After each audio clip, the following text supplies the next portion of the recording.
Okay, we're streaming. Let's see if that connects to the studio, which I believe I have on. So we're going to bring some people onto the call and have them bring others. Says we have an excellent connection. So let's hope that's the case, and let's begin the night with a Skype call to our dear friend, Mr.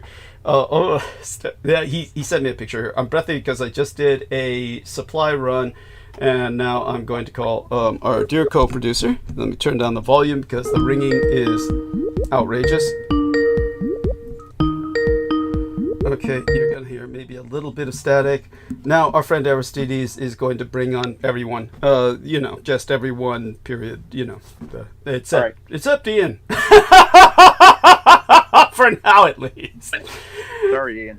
Yeah, for now at least. It's don't take it personally. It's get over your camera habit, Ian. Honestly, it's not that bad. But it's my fear is it might eat up bandwidth. Hasn't done so to the point where it's crashed the call to this point, but it might do so in the near future. So we want to get him over the camera habit.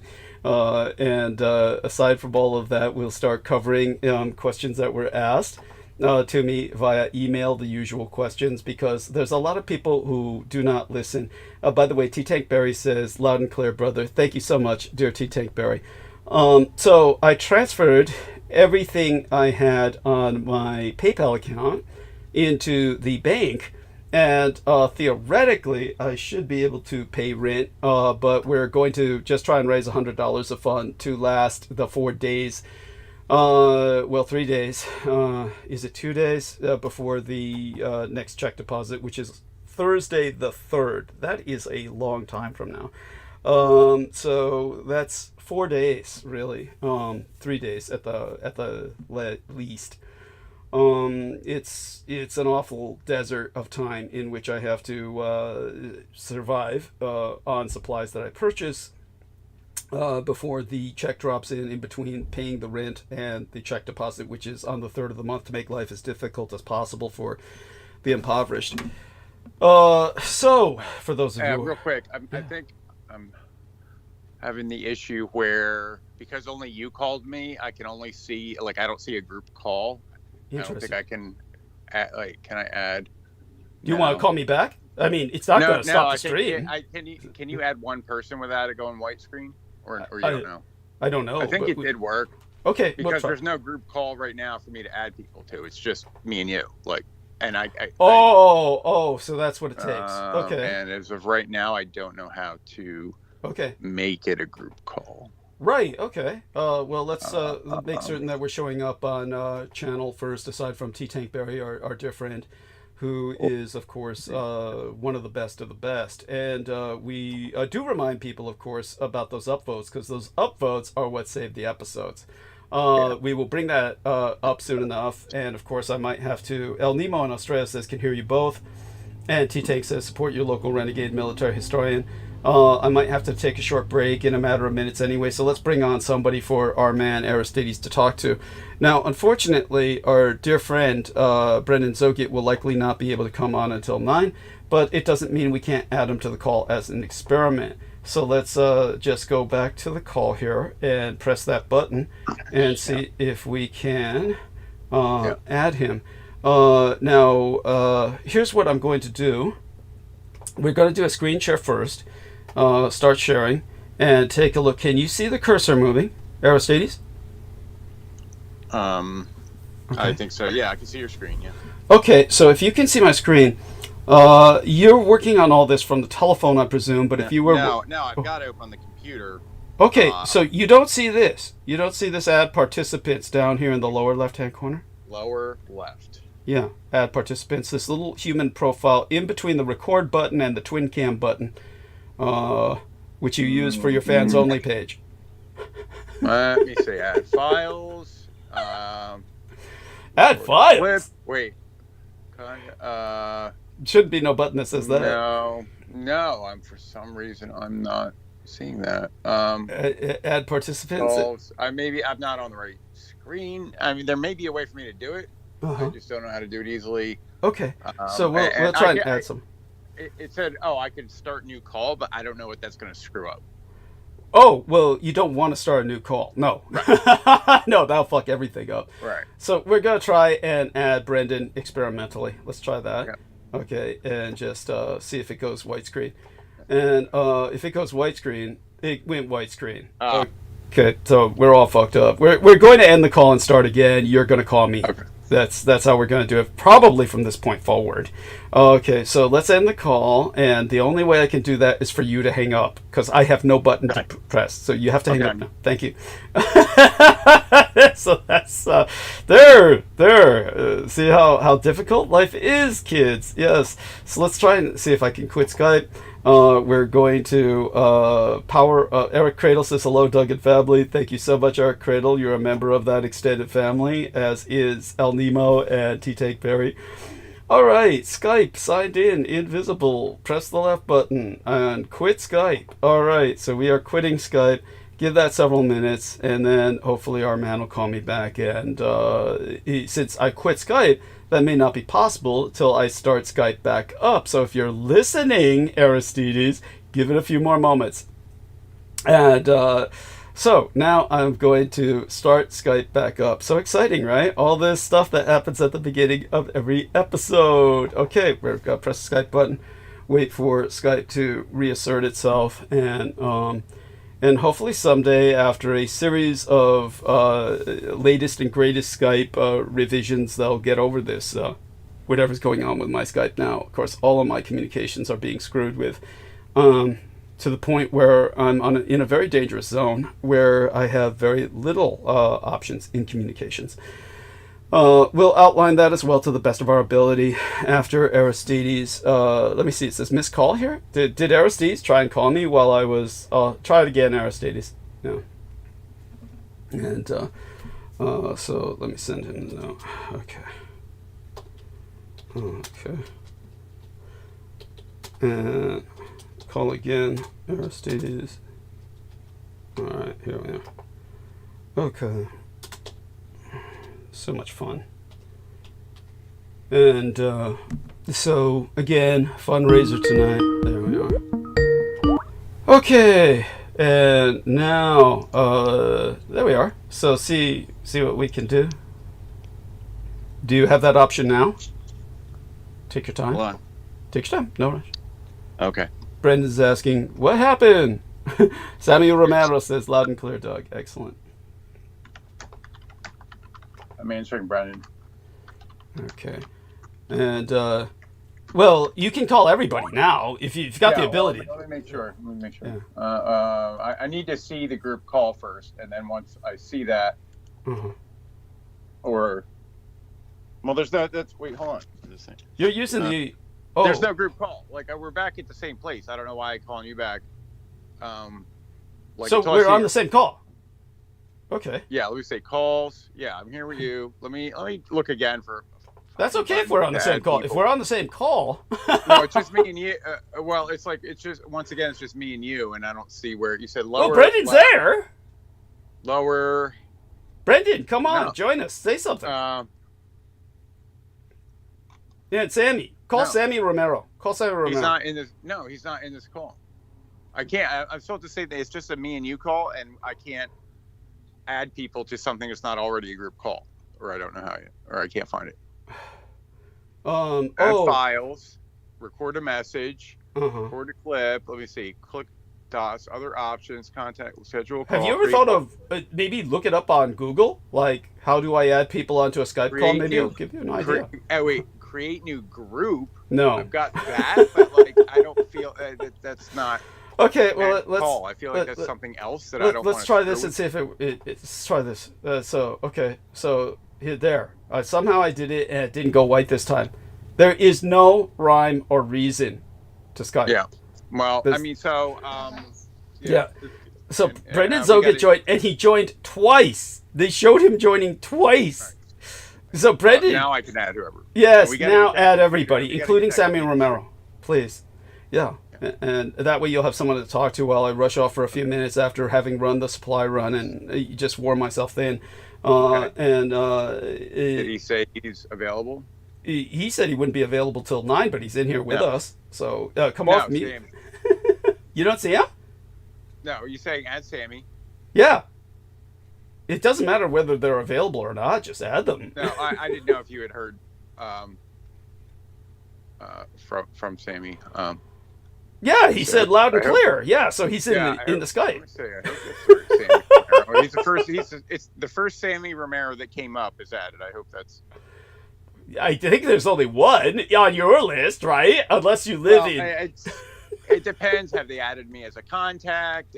But usually, if you search or it. Oh, Jesus Christ! So let me give you his contact. Okay. Yeah, Jesus. No, the people you have been in stuff with will come up. They know who you've been in calls with, and even if they're not added as a contact, it'll.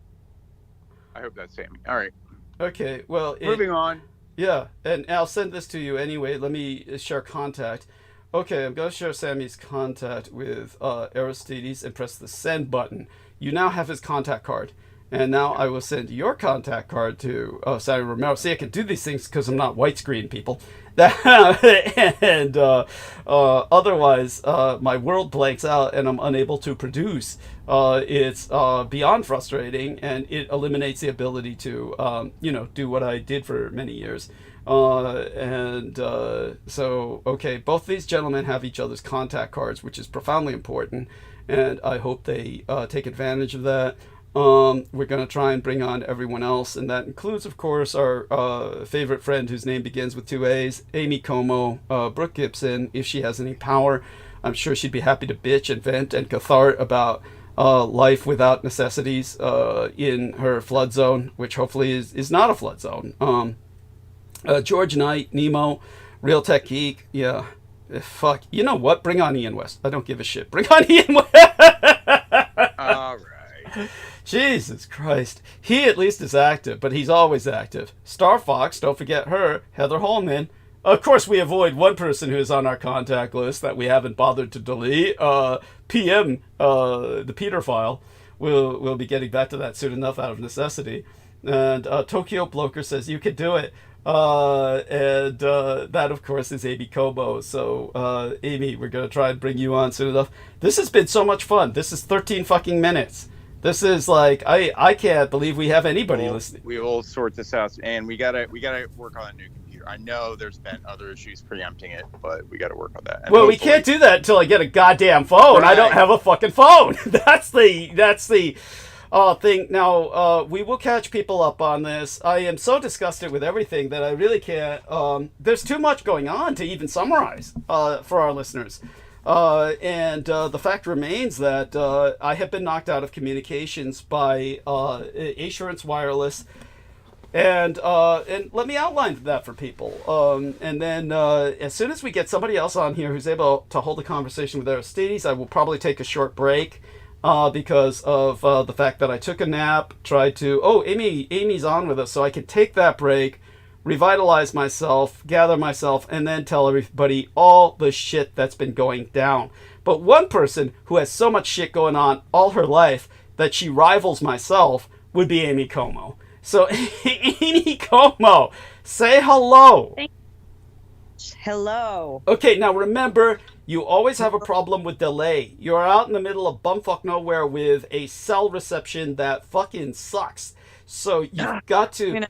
Always remember that when you begin to speak, take into account a delay where you have kind of like maybe, I don't know how we can adapt to it, but together with Aristides, you can work it out, I'm sure, where you can like introduce yourself, talk a little bit about your life story, what's been going on lately. You are using Mr. Bloker's last name at this point, so tell us, are you married at this point?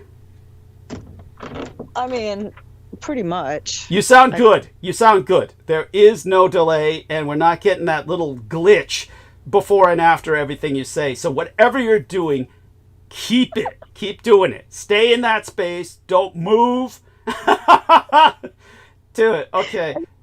I'm now under all the stars. Okay. Must be the stars. The stars have aligned. Yes. I'm yes. back to emissions. Uh-huh. And mostly I wanted to come on and stick up for Ian, who all you guys do is bitch about him. He doesn't know any better. That's why he's so lovable.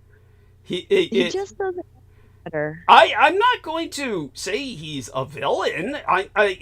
He is. Now, do you accept the concept that without villainizing him necessarily, do you accept the concept that he is a product of mind control? Oh my God. But Douglas, we need to back up and just say, who isn't? Well, I appreciate that's true. I mean, okay, we have a social indoctrination machine that we can say, yes, the overwhelming majority of people are products of mind control. I am excluded from that, not because I'm a better person, but because the arc of my narrative, my life, was so different that I was out of that loop. I was left out of that social indoctrination loop completely. I did not have that privilege. That would be people who went to normal schools, went to normal places, and it's system. Yeah. We all put inside the big machine. But that's fine. Okay, Nemo's going to be on soon too. I'll try to hang on till Nemo comes on, and then we'll have 3 people to have a nice good round table. But so Amy, but go on about Ian. He doesn't know any better, and well, what's your general impression of him then? What would you say if you were to outline Ian's little microbio? If you were assigned to write a microbiography of Ian West, what would you say it was?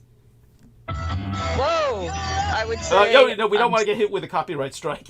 Holy shit! I had to turn the car on to charge the phone. Remember how that?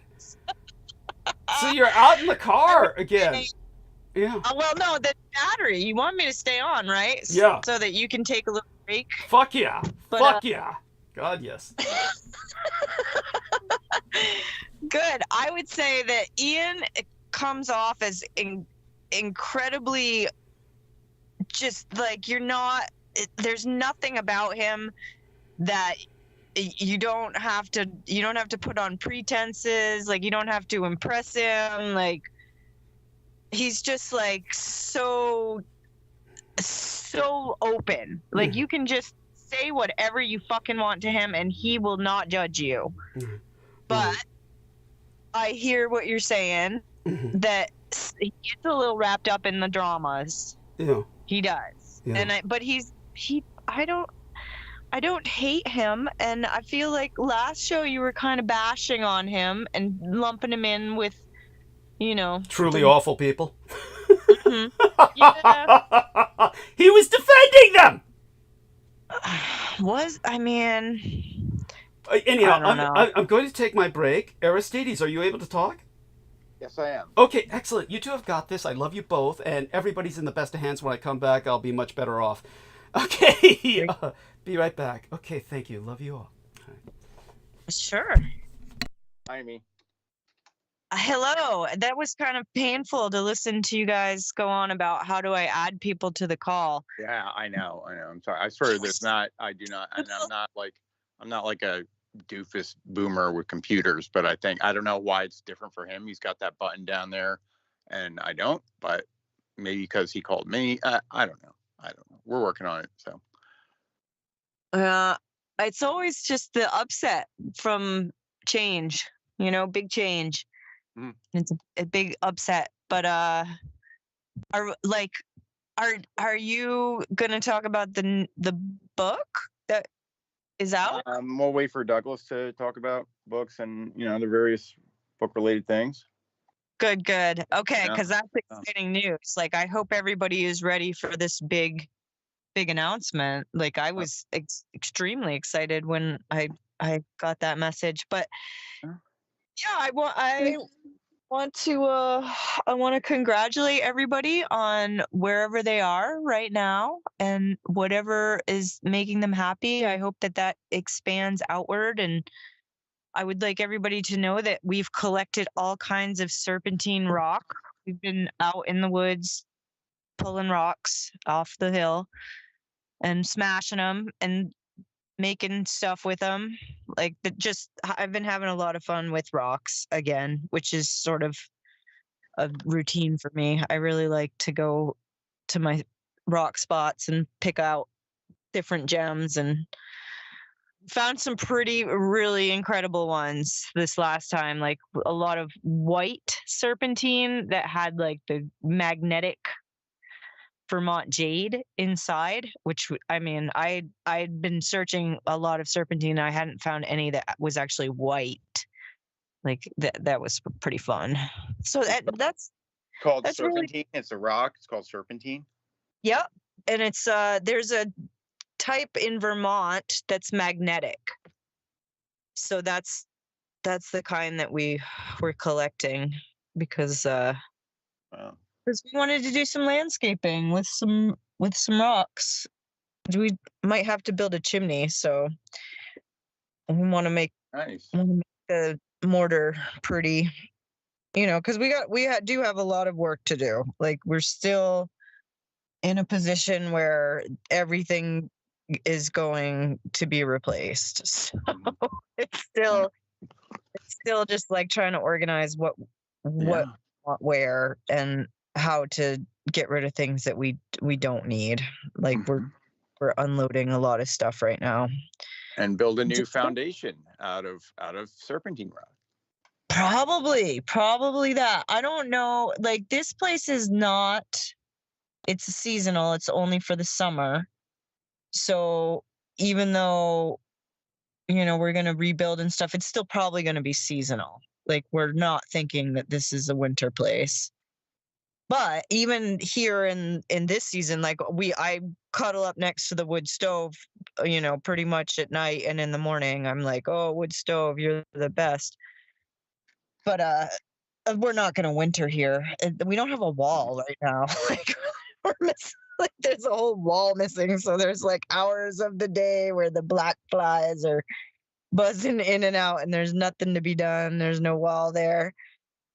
So yeah, other than that, everything's been pretty fantastic for me. I don't know what Douglas is even talking about. I have one of the best lives that I've ever lived, and it's truly wonderful. So Douglas, so I don't even know what he means.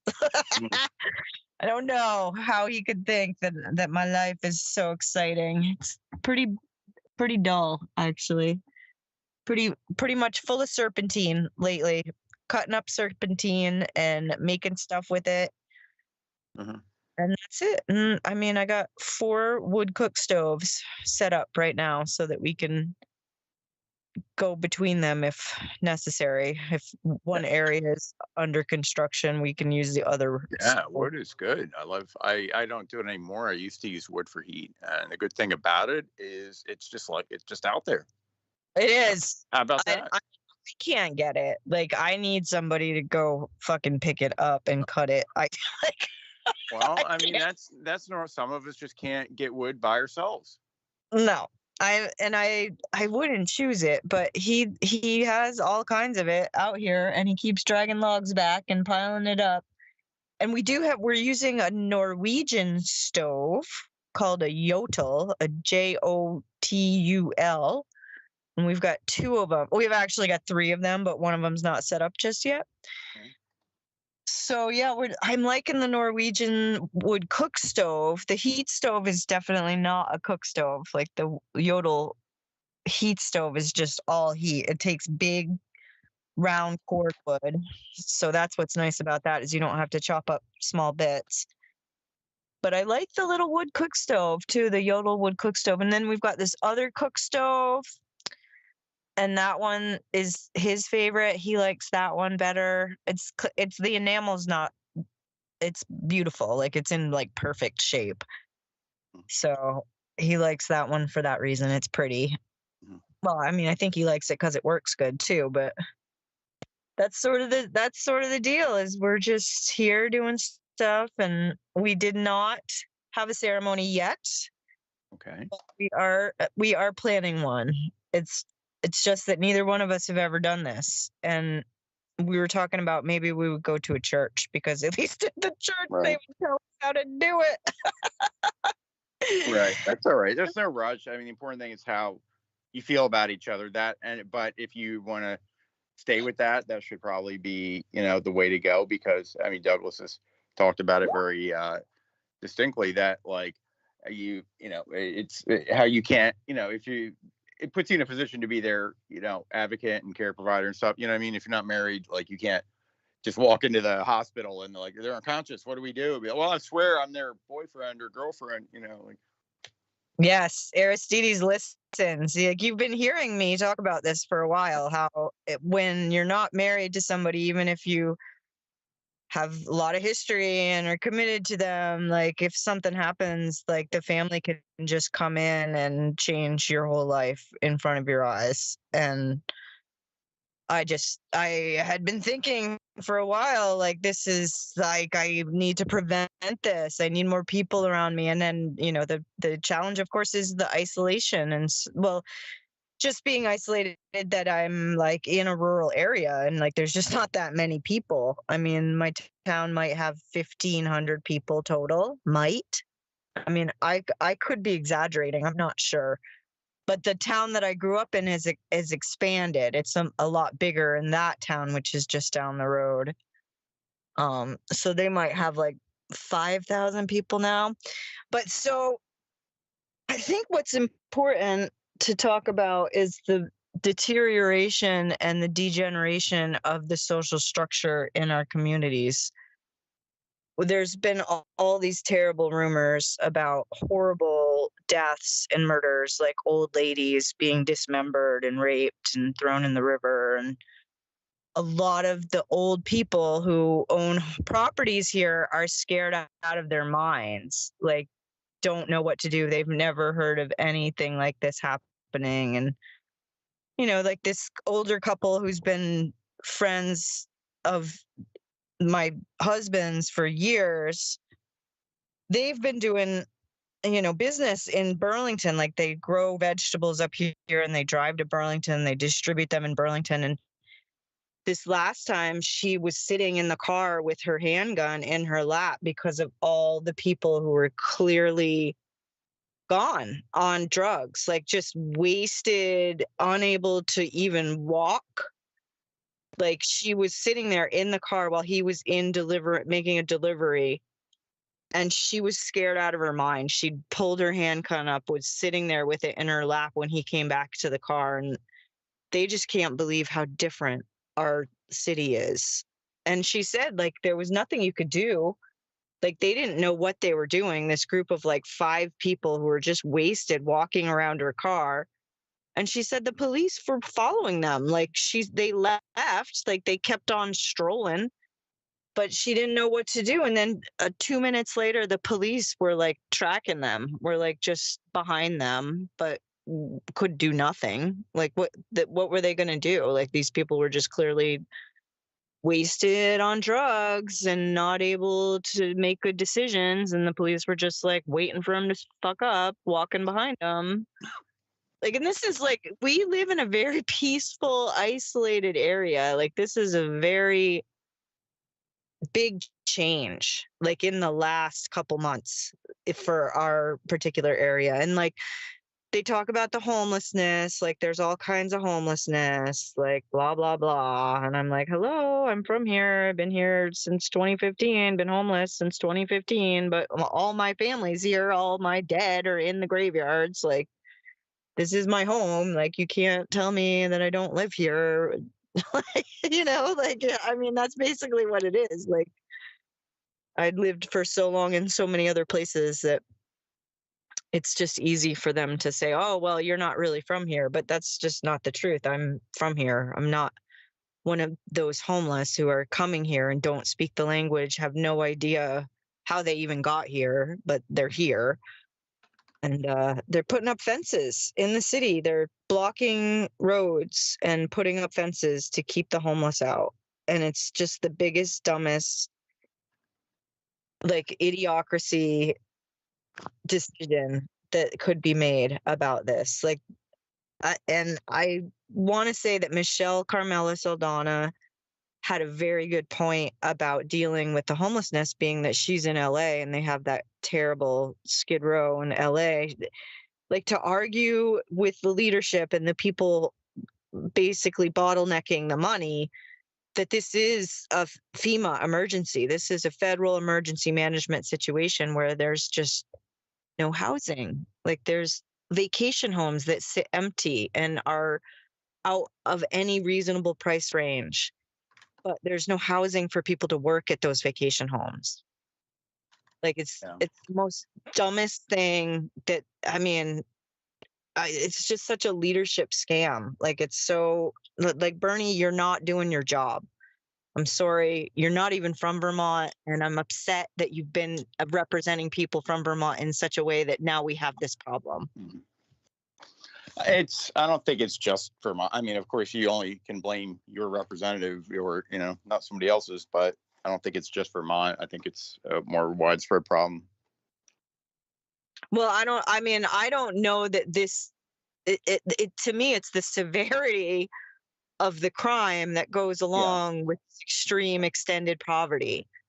Like to have, I mean, it's a unique situation. I feel a lot of states are up against the same stuff. It's just like a very weird version of it there in Vermont. Yeah, I mean, because we're so dependent on all the tourists that come to New York and Connecticut, and I can't tell you in the winter, like there's hardly any Vermont plates. It's all plates from somewhere else. Yeah, it makes it weird.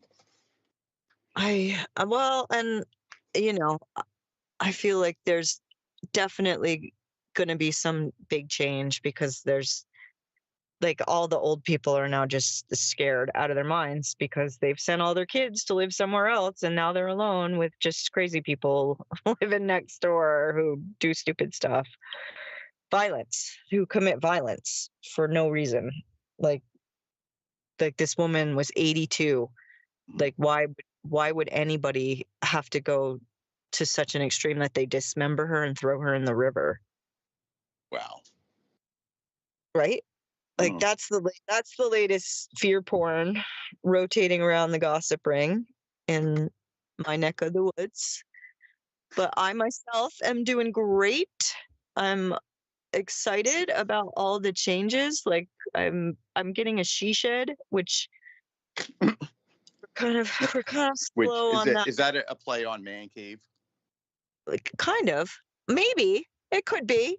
It could very well be. The she shed. Yeah. Well, and this is what happens when a woman tries to move into a man cave. Then you need a she shed. You need just a place with like maybe a heat source and a bed and your stuff. You need your own place, right? Your own domain. Well, it's not even that. It's that there's just the storage issue. Like the stuff that can be thrown out and stuff that can't be thrown out. That needs a place of its own. Yeah. But right now my she shed is 20 by 10, and he has it out by the moat, which the good news is he's finished his obligation and he's been able to work on the moat, and it's been really dry. So we're pretty much have a driveway now. So we're good. Yeah. Well, you were having driveway issues. It was really awful most of the summer. Like broke 3 cars trying to get in and out, and it was all the neighbors' fault. But you know what? We survived. We got the drive fixed. The drive is good. It looks like a driveway now. There's not even a moat right now. But it took a lot of work. Like it took a lot of like having to get the right gravel down, and I mean, he's been on the tractor doing that for a couple days. So, but it was good when I drove back out the other day. I was like, oh my gosh, it's a real driveway. We can, there's no water at all. Like you don't have to go through any water to get over to the shack, to the man. Yep. That's nice. It's always nice. I mean, it's all improving. Okay. So the good news is I've made rent. So I've made rent, and we've got supply money as well from Stephen Myers. Stephen Myers sent 60 United States dollars, and he sent the following message: glad he is gone. I tuned out when he was on your show. Okay, that brings the vibration way down, but we're going to turn back to what you were saying. I was able to listen while I was counting money in my wallet, seeing what was in my bank account.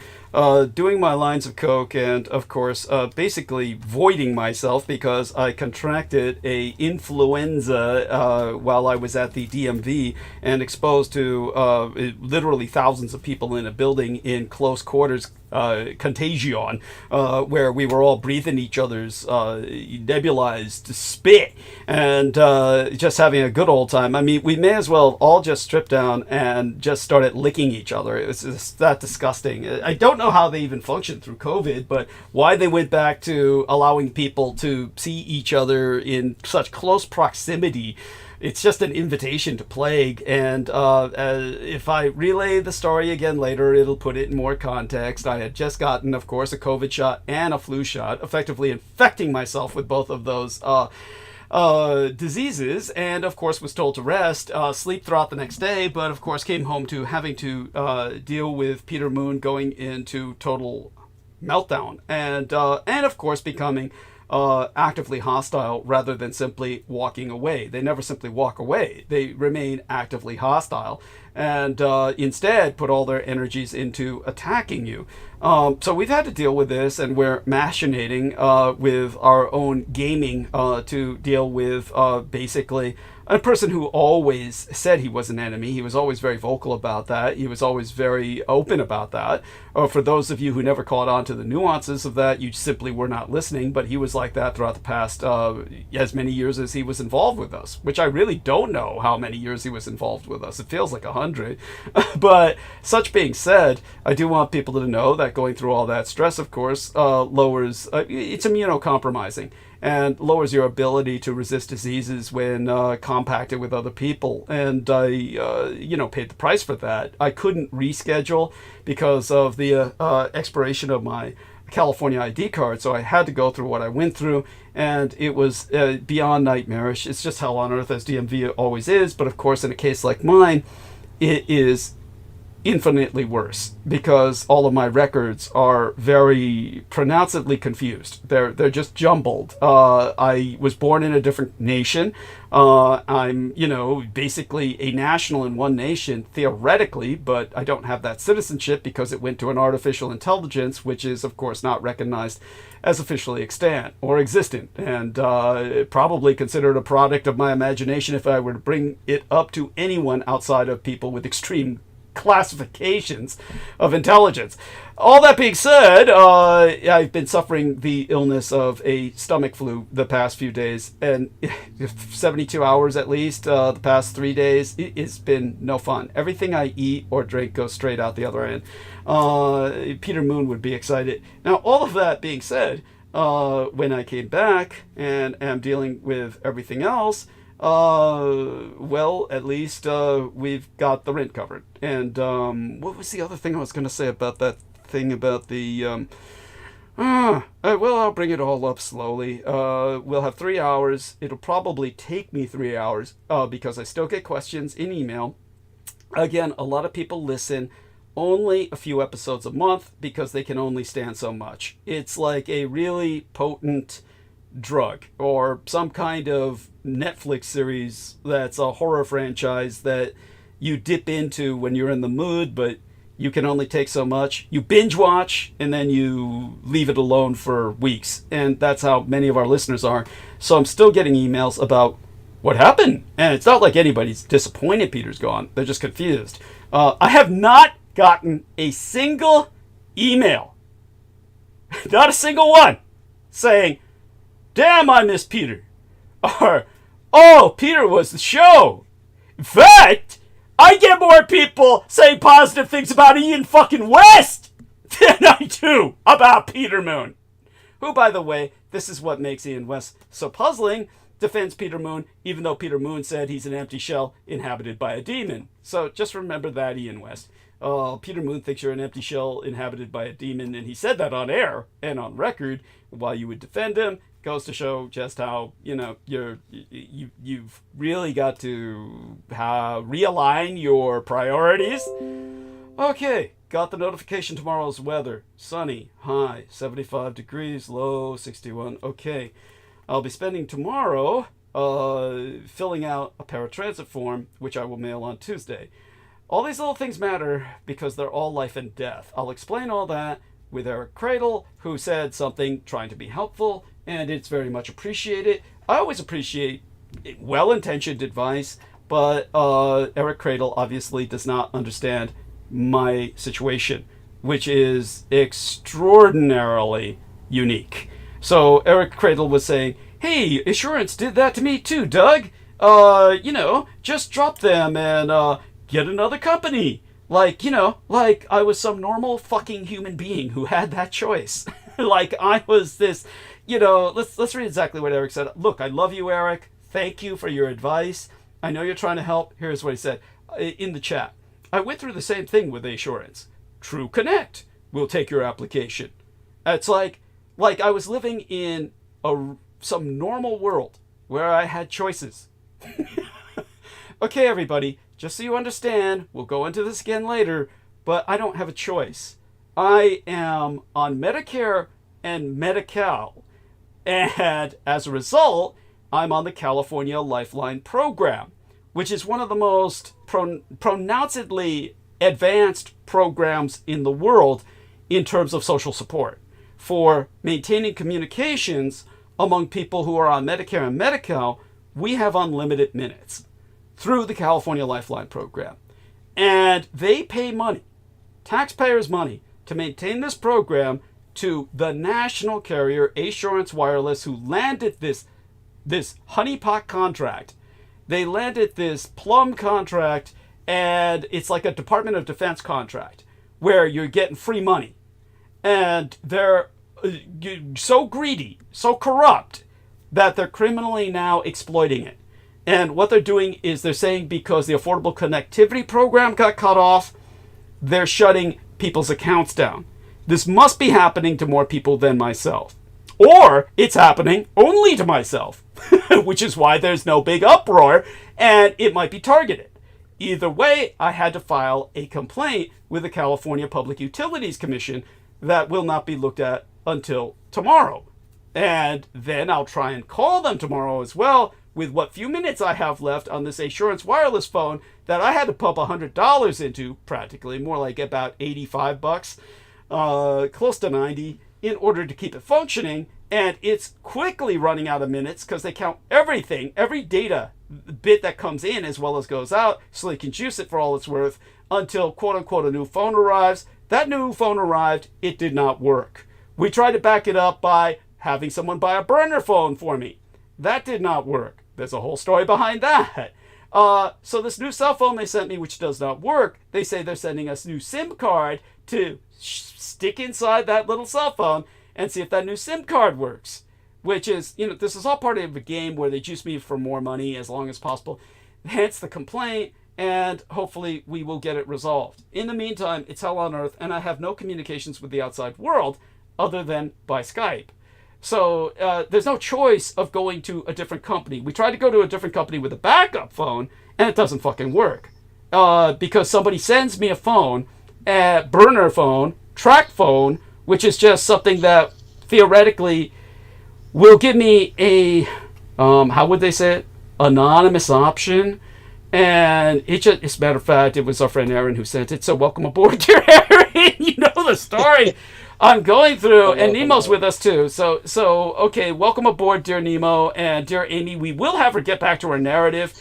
I'm just trying to explain to people. I know everybody's trying to be helpful. We've made rent. We've got $60 extra towards supplies as well. We'll try and raise a few more funds. Our dear brother from another, Stephen Myers, has expressed his overweening joy at the disappearance of Peter Moon.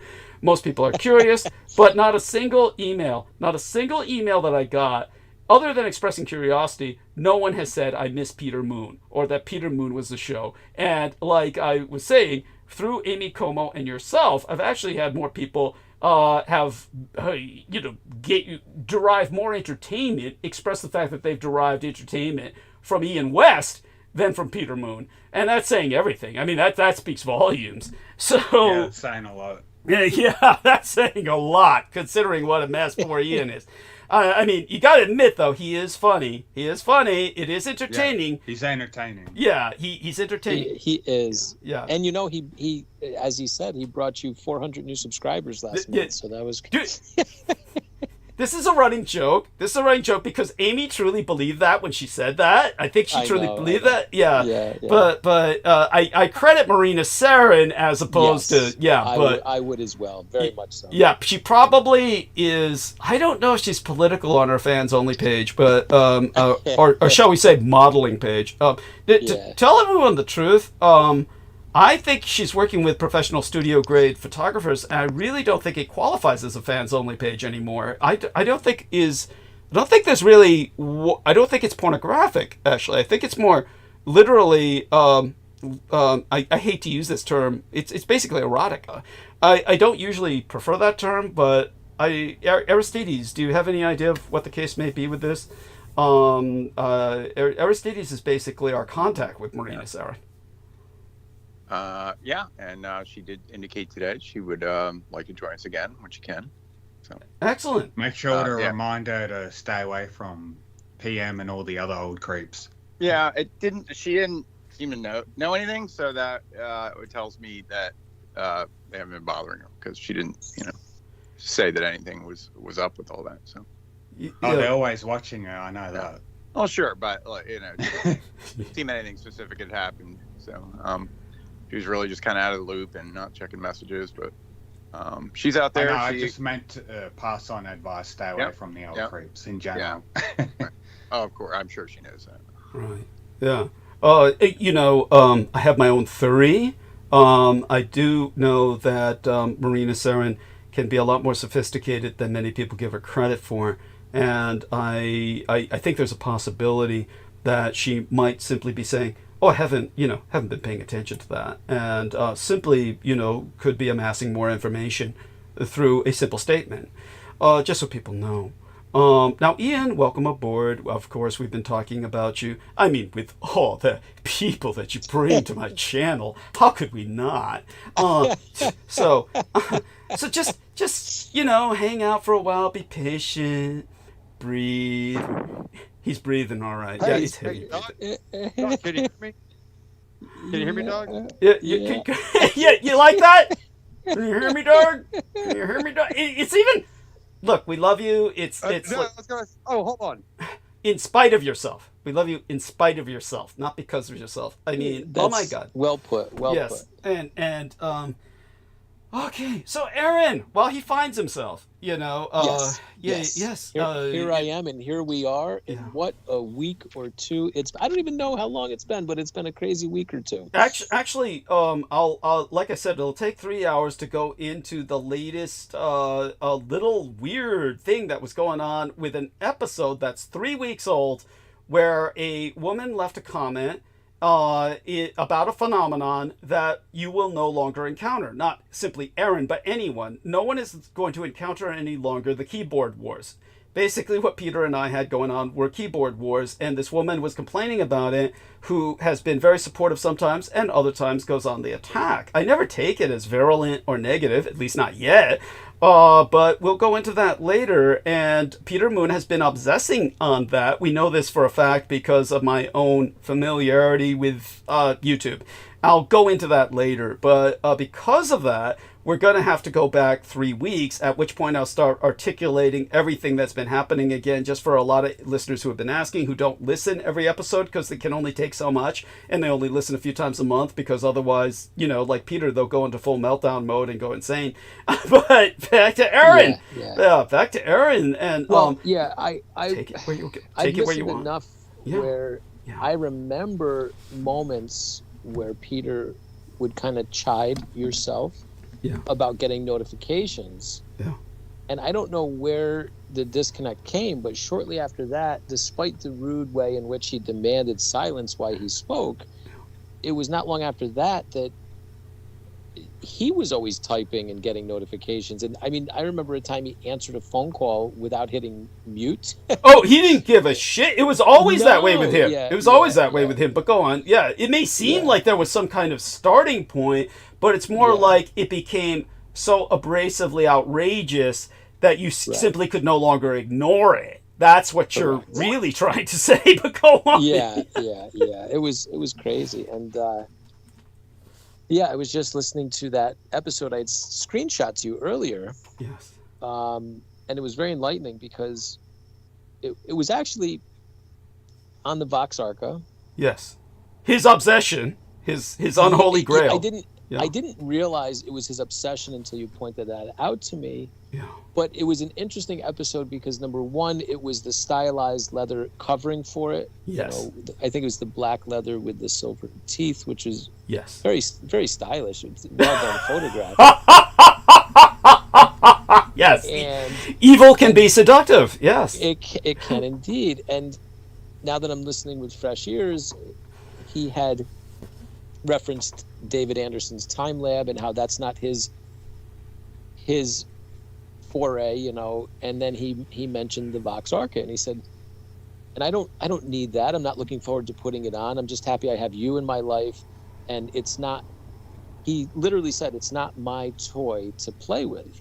And I was rather incensed at that phrasing. I mean, I can't imagine talking about the Vox Arca as a toy to play with. Thank you. And it's not something to make light of, and that is never a descriptive for that particular item. Thank you. But I think it's 2 years ago, so we don't have the stroke-ridden misrepresentation of his intellect. So I think it was an accurate representation of where he was. Like, he was giddy about it and felt it was a toy in a toyland to play with, and it's a horrible thing. Thank you. Go on. Just a horrible thing. I just couldn't believe that was said, and it was said. And then I brought this up to you, and the other episode I have to get back to is when he went deep into the dream where he met your mother, or he intuited that it was your mother. We don't really know that it was your mother, but that's what he said. Mm-hmm.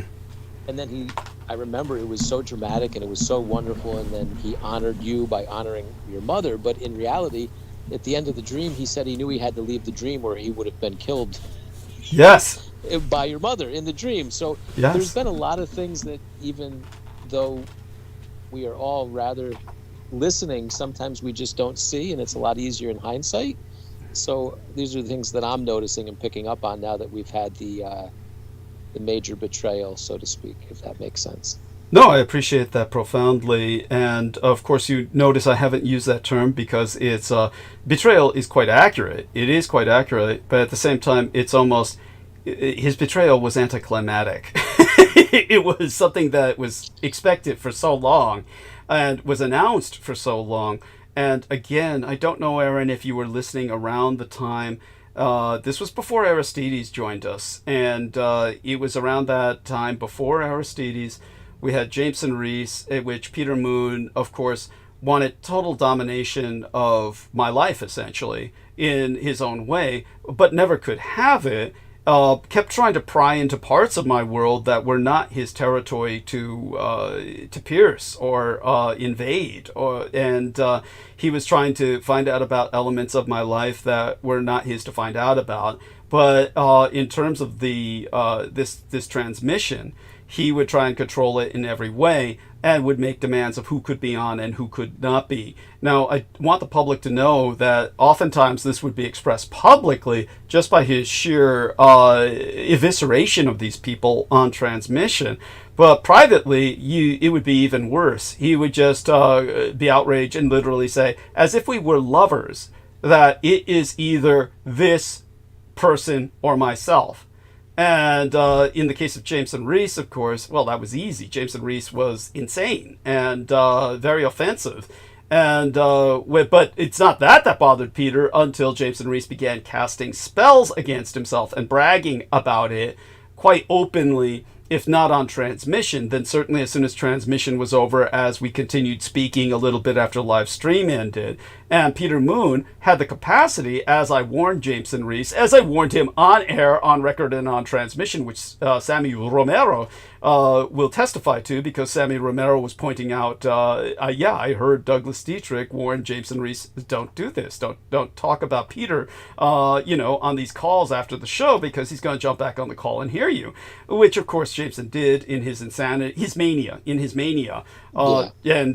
when Peter did hear it, he responded to it violently. The thing is, your average man would not, because your average man would hear Jameson Reese otherwise and say, this guy's nuts. And if they heard Jameson Reese saying, "I cast a binding spell on this man," name whoever you want, your average guy would go, "Wow, he's really nuts," and just move on with their lives as if they had heard nothing. But Peter, was threatened. He was truly threatened, and but it was he said it's you or me with Brooke, which again, and I'll go into the reasons for that.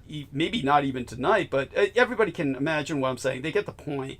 But Peter wanted total control of the environment. He demanded total respect, but he gave it to no one, including myself. He was very offensive. And that includes what became just the keyboard wars. And so it does make me wonder, however, because this woman is going through past episodes, and it might strike her that I was keyboarding while Peter was talking, and it's something that Peter takes as her defending him. And so, like I said, I'll go into that later and talk about how they, YouTube, scrubbed my reply, which was originally published. And everyone on Team Dietrich, everyone on this call knows this because I sent them a screenshot of my reply. I actually have a screenshot if it was published on YouTube, which is now no longer there. But all that being said, we'll get into that because it's all part and parcel of other things that we have to bring to people's awareness. But while we're gifted with Aaron Tice's time, because like George Knight, he has very little time available, while we're gifted with yourself in what little time you have, share with us what else is on your mind. And I've just been processing the departure from the Peter Moon days. The moon man is gone. I mean, really gone. Don't forget. In every sense of the word. Gone. And it's just so different, and the dynamics change so much. And it's interesting how I think it'll teach me a lesson for sure to try to listen a little bit better and try to really hear what people are saying. Had I paid better attention, I would have noticed that he was after the Vox Arca, and that was, and seen that obsession. Like, I enjoy learning about those things, but there's no such obsession with such things. It's a burdenous thing to have. Thank you. And yet he was lusting after it, and that's concerning because he hid that fairly well. I know not to yourself, you knew, but I think for myself it's a lesson to listen a little bit better and pay better attention for sure. Let's put it this way. No, continue with your thought. Yeah, no, that's it on that one. I'd like to hear your answer to that. How long did you know he was after that type of thing? Well, let's put it this way. You remember that there was, and welcome aboard, Brendan Soget. Brendan has rejoined us. I don't know if he has any time to actually speak because he will be joining us in full force at 9 p.m. But yeah, I'm here. Okay, so tell us a bit about, before I respond to Aaron, give us a little bit about your insight to what Aaron has just observed. Oh, regarding the lusting about the Vox Arca? Not to mention, I used a biofacsimilacra as a photograph of a biofacsimilacra embedded in thumbnail of live stream tonight because of Peter Moon's fetish for the biofax. And I made it put it in a gaming position about the cards we're playing for obvious reasons to everyone on Team Dietrich. And it's just everything. He lusted after the Vox Arca. He lusted after the biofacsimilacra. You might notice I would argue in a friendly sense with Aaron that Aaron was saying, before he had the latest stroke that, in a sense, reshaped him in a manner. Actually, when he had the stroke, there was nothing he expressed that was different from before the stroke. He expressed the same lusts. He expressed the same desires. The basic Peter Moon that I know and despise was still there after the stroke. It did not change him in any way, shape, or form. He was simply expressing himself more maniacally. That was but Brendan, please, whatever, the Vox Arca, the Biofax, the Artilica itself, meaning the as well as the Ardilite. He now that you mention it, he did go rather crazy and really dug deep into the Japanese Artilica. All of the ancient items he showed exceptional interest in. So again, it was my inability to see clearly, but he showed what he was after. I mean, he was very into those things. Yes, Yes, and kept prying, almost as if he was on assignment. Yeah, one could say that for certain. Yes, yes. So, dear Brendan, yeah, what comes to your mind with all that before I unleash? Well, basically, yeah, regarding that, it just was like you said, it didn't change the motivations or the background kind of lusting and different weird desires. But what it did is it removed his ability to, not obfuscate, what would be facade? The word? To facade. Yeah, it removed the facade to the point where he couldn't hold back certain comments and stuff. Like, his to filters the point left. His filters yeah, left. the filters were removed, but also, like, the heart of darkness was revealed, as I would call it. This kind of contempt, where there was one episode, which was like, I believe the last episode, when Douglas dropped off, and then all of this flood just came out of Peter, and this was probably on air somewhere, but this was before we got on. We were having technical issues as per usual, and the facade dropped off right when Douglas left. He was like, "Douglas is losing control. I'm losing control of Douglas," and literally, I'm quoting him. Wow. So it was like, and then when I came back on, I tried to ask Doug. I was like, is there something that he identified that upset him about what we said? And Douglas said, Doug, you were like, no, that I didn't hear anything. As far as we knew.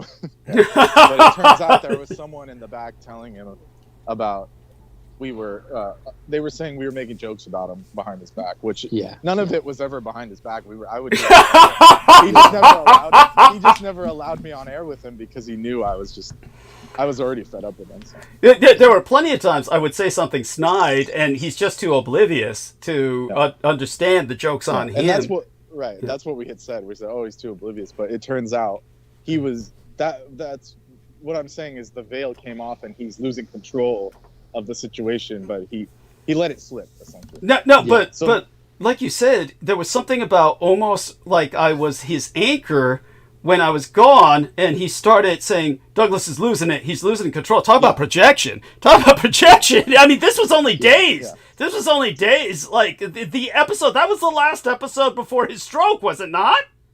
Yeah, pretty much. Yeah, definitely. Yeah. And so it was like, he was like projecting that. And then when I came back, Brendan said he calmed down and he centered himself. Like instantly, he instantly flipped the switch. Like, as if nothing happened. That's why I was texting you in the background saying, like, what did you do to Douglas? Because I couldn't think of anything. If someone's hiding it from the other party, then it must be something you did. That was my thought process. Understood. So let me respond to what Aaron. But we know what happened essentially. So. Yes, let me respond to what Aaron was bringing up about the Vox Arca, and I'm just going to tell you my situation, please. So I don't cut you off again. Oh yes. I'm just going to be on for a few more minutes while the car is charging. Okay. And I'm actually on a street called Douglas right now, so I felt that I should just jump on for a second. Thank you. No, I appreciate that. Yeah. Continue. Just as a sign that I should jump on for a second, but I'll be back at the normal hour as I stated before. Hey, don't be afraid to bitch. You got plenty of time when you jump back on to bitch and vent, but don't be afraid to bitch and vent now. How's your day been going? What kind of assholes are you dealing with? Oh, terrible. Awful. Oh God, I'm so sorry. I can't say much because they're in the region. I mean, they're not that close, but But I'm dealing with them, and it's awful. We can go into it's morbid entertainment. Yeah, it's morbid entertainment. But is it more your family or the people at the facility you're working with?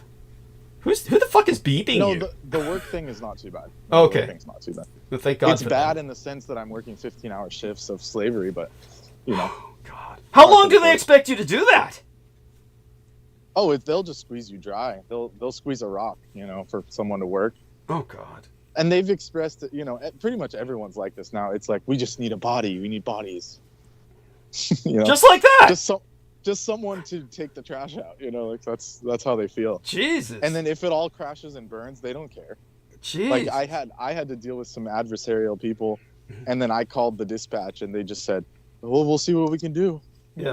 Basically, you're on your own. Yeah. So, but if I retaliated, then I would be in trouble, right? Of course. So it's a totally, America's not a nice place to be. No, it's not. And then just quickly, I would like a prayer request for the people of Asheville, North Carolina. Yes. So if we can, send them positive energy to recover as soon as possible. Yes.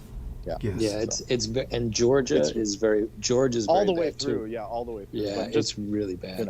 Thank you. No, pretty much. Yeah, pretty much. We can just say all of the East Coast except for Peter and Brooke. Prayer request for them. Well, prayer request for Brooke. I need Brooke. Okay, even if you don't like her, I need her for something. Okay, so I'm joking because she would say the same about me. Yeah. When it comes to me and Brooke shit talking, it's out of a sort of love of sorts. Of something. Love hate. Yeah, it's something perverse, but. What's interesting, Brendan, is it doesn't seem to be being reported like Katrina. I noticed that. I noticed that. It is every bit as devastating. Yeah, it's completely. It's another Katrina. It really is, but nobody's talking about it. Yeah, it's. Yeah, I'll give details later, but right now I'm still, dealing with it. So. Yeah, no, I know. There's a lot of people that are in very bad shape there, and that city is gone at this point. Yeah. Yeah, wiped, just completely wiped. Yeah, it's gone. Yeah, it's. Yeah.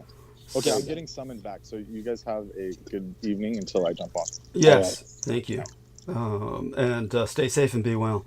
So that's Brendan Zoget, and with that, I'll respond to what Aaron Tice brought up about the Vox Arca, and it's going to be a bit circuitous. And Aaron may not have heard some of these stories, or maybe you have.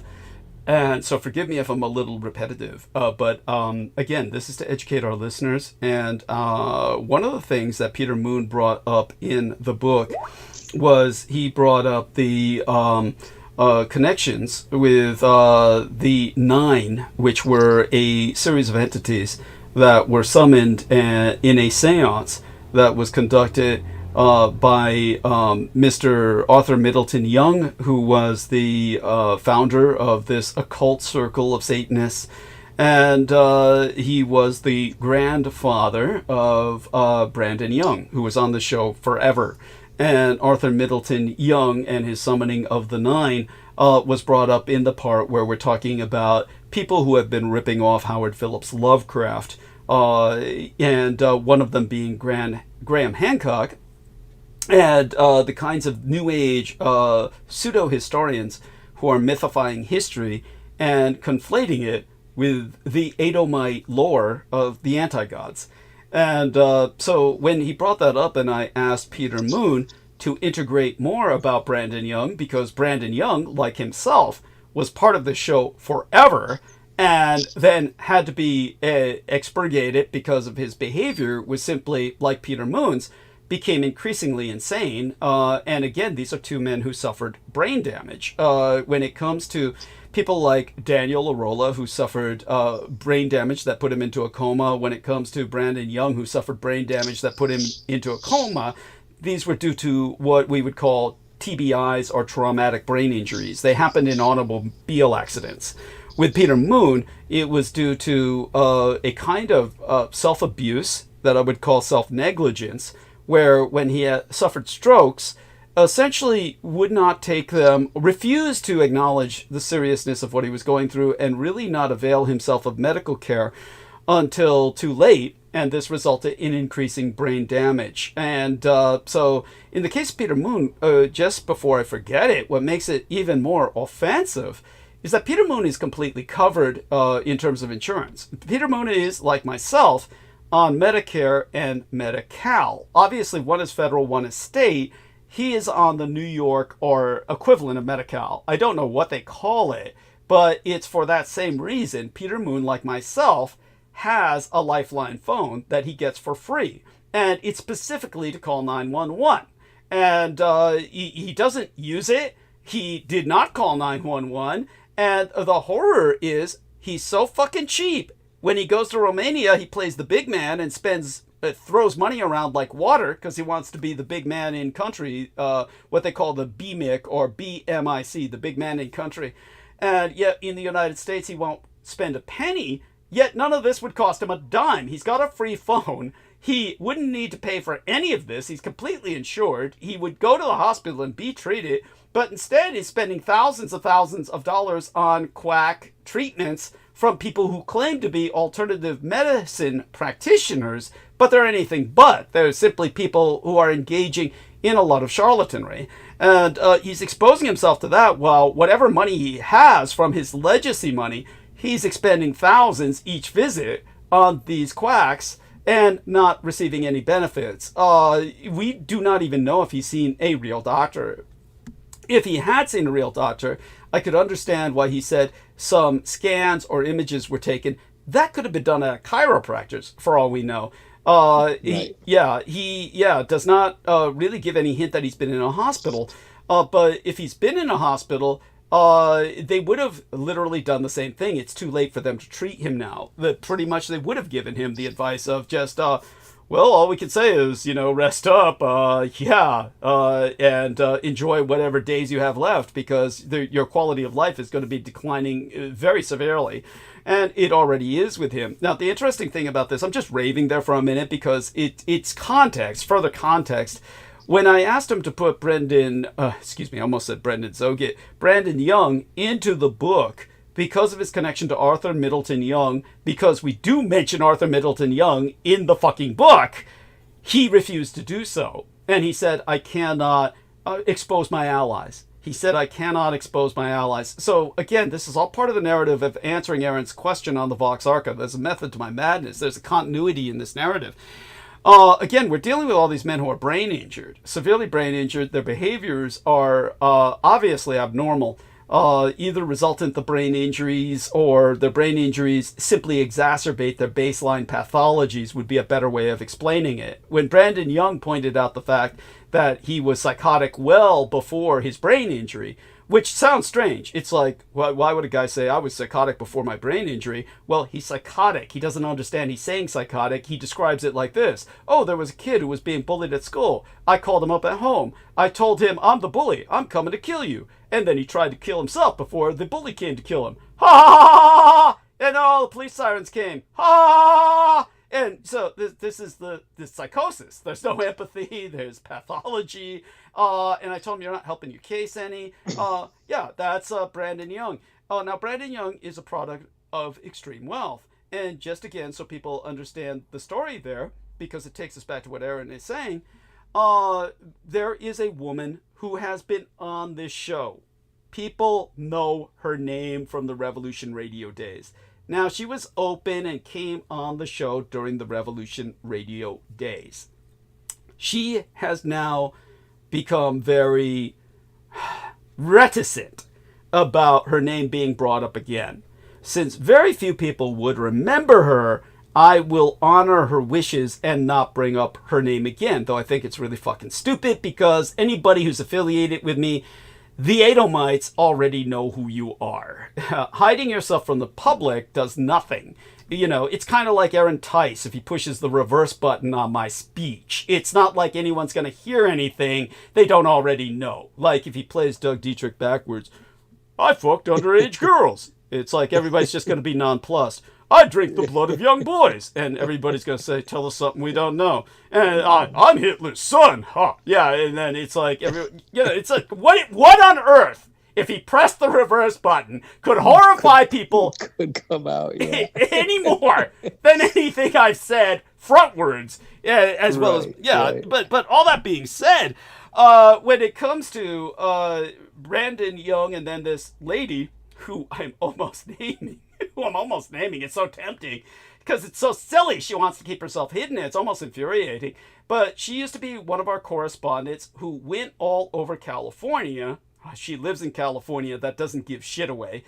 She lives in California, and she was our California correspondent, particularly in the Presidio area of the Defense Language Institute. There's more than one Presidio, and meaning Monterey. So she was in the greater Monterey area, but she traveled all the way up to Oakland, and she was the person who on site took photographs to prove to us there was no goddamn Cho Chocolate Factory where they said there was a Cho Chocolate Factory. Yeah, and they said, you can come to Oakland and tour our Cho Chocolate Factory and shit. She's the person who sent the photographs that Peter Moon either put inside the book or he did not. But he certainly talked about the Cho. And before the Vox Arca era, and you might remember, the in thing with Peter was the Cho. I mean, it was like he had discovered Play-Doh. Yeah. It was like he was Willy Wonka. He wanted to be Willy Wonka at the chocolate factory with Cho instead of little Oompa Loompas. That would have been his ideal. He just would have. Also with the Yazidi, once he heard about the Yazidi people, he went a little batty as well. He did, but he didn't dwell on them nearly as obsessively. But you're Correct. right. He did. He started reading this novel. He read that novel that mentions them offhandedly. He went deep down that rabbit hole on the Yazidi. Yes. So his deep dives are very concerning now that I look back, and I mean I just a little bit surprised I didn't notice. What was so bizarre about the Yazidi? The reason why I deflected the Yazidi trip was because he pursued this literary rabbit hole as opposed to an anthropological one. It's not like, unlike the Chochoa, the Yazidi are anthropologically acknowledged. So he could easily have sourced open sources rather than going into pulp novels. That was bizarre. And it was simply because Aquino had accessed pulp novels for his reflections upon them because he found that to be lurid and entertaining. But Peter followed the Aquino, like it was like if Aquino referenced it, it must be good. You get that? He did. And I wanted to ask you, I know some Persian people, and Persia is no more, but they still consider themselves Persians. Yes. And if I were to speak with my Persian friends and bring up the Yazidi, is it something they will definitely know about, or is it something they may or may not know? It's things that I would find it hard to believe they would not know about it. It's something I would think they would definitely, whether they would want to talk about it. That's another thing. Yeah. Persians have a way with hiding their true emotions. They're the consummate rug salesman. And I did not mean to interrupt you, but I was curious about that. Right. And just so everybody knows, in a sense, Persia, like China or Rome, they are no longer extant as they are historically remembered, but they are an ideal. In a sense, they're eternal. Persia is eternal, like Rome is eternal, or China is eternal in a certain sense. But obviously, things have changed so radically on the ground that they are unrecognizable. That doesn't mean they can't change again for the better in each and every case. But they're definitely different right now, and hopefully better days are ahead for all of them. But when it comes to this lady, so this lady who shall not be named, like our dear Heather Holman, who hopefully is doing well, she was on recently but didn't participate very much because I so overwhelmed the conversation, and it's understandable. She doesn't necessarily have all that much to say. Peter Moon was complaining that she was no longer contacting him, and that speaks well on the judgment of Heather Holman. All that being said, what happened with this lady was she was our roaming correspondent, and at one point, like Heather Holman, who was a care provider for many people and professionally acknowledged as a good care provider, this lady was a care provider, and she became the care provider for Arthur Middleton Young. Now, because she was care provider for Arthur Middleton Young, what stands out about her is not necessarily relevant, but needs to be relayed, and then I'll get into what she said relevant about Peter Moon. But basically, what she said about Arthur Middleton Young was that his son, who did not have the same name of Young because he was the product of a different part of the family, basically, Arthur Middleton Young had married the heiress to the Forbes fortune, which meant he was not only a multimillionaire already, because he had invented what became known as the Bell helicopter and had millions and millions, what would be the equivalent of today, hundreds of millions of dollars at the very least. He then marries a lady who has billions of dollars behind her. And with all this money he was floating in, they lived in Berkeley. They were ardent Satanists. They were sacrificing virgin children. And then when he died, the son, who grew up in this environment, came to do what you would expect of a person raised in that family environment. He dismissed everyone on the estate, fired everybody immediately, terminated the security, sent everybody home, and proceeded to beat the mother to the point where she was forced to sign over power of attorney. And while he was beating her up, this lady, who again I almost just named right now, stayed on to basically say, I'm going to report this, you're abusive. And he said, why aren't you gone yet? And she said, because you can't fire me because I don't work for you. Your father told me to take care of your mother. And he told her, well, where's your contract? I hope you have it on you. And she said, well, he just told me. And he said, that's an oral agreement, bitch.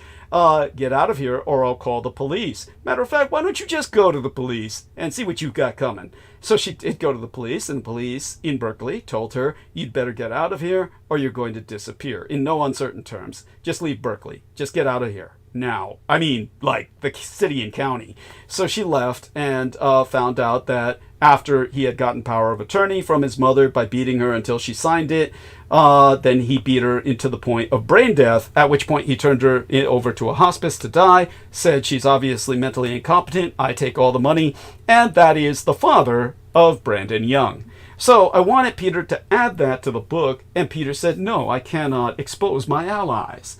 And this is the same, Peter was always giving away hints like this, just like, before I forget, Peter, on air, on record, on this show, in past transmissions, insisted that both Anton Szandor LaVey and Michael Aquino had purchased property on Long Island. So when he states, and we will get back to the Vox Orca and what this lady who was care provider for Arthur Middleton Young and then his wife for a brief time told me about Peter and what she thought about the book, let's just say this. Before we get back to that, and I want Aaron to remind me to get back onto that track, think about this. When Peter wrote this, which I'm going to read to you in the book, and this is what's so interesting. Our man Aristides took what Peter sent us of the manuscript, which was redacted in many ways, and he put it through the glippity-glop machine. He reformatted it. We were able to uncover much of those redactions. I would only call this divine intervention from the Peacock Angel. There's no other word for it. When we published what we did on Smashword, that uncovered even more redactions. Because the 1.1 version that Aristides sent to me, it had this still under black ink. It was redacted CIA style, which Peter was trained in. He's obviously an asset. He redacted everything he wanted to hide, old school CIA style. So old school, modern technology strips it away for the most part, which in itself is fascinating. So here's what Brendan Zoget sent me in terms of what Peter wrote. And this was completely redacted in the 1.1 version Aristides sent me, but it's up there on Smashword for everyone to read today. And in the Smashword version, which has uncovered what I still could not read, it says this.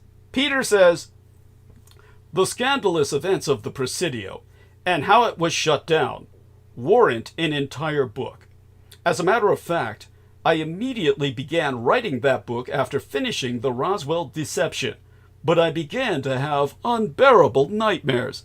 I mean, the poor thing. Think about Doug Dietrich watching human children being trafficked, enslaved, sodomized, raped, tortured, and cannibalized. But Peter's having the nightmares. Imagine that. The poor son of a bitch writing about this in the third person, and he's tormented. Really? Really?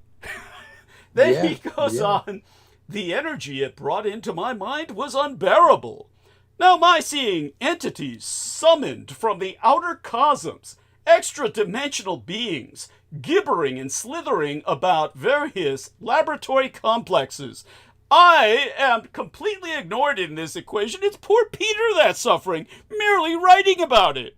I mean, one wants to weep for this poor individual so burdened by Douglas Dietrich's first-hand memories and eyewitness accounts. How could anyone not cry for Peter? If I could not digest and process this story into an editable format, I wondered what effect that information might have on my readers. Again, you notice there's no mention of Douglas Dietrich in here whatsoever. It's like, yay, wonder how that poor Doug guy makes it through the day. Unreal. I interpreted this as a warning for himself, like that, and decided it would be far more prudent and effective to write the book you now have in your hands, as it tells the story behind the story and why the abuse was taking place. Accordingly, I have only offered a very, and all of this was completely redacted in the black in the version that already had many of the redactions exposed through the reformatting of Aristides.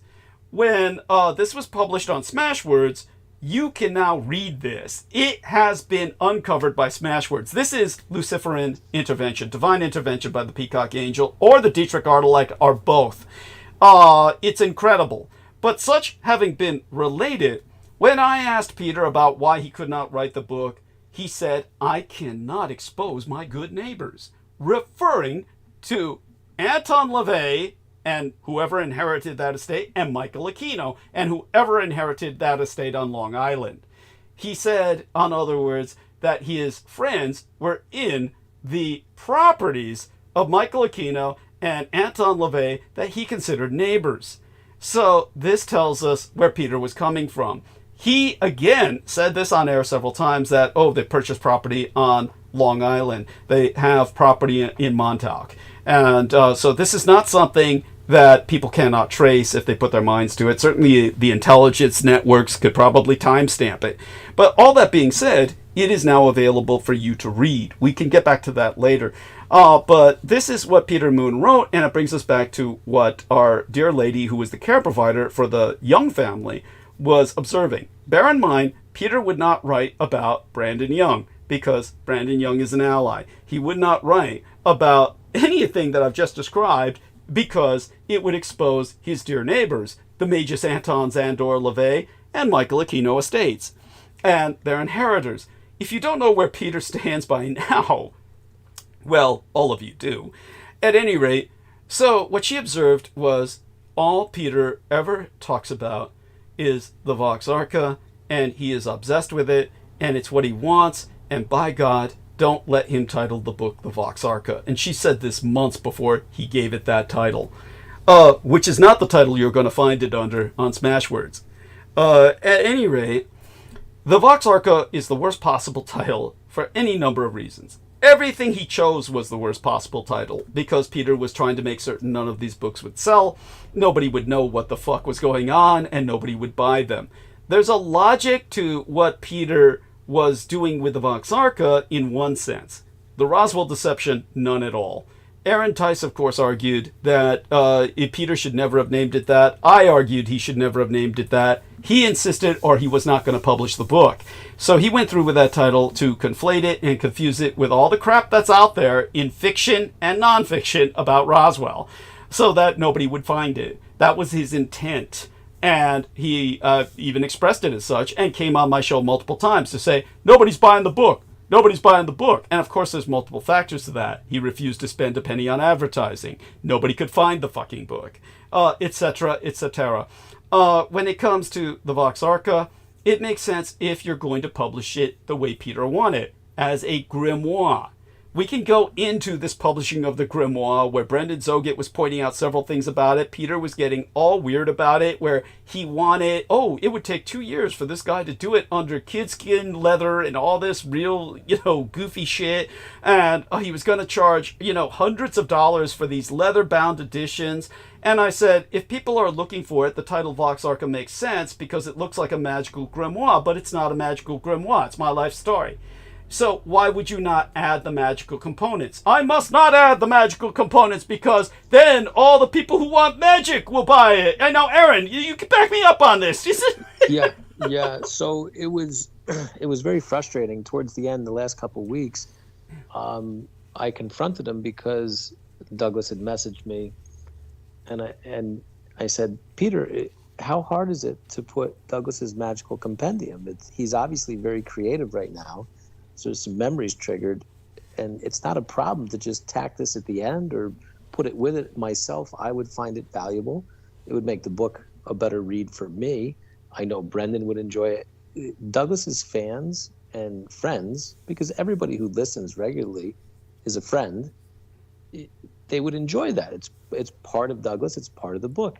And in a tantrum, as people have heard on air, on the phone, he yelled, he goes, "It would ruin the book.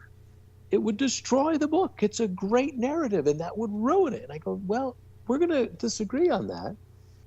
And I confronted him on the title, because if you are listening, he mentioned the title, and Douglas's initial reaction was, I really don't want to have the book titled that. It conflates myself and the Vox Arca. I don't want that. Like, that's not what it's about.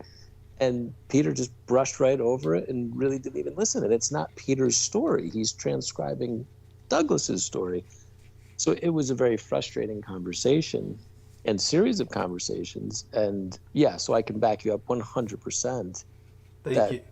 It was insanity. Like, he just really would not listen to anything. And he said it was dangerous to publish the magical compendium, but it's not a recipe book. It's just an overall knowledgeable thing that we could reference when we wanted. Why would we not want that with the life story of Douglas Dietrich? It makes perfect sense, but he was so out of his mind about it that he had a fake fear. He was faking fear for the public. And this whole worrying about the public, where did that come from anyway? It's as so if he phony. ever cared before. It's so phony. He wrote about Preston's winged creatures from Mars. I mean, come on. Like caterpillar men and such. Like, no, there's no worrying about Radu Cinema has been published, and he's a cult leader. There's no worrying about the public. The worry for the public. All right, I give this. It's so offensive. It's so offensive in its absurdity. In its what would you call it? It's when somebody is posing so brazenly, so gormlessly, yes, so shamelessly, where it's like it would be as if someone is how would the Americans respond if the U.S. government came and said, "We're taking all your guns away because you're killing each other with them"? It's not like the U.S. government would be lying, but nobody would appreciate their concern for the public. They would say, even though we're all killing each other with these guns, we also need them for self-defense from the people who are killing us. We need them to protect us against yourself if you become too tyrannical, which they would only take the government seizure of guns as a sign of. This is Peter Moon's attitude when he says he wants to protect the government, is that same kind of, what do they call it? It's patronizing. It's patronizing. It's very patronizing. Now, I will clarify. I'm not picking on Peter, and I'm coming from a long history of correspondence with Peter. I did not know these things. And one of the things that is difficult in life is we are never privy to the inner door conversations, and Douglas has a modicum of decency. Thank you. Until Peter turned his back. Well, you do. Like, you'll air it all shamelessly whenever you desire, but that's a level of honesty. But you never once informed the public that you never received $1 of royalties. It's been 3+ years. Thank you. You never once described any of the irrational behavior you experienced. Thank you. From Peter. Like, all of these things I did not know. The sexual overtures. Correct. That and the aggression. I only knew Peter, the author. I didn't really care for the Radu Cinema stuff. I always told him. Oh, God, that was so... It was... Brendan, tell people about the numbers. The moment Peter mentioned Romania, the numbers would drop like a rock. Well, we all want to go spelunking with,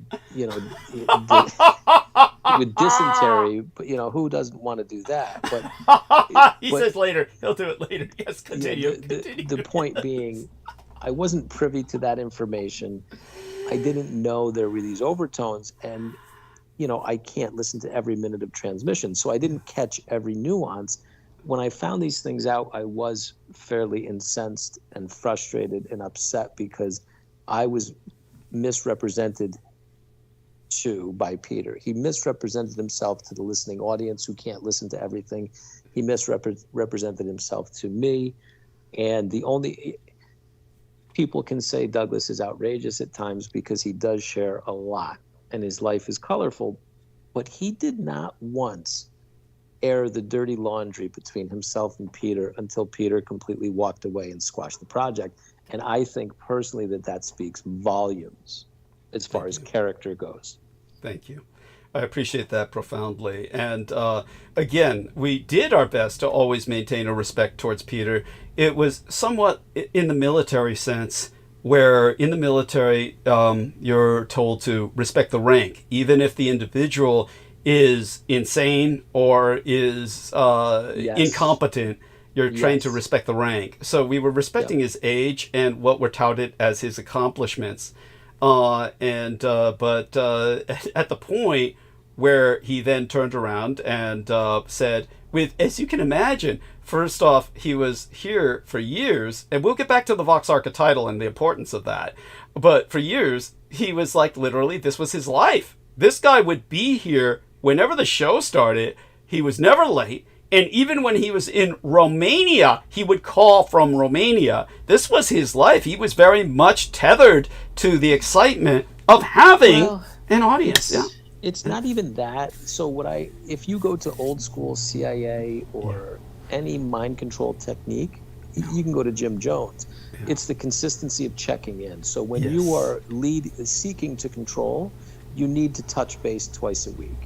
And that's why you have, no offense to religion, I'm not saying anything negative on religion, but in the revivalist locations, you're going to have a Wednesday night prayer service, you're going to have a Saturday night confessional, a Sunday morning meeting. Like, you're touching base several times a week to maintain that control point, because if you get 2 weeks out, the mind starts to figure things out. So again, I'm not sure if it was the excitement of the transmission because he was rather blasé, but if you're looking to control something, you're going to touch base as often as you can to keep that control instilled. There we are. No, it's very true and well taken. It's well taken. But with that being considered, he presented himself with the facade and the persona of, I love this. And then to turn around with this, sending lots of good love, gotta think of my self-preservation, and this, I'm not taking calls with a little art, just this dismissive. And you can imagine how, I'm a person who he literally has proposed to, there's no other word for it, wanted me to be essentially the replacement for Paola. Again, this was actually stated on air, which as Brendan can attest to when he comes back on with us, he'll be happy to talk about the moments that this was said, where Peter basically outed himself as someone who wanted me as essentially a bride, and offered me one of the rooms upstairs where Paula used to live. And for this individual to express himself that way, can you imagine if I had emotionally taken what he has said as real? If I had taken what he has said as real and took him into my heart as someone who's not, shall we say, as different as I am. I'm not baseline human. I'm only at this point, I am less than human. There's very little human about me. It's not just a quarter of myself with the vampire genealogy. It's also the nanoplasma, which takes even more humanity away from me. There's very little humanity left within me. But imagine if I were human and took that to heart, how devastating that would be. But such being said, getting back to the Vox Arca, through what Brendan has entered. Brendan entered in our text box here a part of the book that he feels expresses this element of Peter that takes us back to the Vox Arca title. Basically what Peter wrote, and again, this is available for you to read at Smashword, maybe even at Amazon. I'm not quite sure. TAIPEI said he was checking Amazon as much as Aaron was. And it seemed like he said Amazon/Smashword, so it seems like it might be on Amazon at this point. I don't see it on Amazon. Okay, again, then don't worry. Amazon has had very tricky searches for a long time. But Smashword's better anyway. Just so people know, Smashword gives me more of the royalties. So you might as well stick with. Also, as Aaron can point out, you can gift people the book on Smashword, yes, which you can. Yes. Please tell them, Aaron. You can gift people the book. So one of the frustrations I've had with Amazon over the years, as many wonderful things as they've done, as far as simplifying the process, is you can't gift a book or a movie even. And one of the things that's awesome about life is when you experience something that's great, you want to give it to someone, right? You don't want to say, hey, go buy this. You want to give it to them. So if you buy it and send it, you can't do that on Amazon, which I always found frustrating because it's not the same when you say, hey, here's $10. You should buy this book and read it. It just doesn't come across the same way. And on Smashword, you can literally, once you've bought the book, there's a button, gift this book. You press it and then you send it to the email address. It just shows up in their email, and it's a great tool. I can't believe Amazon hasn't utilized that because I think it's definitely costing them money. Yes, and I thank you for the link provided by our friend Nemo. Feel free to provide that in the chat box as well.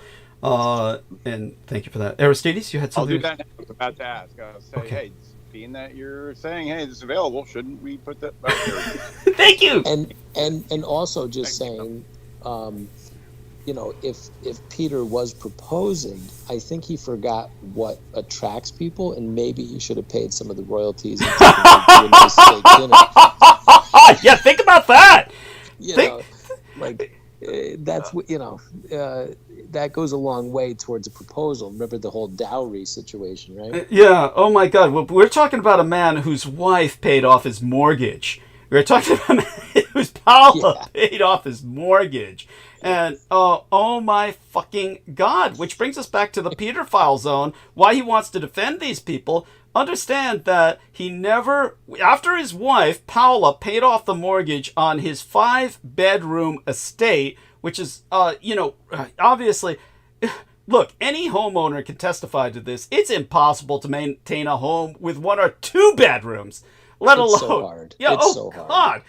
let alone 2 floors, 5 bedrooms, several bathrooms, and you're by yourself. I mean, give it up. I mean, this guy should not have been there. He just should have sold it off, moved to a nice apartment. None of this would have happened conceivably because he would have collapsed in front of an elevator and people would have called the ambulance for him. But all that being said, he refused to will the home to Paula after she paid off the mortgage, and refused to will her the insurance. And all of this is to keep his daughter's mouth shut about what he did to her when she was young. And this was part of the great firefight he had with his wife in their divorce.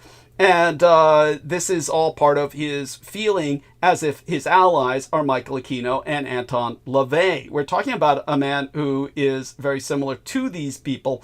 And again, this brings us back to the injustice of it all. But here's, knowing that much, you've got the context now, all of you, for what I'm about to read, which you can also read on Smashwords, what Peter wrote in the book. He says, as Brendan finds this profoundly offensive, this is in the introduction. He says, we'll understand the reason for this. His association with the core geopolitical and theological issues represent major triggers when it comes to the halls of power that rule our world. While we cannot avoid a minimal biographical sketch, as if this were some onus, as if this were like, while we cannot avoid a minimal biographical sketch, annoying as it is, that's not what he wrote. He did not write annoying as it is. He wrote everything else that I just read. That is not the point of this work. In other words, my life story is not the point of the work about my life story. The purpose of which is to reveal hidden aspects of the world's power structure in order to transmute these factors into a broader understanding that results in empowerment for the individual reader as well as the collective. Well, that may be well said. These are the same people he then wanted to deny the knowledge to. He then said, yes, thank you. He then goes on to say Douglas's father was George Joseph Henry Dietrich, a man whose unique destiny was prompted by escaping an abusive father. Imagine that. Seems to be running around. That phenomena, that is. At the age of 16, and joining and it goes on from there about my dad's short stint in the China gunboat patrols before World War II came along, which he does not mention in the book, by the way. He says, literally in the book, the way he wrote it, that my dad joins the Navy at 16, is in China, and then he said he went on to serve in wars like Korea and Vietnam, without mentioning World War II. Like, what the fuck? So there's several discrepancies in the book that we will revise and expand upon with a republication at some later point. The important thing was getting it out now. And so all that being said, it brings us back to the Vox Arca. He's talking about, because this is, again, what caused what only Aaron can truly address, his suddenly being so overwhelmed by fear that someone or something confronted him and scared the hell out of him. Now, understand, this guy's like 75 something, 76, whatever it is.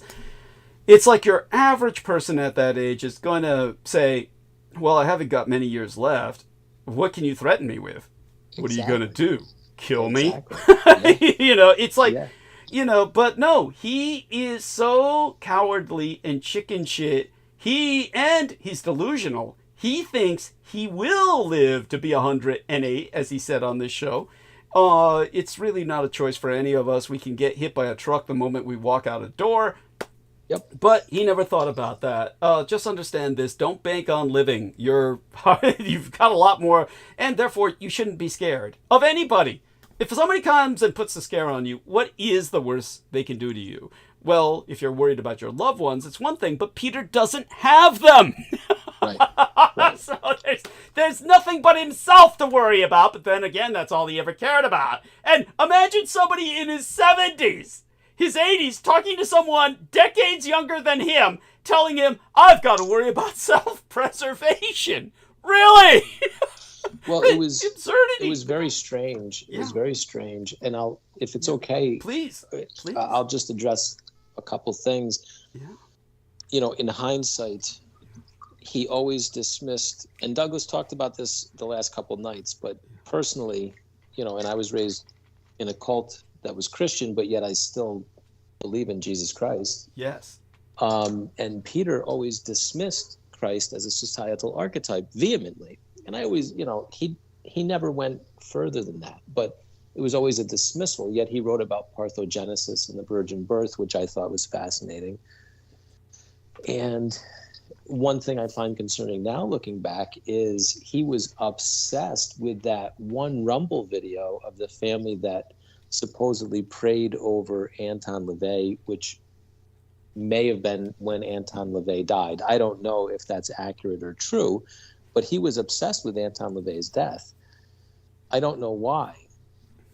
And literally, Peter went from that last transmission, I'm done with the book, we're going to publish the book, to that was Wednesday and Sunday. And then that Monday morning, he was frantic because he thought Team Dietrich were, targeting him, which they were not. They were just picking at the loose ends he was leaving, which he wasn't noticing. And then by Tuesday or Wednesday, he literally said, it would be very bad for me if this book is published. So how do you go from, I'm done with the book, it's going to be printed, to that would be bad for me if this book is published? Now, I'm coming from a location where I never would have listened to Douglas if Peter had not pointed me in his direction. It's a difficult study. I'm the first to tell you. There's a lot to overcome. There's a lot to digest. And Peter was like, listen, all of my work has brought me to Douglas's information. So I trusted Peter. And then in 3 days, he went from the book is going to be published to I can't let this book be published. So we don't know exactly what happened, but it's a very strange turn of events. But we have precursors. We have little red lights that popped up in the last couple of years if we look in hindsight. Yes. And I thank you for your courage in sharing that. It is something that is a classic Lovecraftian trope. The character suddenly has a meltdown from knowledge that they cannot handle. But he was always presenting himself as being above that to reinforce, validate, and expand upon what Aaron said about his anti-theology. Peter Moon would just shut up when it came to the Vedic culture or cultures he really knew nothing about. He would just say, oh, that's fascinating, or something when Brendan Zogit went on about Asian, Indian, Vedic traditions, or something of that nature, because Peter had nothing to say.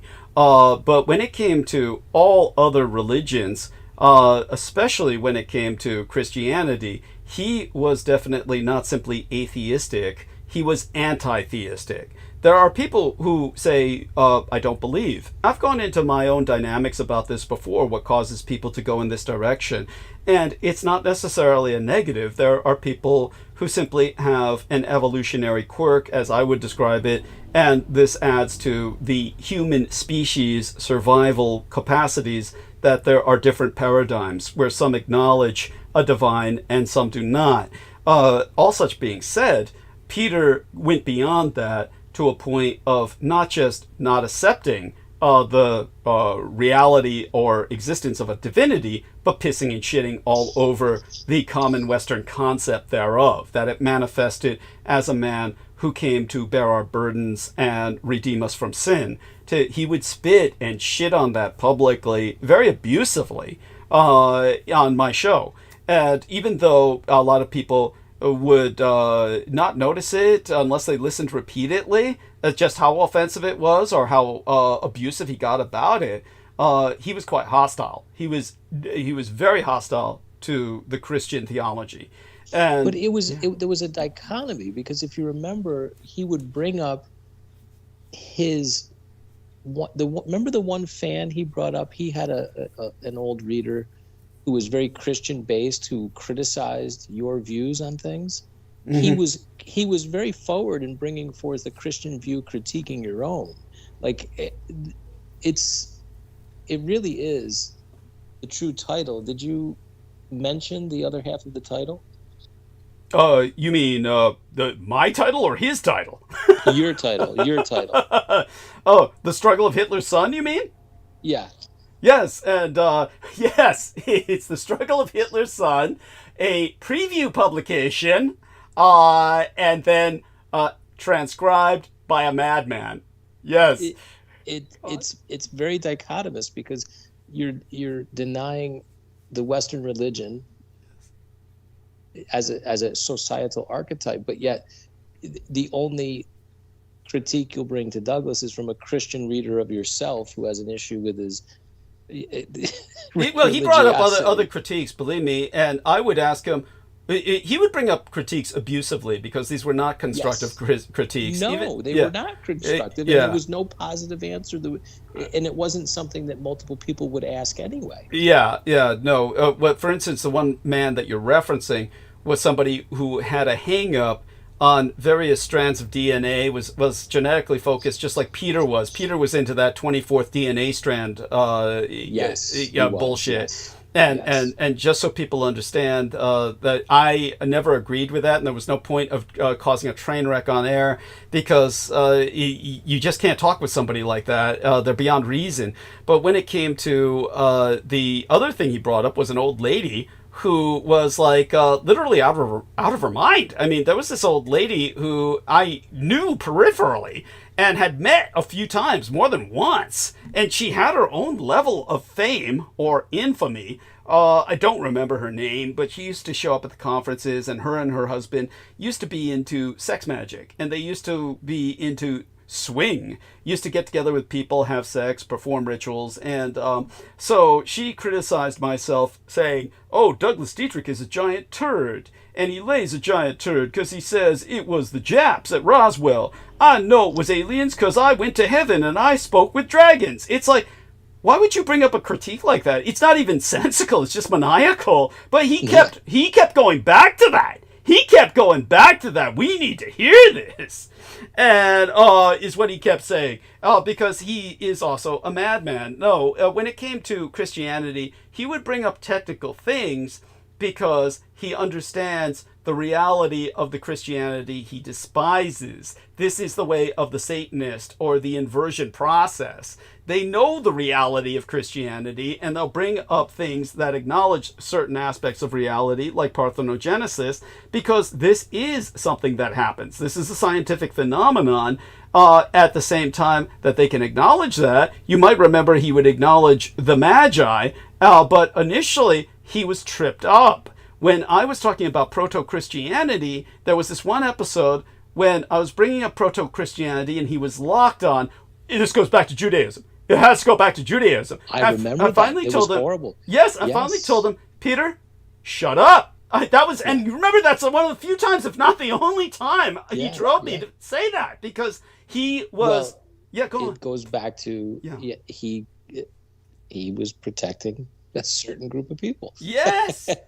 Yes. But what do you remember, without dwelling on the group of people he, ultimately fell back on? Because he made a comment towards the end of his life, the end of his life as we knew it, Douglas's hatred of the Jew will be his ultimate undoing, when I'm actually the moderate in this group, as many people who listen understand me to be.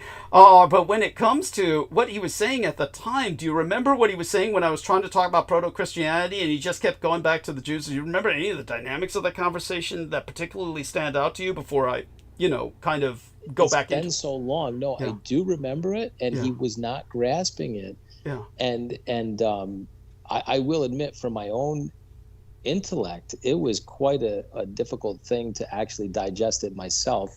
Not that part that he struggled with, but I mean, Brent Landau. Yeah. And the fact that there's a book that we were not privy to. I mean, it was such an enlightening tale. It was so freeing to learn the true meaning of the cross and how everything is inverted, Thank you. For the vampire being the protector, yes, not the hunter. I mean, the hunter in a way, but the protector more so. Yes. And the cross being the symbol that identifies you as you're safe. Yes. It was a very peaceful narrative. He didn't find it so, but I did. Thank you. I appreciate that profoundly.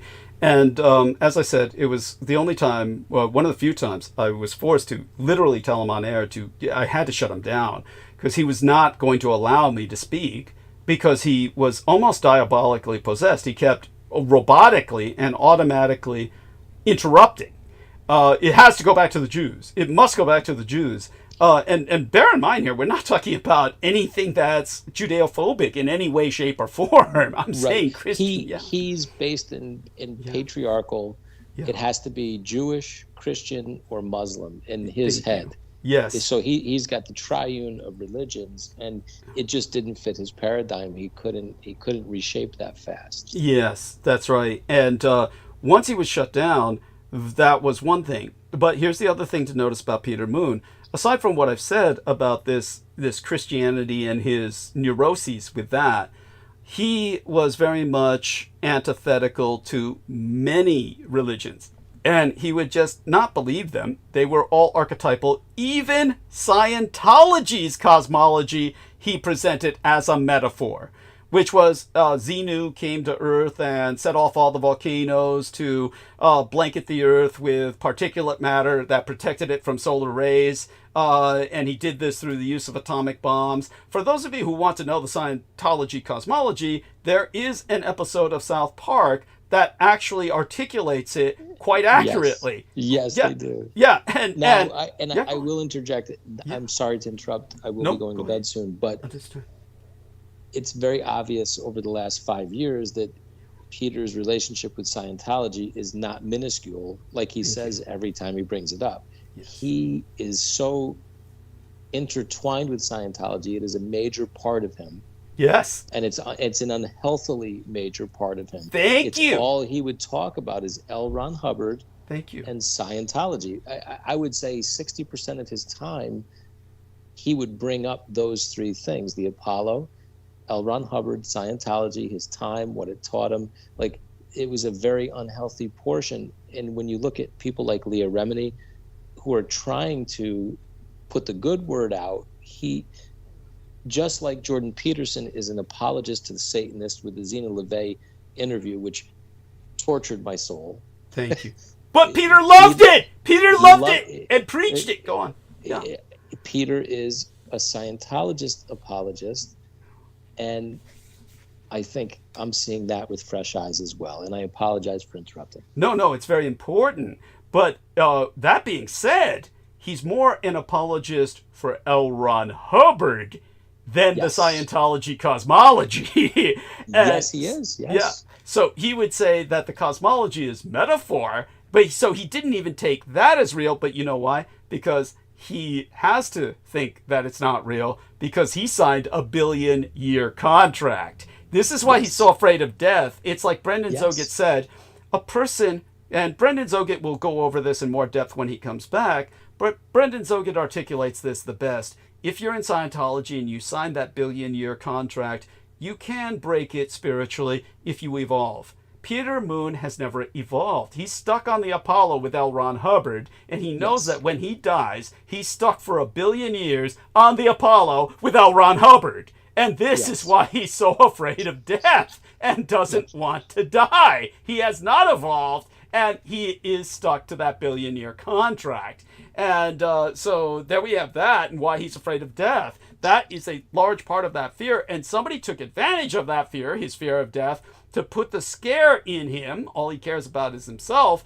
And whoever did that within a period of a few hours, sometime between one day and the next, in which he completely snapped, went into meltdown, decided, I'm going to pretend I'm sick to get out of the project, and said, I'm just going to pretend I'm sick. And then when Aaron said to him, Peter, you sound really, really sick. That's when Peter, what? Just shocked. Like really? And then once exposed, it all went down. But before Aaron goes to sleep, before Aaron retreats into the gentle night, the horror with the Vox Arca title that Holly warned me of. Fuck, I did it. So all you guys are first name. All you guys are first name. But anyhow, she said, whatever you do, and she said this months and months ago, all he talks about is the Vox Arca. She said, whatever you do, don't let him title the book the Vox Arca. And for reasons that are obvious. One of them is it conflates me with the Vox Arca. It objectifies me, and it is not me. It would be like, someone's a famous race car driver, and you name the book after their Formula One car. And it's like, it's, and it's no longer him, it's the fucking car. And so this is what he does, is objectify me with that title. I could understand it if you're trying to present it as grimoire, but he didn't want to add the magic. So you see all the conflicting parts, but here's the worst part. As expressed on record, on this show, the Vox Arca is an implement that is, of course, a product of the military, where they took advantage of prisoners from the California prison system and exploited them in sacrificial rituals that helped to create the Vox Arca, and their body parts were used. So what you start is the potential for a criminal investigation that he had no care about because the collateral damage would not be upon himself. So he's someone who's trying to direct attention to something that is, of course, what the military will simply reject and say, oh, this is not real. But nevertheless, this is not an area you want to go into. You want to tread that lightly, and you want to essentially acknowledge the reality of that horror, but you have to contextualize it, not emphasize it. And he wanted to make it the emphatic. Not only did he name it the Vox Arca, the subtitle was the full name of the technology in Latin. Vox Vocis Arca Arche. And, to making it even more stupid, which only then specialists who are truly seeking magical ritual are going to go for that book. Because you take a look at Vox Arca, Vox Vocis, Arca, Arche. Go on. Even aside from that, it's ridiculous title. Thank you. But it's Douglas's book. Thank you. That Peter is penning. Yeah. And he brings the title up. Yeah. And Douglas says, I really don't want that title. And he just brushes over it like it's nobody's business but his. Thank you. And ignores it. Now, I want to make one more disclaimer here for people who are just joining, and people may never hear this, but I know Peter. I've met with Peter many times. I've met his wife, his ex-wife Paula, and I'm bringing these things not to pick on Peter, but as a previous fan of Peter, and so I know of what I speak. This is a major change, and it's too darn bad. But this is not a pick on Peter session. This is just pointing out the obvious. I did not have all the facts, and I just want to make that point apparent. I'm not doing this to do it. I'm doing it because the truth is the truth. And Douglas was very kind to not enlighten the world as to Peter's shortcomings for 5 or 6 years. Thank you. And he waited until, there was really no other choice. Until I was rejected by Peter himself. I waited. Right. Yes. Yeah. And denied the project the day before the printers were to start. Thank you. Yeah, it's all circumspect, but I mean, it's such a tragic turn of events. But to put it in perspective, it's just insanity abounds, and there's a magic lust here on Peter's behalf. No, it's true. It was, in the end, a magical lust. Before you retreat into the gentle night, 2 points to be made. One of them, of course, the sheer, shall we say, the worst aspect of Peter is anybody who listened to the show would have heard him say this. I'm doing this book for Douglas, to get Douglas some income. Remember that? That is so offensive, and that's where I started to get really angry when I learned that there were no royalties paid. That bothered me. Yes, thank you. And the other thing was, there was a third subtitle. There was a third subtitle, and it was word salad, and he could not remember it. He could not himself remember it on air. When we asked him to bring up the title again, and he said he couldn't remember what the third subtitle even was. It was so ridiculous. And none of us can. None of us can, because it was a word soup. It was alphabet soup. So that was there was all that. These points are now made. But another aspect of the Vox Arca that he misdescribes in the book, he was talking about animal hides made by, quote unquote, he calls them Chinese leatherers. There were 2 that were contracted. One was Chinese and one was Italian. And yet he makes them all Chinese. There's some racism involved here in why he does that, and it needs to be corrected in the revision of the book. But again, this is an aspect of Peter where he reformats in his own mind the certain elements. That's why I said transcribed by a madman. There's going to be discrepancies in the narrative that need to be corrected. But people, you're welcome to read and ask about them. And ask questions about whether or not this is a discrepancy, where, is this real? Did Peter make this up? And again, there's all too much of Peter in the book. Like, he titles the chapter The Road to Ong's Hat, which is like, I have nothing to do with fucking Joe Matheny, whose name I can't even remember. I had to be reminded by Aristides. And Ong's Hat. And the Ong's Hat motherfucker, Joe Matheny, has nothing to do with the Dietrich Artelact. I mean, this is just Peter interjecting himself into my story and trying to pervert it and turn it into his.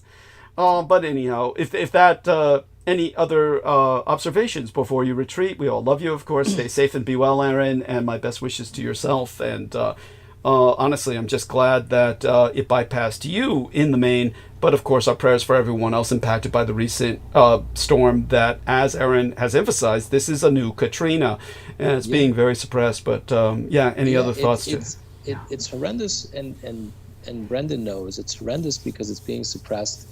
But the city of Asheville is no more at this point, and there are many places in Georgia, like Augusta and the like, that are still without power and will be for 2 to 3 weeks. So this is a very big thing. But I'll send prayers to those people. I hope everybody else does. And I just want to set the record clear on a few things here. And Douglas, I appreciate your answers. And I'm grateful for your sharing all of these wonderful stories. Thank you so much. And again, we can't express it enough, our gratitude to yourself. And we look forward to speaking again privately. But otherwise, thank you for joining us publicly. And you have a blessed night. And enjoy your sleep. I say that with a little bit of a... Yeah, I will, and I appreciate it. Good night, everybody, and I'll be back as soon as I can. And enjoy the rest of the enlightening conversation that is to come. Thank you so much. Blessed be, Aaron. Thank you. Yes. And now, well, of course, we welcome aboard. Brendan won't be joining us for a little while yet. Our man Nemo is away from the keyboard. He's still listening. So it's mostly going to be Ian and Amy for a little while. Let's let them... Brendan. Oh, okay. But I'm on my way. I'm going to purchase an old tube receiver, the vacuum tube receiver. So I'm doing something important. Understood. And appreciate it. Yeah. Okay, great. And it's not some what's that guy's name? Preston Nichols. It's not a Preston Nichols project, or what? Yeah, it's not like the Evan Esther. I'm not trying to contact the other dimensions with it. It's just for sound audio playback, because tubes will have the highest audio quality of all playback devices. Yes. So getting vintage tubes, that's going to have the highest, any audio file, they're called audio files, that. I found one that's really cheap, and this person is some rich guy that wants to throw it out, so I'm going to go rescue it. Cool. And what was it you brought the other day that left you broke? It cost $40. It was 2 bottles or something? Oh, that was just basic groceries. It was I left the store with just my hands full, 2 arms full, which was 3 boxes. I'm not even exaggerating. 3 or 4 boxes and a jar of jam, and it was over $40. I mean, the world's just crumbling in front of us, dissolving. It's totally absurd. These prices are totally bonkers and uncalled for. I don't believe that they reflect any reality in transport at all. It's just the companies are just taking advantage of people, really. The apathy, they're taking advantage of the apathy of people. Because most people just say, oh, well, that's just how it is, So that's the unfortunate situation we're in. Yes. No, that's too bad. And thank you for sharing that. And, of course, he got harassed by a gypsy on the way out. Yeah, oh, yeah. And you guys were like, oh, she loved it. She wants to take her home. She was freaking ugly. I'm sorry. She was a nice lady. She helped me out, but it was I don't know why she was tripping on. I was buying an organic pizza, and she was like, "Oh, that's really good, isn't it? Doesn't it?" She's hungry. She wants it. She wants you to share. What do you think? She wants me to feed her pizza while she's laying down. Yeah. Come on. Yeah. It was awful. It was awful. Okay. Oh well. And then in my ear, I didn't realize I was off mute, but I just kept hearing, "Yeah, get her, get it." That's right. That's right. She had a young voice. And it sounded like some fresh-cheeked young girl that was coming. Oh, it sounded much better over the bandwidth, I'm sure. Yeah, yeah. But after that, then the 2 hot chicks came in. Oh yeah. Then 2 big booty Latinas come in with basically wearing no clothes as I'm leaving. And I'm like, I just gave up. I've been working for 15 hours, and these guys are like, go back in there. I'm like, dude, I just spent $40 on basically a cardboard box and a couple of drinks. Yeah. Oh, man. Yeah, so that's what happened. Okay. Oh, my God. So sorry it's been so hard. It's been rough. It has been rough. He'll describe it later, people. It's Yeah.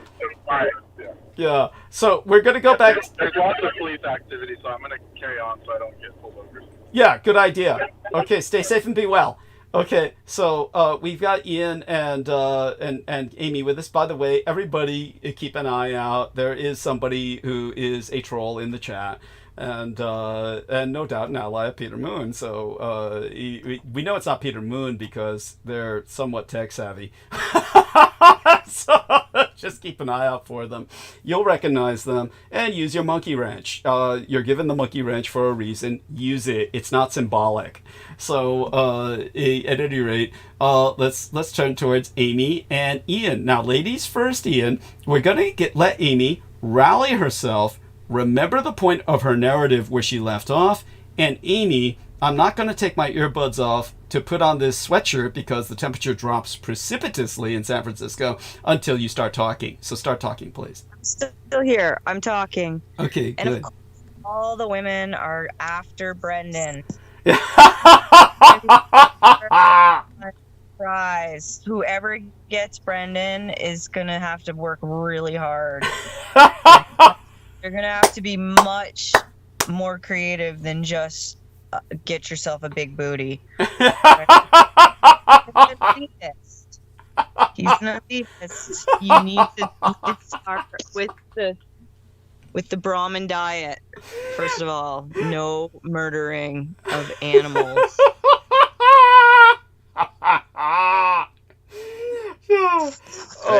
Ian, okay, get started, Ian. Take us into directions that make me shudder. I'll put on a sweatshirt and leave you unsupervised for a few minutes. Okay. Talk to Amy. How you doing, Amy? I'm okay. I don't get to go to the Waffle House as much as I'd like. I'd like to go to the Waffle House more often. Yeah, I got to go in a little bit up there. That's funny you say that. No more Wawa burger for you, huh? No. Well, actually, you know what? I found a spot. I found an American Legion down here, and like every, I think it's every Tuesday night or something, they do like a $9 burger deal, and they make like almost to the T real In-N-Out cheeseburgers. I mean, they're fucking incredible. They're fucking incredible, and it's like every week, so it's kind of like. Leave it to you to find the American Legion with the best burgers. Yes, yeah. Imagine that. Ian West is an urban explorer, people. Yes. Yeah. So go on, Ian, please. I mean, according to Amy, you're the reason for all our numbers going up and these subscriptions. I mean, so might as well. Doug, I'm glad I could step in and help with those numbers tonight. After such poor performance last week. I mean, God knows where we'd be without Ian. It's he's got the magic. You were a DJ after all. It must be acknowledged, and you can share a bit of that history. Give him a bit of bio, and while you're doing that, Amy, prepare to get back on your narrative of where you were before I so rudely interrupted, and we never went back. You were talking a bit about people in Vermont, immigrants, I believe, right? And how I remember. While I was trying to figure out whether I'd make rent. So. Can I say something? Can I say something? Of course you can. Amy did such a good job a couple of weeks ago when you're talking about how people lose the attachment with the food or their connection with the food because they grow it. Right. Yeah. Yes. Pretty much stole that from Jennifer Hawkins. Yes. Well, it was really good. I enjoyed it. I thought it was very profound. Very profound. Well, I do live on a farm. Like this place here was meant to be. It's river bottom, so it's meant to be agricultural. I'm not good about growing stuff. Like, I mean, he keeps asking me to put stuff in the garden, and I don't do that. That's not me. I don't. Maybe I was gonna say, think about this. Like, even though you live on the farm, it just be glad you don't sound like it, like Brooke. It's really I don't have a squirrel farm. I do have a couple chipmunks. I don't have a squirrel farm. I can't imagine that she has less than 5 squirrels by now. Like Wait a second. Ian sounds kind of tired here. Your voice is kind of weary and drawn out, Ian. Are you hitting pot instead of your normal drugs? What? I'm moving the microphone away from my mouth so the breathing noise stops. and it sounds kind of slurred. I hope you haven't had a stroke. No. Do I sound okay? I guess so. Once we bring he has a stroke every night when he looks at that wax set. Or when I get to the Hitler part of Doom, that really. in all fairness, you know what I realized, Aristides? I realized that because Michael Aquino was dealing with the contract company, they probably had some weird fucking combo, like, what would you call it? It's like, what do they call the prototype game? They probably had a prototype game that combined the two. That was another factor that I thought about. Does that make sense? No, Doug, what it was is Hitler appeared. Hitler appeared in Spear of Destiny. It was. I don't know if that was ID, the people that made Doom, but if the people that made Doom made Spear of Destiny, then the creators of it did. But Hitler was in Spear of Destiny. The Wolfenstein franchise. Yeah. I think it's all the same. It's all the same people. Yeah. So, are you okay, Ian? I mean, you still sound a little like. Have you been working too hard? What? Are you lying down? Yeah, I'm lying down. Yeah. That doesn't help. That's what's going on. You're like talking to us in your sleep. No. I'm up now. I'm up. And he's on Waffle House. Yeah. Turn on the camera. No. Don't turn. No. You're gonna use up all my bandwidth. Don't do it. Don't turn the camera off. Oh my God. What does he think he has to offer for us to see? He did turn the camera off, thank God. It was all dark anyway. I know, yeah. Laying down. So yes, if he had turned Peter, I'm enjoying this Peter saga. This is great. I love so it. Tell us your impressions. Go ahead, share your impressions. All these new revelations are just coming out about the two of you. It's just too fucking funny, you know. Yes. Like, I had no idea he fucking was like had a hard on over you. I mean, come on, I never would have guessed that. I mean, how could you not guess that? Well, I don't really pay that much attention to him, you know. I don't blame you for that, but you do remember the time he said you were a demon. Remember that we were trying to talk to you, and yeah, and he's like, he wouldn't answer my question or whatever, but yeah. There you go. Yeah. Ian, what did you think about Paula being a vampire? I could totally see that. I could totally see that. You know, I mean, he did pick her up in Romania, and she's a cute little piece too. She's cute. You know. Very vampiric, as far as I can tell. But I felt like he had directly asked Douglas in the past if Douglas had known any other vampires, and Douglas avoided the answer, and I was not impressed with Douglas when he could not tell Peter, you're fucking married to one. What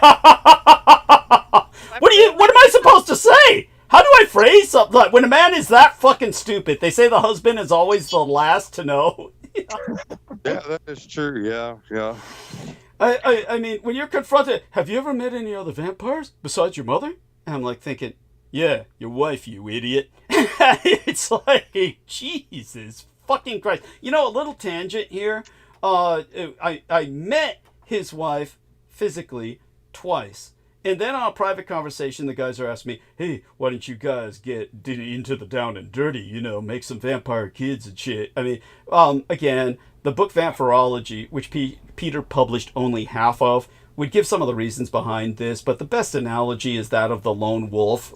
We love our ranging. We're not pack wolves. And vampires really do not like each other. We get this big territorial competition thing going.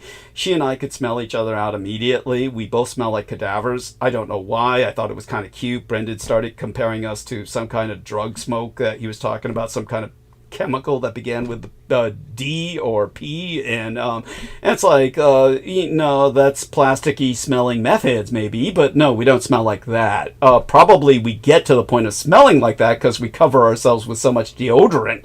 But such being said, we have very powerful olfactory senses, and just like you as a human being can encounter someone and maybe, if they've just fed, so to speak, wow, this guy had garlic and onions, or this guy had a certain kind of, dinner. It's one of those things where you can tell if a vampire's just fed. Usually you can smell the kind of blood almost to a degree that they fed upon. But she, of course, preferred children. But she's not draining them dry. She would take her share. Being half vampire, she could limit her feedings. She had the capacity to do that. A true vampire cannot limit their feedings. They can't control their frenzy. They'll just drain a person dry. But she definitely preferred younger people's blood. All vampires do.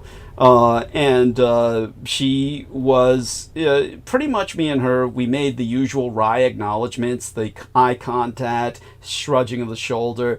We kind of were making fun of Peter behind his back, but it's not something that we really pursued. But just to give people some depth here, she being half vampire, my relationship with her was really most intensive on Skype. And this is the total opposite of your average Eastern European female. Your average Eastern European female, usually when you meet them face to face, will be very personable, very affable, very friendly. You would almost think that you had a chance. And your average man talking to your average Eastern European female would say, wow, I really want to get to know this person better, and she seems to like me. Almost certainly, that's not the case. The reason Eastern European women act like that is because you're physically close enough to strike at them, to lash out, to throttle them, to choke them, or to rape them. And they basically placate you. They are very good at that. However, anytime she wants, she could. Yeah, well, there you go. Telephonically, if you call them telephonically, all that facade is dropped. All you're going to get is, who the hell are you? How did you get my number? I don't remember giving you my phone number.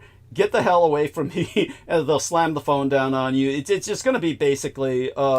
I'm being rather archaic with my metaphors, of course. These days it's all cellular and you don't get the slam effect, but it's just basically, most of the time, they are a completely different person on the phone and they're inimically hostile.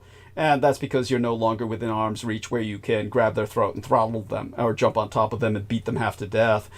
Paula and I, it was different. She was at her friendliest on the Skype, and so she would really cut loose and bitch and moan about Peter and what really pissed her off about Peter, which was everything. There was nothing this guy could do right. So that's pretty much what I'd like to say in a nutshell. But back to Amy and Ian with that, and since the subject was brought up, that part should be addressed. And so back to Amy and Ian. I wanted to just congratulate you on being able to open that closed door that you hadn't addressed yet. So I'm glad that that's been made public. It makes me feel better about big lies and secrets. But I mean, honestly, like, it's just strange that Peter would be surrounded by vampires. Like, that he'd have a wife that was one, that he'd be working with you, like... Well, he went to Romania. Kind of, what do you expect? I mean, he's going to Romania all the time. Does it not make sense? But continue. Yeah. There's a certain... Yeah. No. How would I know what happens in Romania? I have no idea. I clearly don't know. I just simply would not even... My consideration with him going to Romania all the time was, why aren't you going with him, and why is it that he gets to take these let me respond to that. Because that does deserve response. There was, of course, the offense aspect of it, where he's just vacationing in Romania all the time. Did you know, just to put this into some perspective, basically, it was best described or observed by Aaron Tice in one respect, but Aaron Tice never gave it the adventure tour feel I would give people before I was forced off Facebook, banned from Facebook because Lena Shea uploaded a bunch of swastikas onto my Facebook timeline the night of the Christchurch massacre in New Zealand. Then she got me banned off Facebook permanently. Before she did that, I would take people on tours of Peter Moon's and Paola Mason's Facebook timelines because it was so fucking funny. On Peter Moon's timeline, he tried to present himself as this married man with this hot young chick, and one of the few photographs he had of himself hovering over Paula, which I downloaded. I could actually search through my files, see if I could find it to put here in the text box. She's just cringing like Sigourney Weaver does when the alien sticks out its proboscis and drools acid on her. That's what that photo looks like. Ian West says it was pretty fucking funny. And I think that's Ian who answered that comment there. But at any rate, aside from that, I would show these other elements of the differences between them. Paula would just excise him out of all of the photographs. But all of that being said, the important point to be made here when it comes to Aaron's observation was that in the beginning, Peter was trying to do things with her.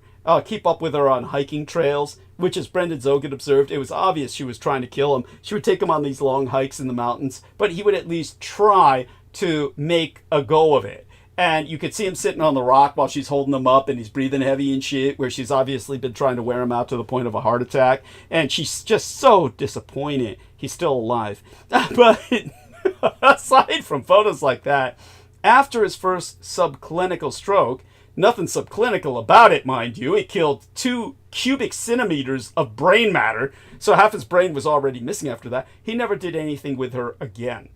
And so when he became inactive with her was probably around the time he was also complaining about his back, which was the time that she had jumped on him, knocked him down like an oak tree, and basically threatened his life if he ever touched her again without his permission.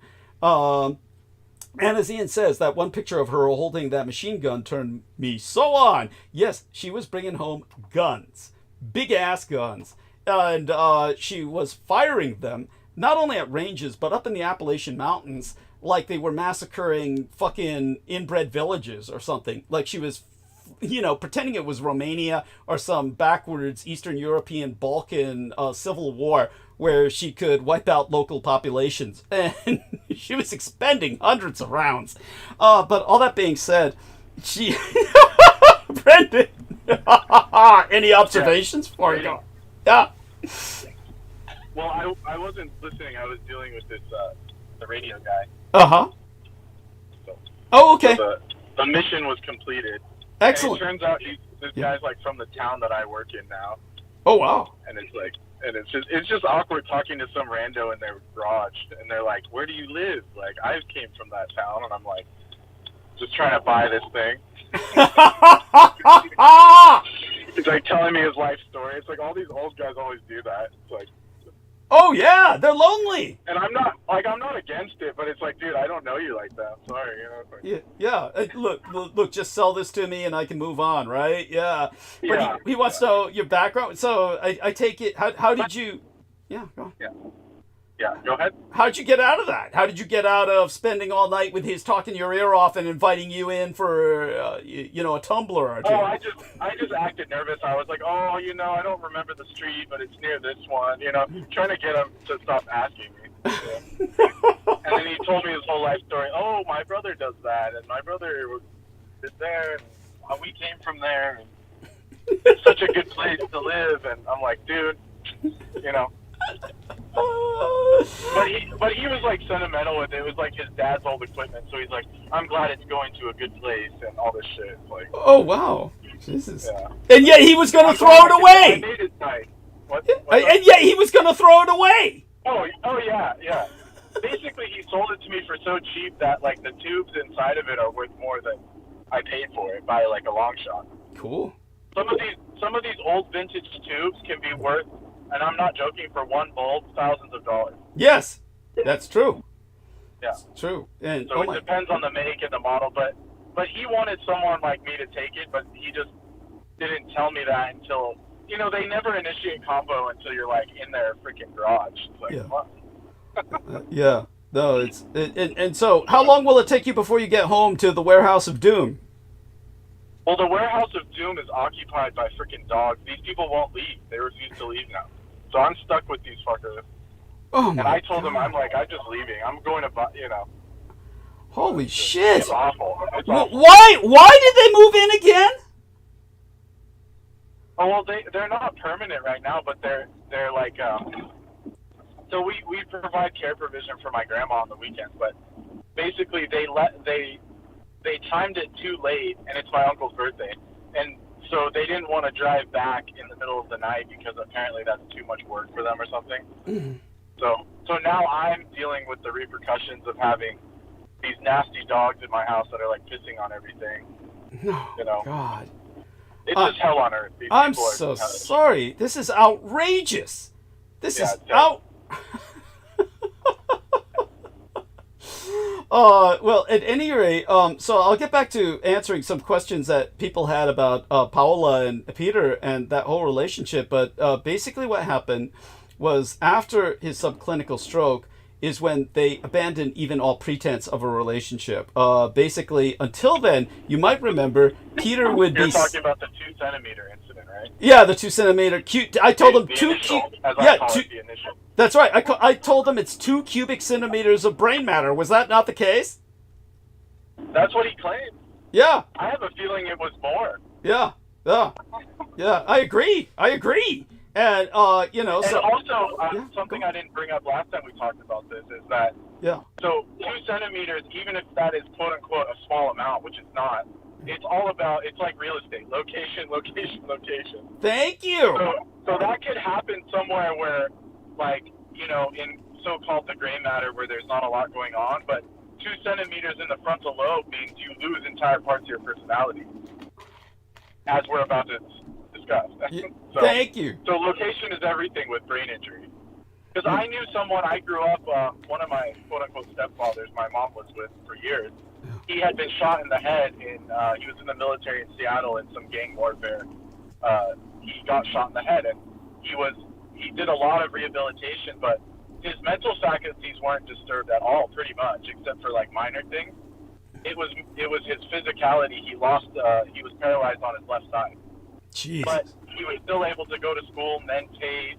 He was a good conversationalist, you know. So 90% of his mental capacity was untouched, but it affected his motor skills.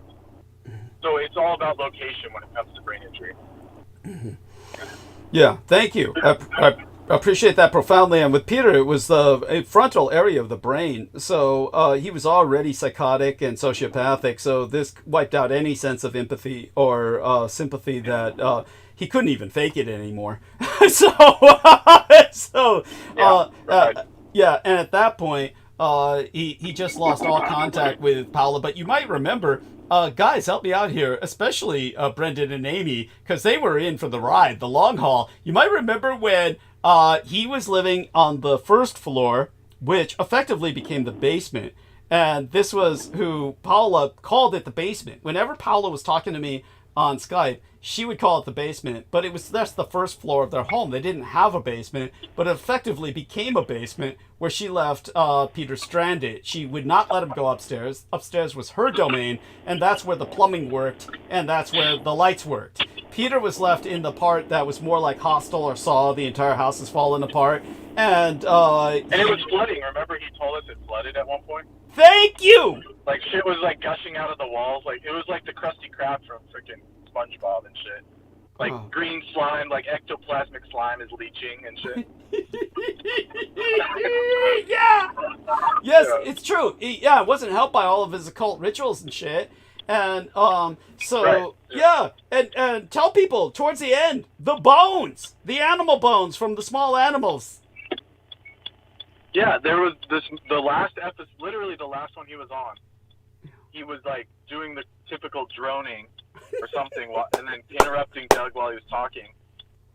And the couple times he was like moving around, I just heard like crunch, crunch, crunch, and it was an unmistakable crunch of like bones under your feet, dry ass old bones, like chicken bones and shit. Yes. And I was telling Douglas, like, while I was typing to you while it was happening, I was like, so not only are there like beeps that are changing his mental pattern, like these like weird clicks and beeps that were happening in the background. Tell people about that. Tell how he would change. And every time there would be a different series of beeps. Morse code. It was like Morse code. Go on. Was on break. Yeah. What was that? Morse code like. Tell them about that. Yeah, it was like something, you know, those old answering machines or the the ringtone from like that you hear on Pink Floyd, the British ringtone, where it's like boop, boop, boop, that thing. So there was like series of those and like weird beeps in the background, like an answering machine, like an old school one. And then every time that would happen, he would change topic, like on cue. It was really weird. And I was telling Douglas, like, dude, while you were gone, he was doing this weird stuff. And as I was telling you that, then I heard crunching. I'm like, holy shit, was that? I was like, I hope my imagination is just going wild with this, because he's literally crunching like bones under his feet, dried bones. And Doug's like, it's all too real, brother. Like, this is all too sketch, you know. Now, I don't know if this person, wants to remain anonymous, but I do want people to know I just got 77 United States dollars supposedly from the individual who's been trolling in the chat. So thank them for that. No, it's $7.77. Doug, I have something to tell you about the payment method. Should I type it to you? Okay, go ahead and type it to me. Because this person... Because it's something that's super imperative regarding that. Okay, so do I return this right now? Because it's only $7.77. Do I return this to the individual? Or should I just say it on air? I mean, go ahead and say it on air. It's exposed by other people that have streamed. Yeah. So I learned about this from someone, Thor from Pirate Software. This is someone who's just like, he's like a famous person that worked for Blizzard Entertainment. So he does like these reels. And they stream on Twitch, so that's how they make their money. And he said they had to abandon the PayPal format. Yeah. Because people would donate like $1, $1, $1, like repeatedly as gang stalkers. And then they would refund via PayPal. They would ask for a refund. And because PayPal didn't register that as nefarious, it would bounce back on the user of PayPal, the actual recipient, as bouncing back, and they would charge the person a $15 charge per chargeback. And he said every time that happened, he would start a stream, and then the next day he would be negative $300. Yeah. So it can be used nefariously via donation, via PayPal. Yeah. So be aware of that. If you see multiple small amounts, definitely report it to PayPal immediately. Yes. Good idea. So, let me see. But you also recommended just fucking returning it, right? Like before they do that. Well, it would preempt the chargeback, but it's like it's hard to tell. Well, I've got enough on it now, surprisingly, where shouldn't be too bad. I do want people to know that somehow I wound up with $44.14 on this personal account that wasn't there before. I don't know where it came from because there's no indication where it came from. It's not from this individual. They only gave $7.77. We do have a dear friend with us who has joined us, Sammy Romero, so I do want him to be able to speak because he has... Let's hear I need to go. What? So, hello, Sammy. I'm tired. I need to retire. Well, we love you dearly, honey. Stay safe and be well, and we want you. I'm so glad you had some opportunity to speak at the beginning about what's going on in Vermont. Honestly, I can't even look at pictures from Vermont anymore without imagining a horror story of people in dilapidated buildings. Mold fest. Hello. I'm so glad you're here, and I am taking off. See y'all later. We love you, honey. Stay safe and be well, and you and I will speak personally soon. You had some wonderful cards you sent me, honey, and some wonderful thoughts throughout all this time, okay? Very good. Take care. Good night, everyone. You. Bye. Bye, Amy. Yeah, blessed slumber. Yeah, good enough. Yes. So welcome aboard, Sammy, and please don't hold back. Share with us whatever you wish. Hey. And also, if I hope things are going well enough. Do you need prayers? Do you need or how are things going in general? Well, first off, I want to say hello to everybody. Yes. But most importantly, too, I want to thank Doug. I have to say this publicly because bless you. You know, Doug's my friend, but you know, you have to give people their flowers while they're still here. And Doug's been a tremendous blessing in my life. I can definitely say Doug is more human than he thinks. I think he's more you're more human than you give yourself credit to, as far as your empathy and a friend. The reason why I say is because he's helped me out a lot. He's been a brother of mine in battle, and I love him, and I want to thank him for being there for me. Doug has been a blessing in my life, and I have to thank you publicly because you have to do that, especially with each other as friends. You have to heal each other from life, and you have to remind each other how how blessed we are to have each other. And definitely you, Doug, have been a blessing in my life, and I want to tell you that in front of the whole world. You've helped me out a lot, and I want to thank you. And that's the best way I can put it, because there's really no words. I'm not a person of many words in a sense of that. It's just I'm very thankful. My brother and I are very thankful, actually. As far as me, it's as far as coping process and losing a loved one, it's something that it's just. How much of that are you willing to talk about? I didn't want to bring it up unless you did. Well, I'm gonna share what I can. Obviously, there's stuff I'm gonna share with you in private. It's just personal stuff. Yes. But it's you're coping with things. You're still grieving, and you're at least I choose to remember the memories, the love. Okay. Things that I knew I had with my sister and all the other stuff that like anything. I'm sure with your parents passing, you discover certain things about your parents, and there's new information, right? Mm-hmm. But at least with me, if things that were shared to me that I didn't know, especially personal, I leave it to where if my loved one did not share certain things with me, it's because it wasn't meant for me to know, right? Yeah. So as far as that, it's how I learn to cope with things. You have answers as any human being, and people want closure. But for the most part, I've left my grief in God's hands. There's a lot of questions, obviously, as far as myself, that I've asked myself that you torture yourself mentally with wondering if you could have done anything to prevent someone's passing.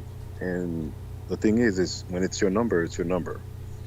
And you have to learn that it's a part of life. And that's how I'm coping with things. But I also, God shows me also the blessings that I have. I have one of the very few friendships that I have, yours being one of them. Is definitely a blessing. Thank you.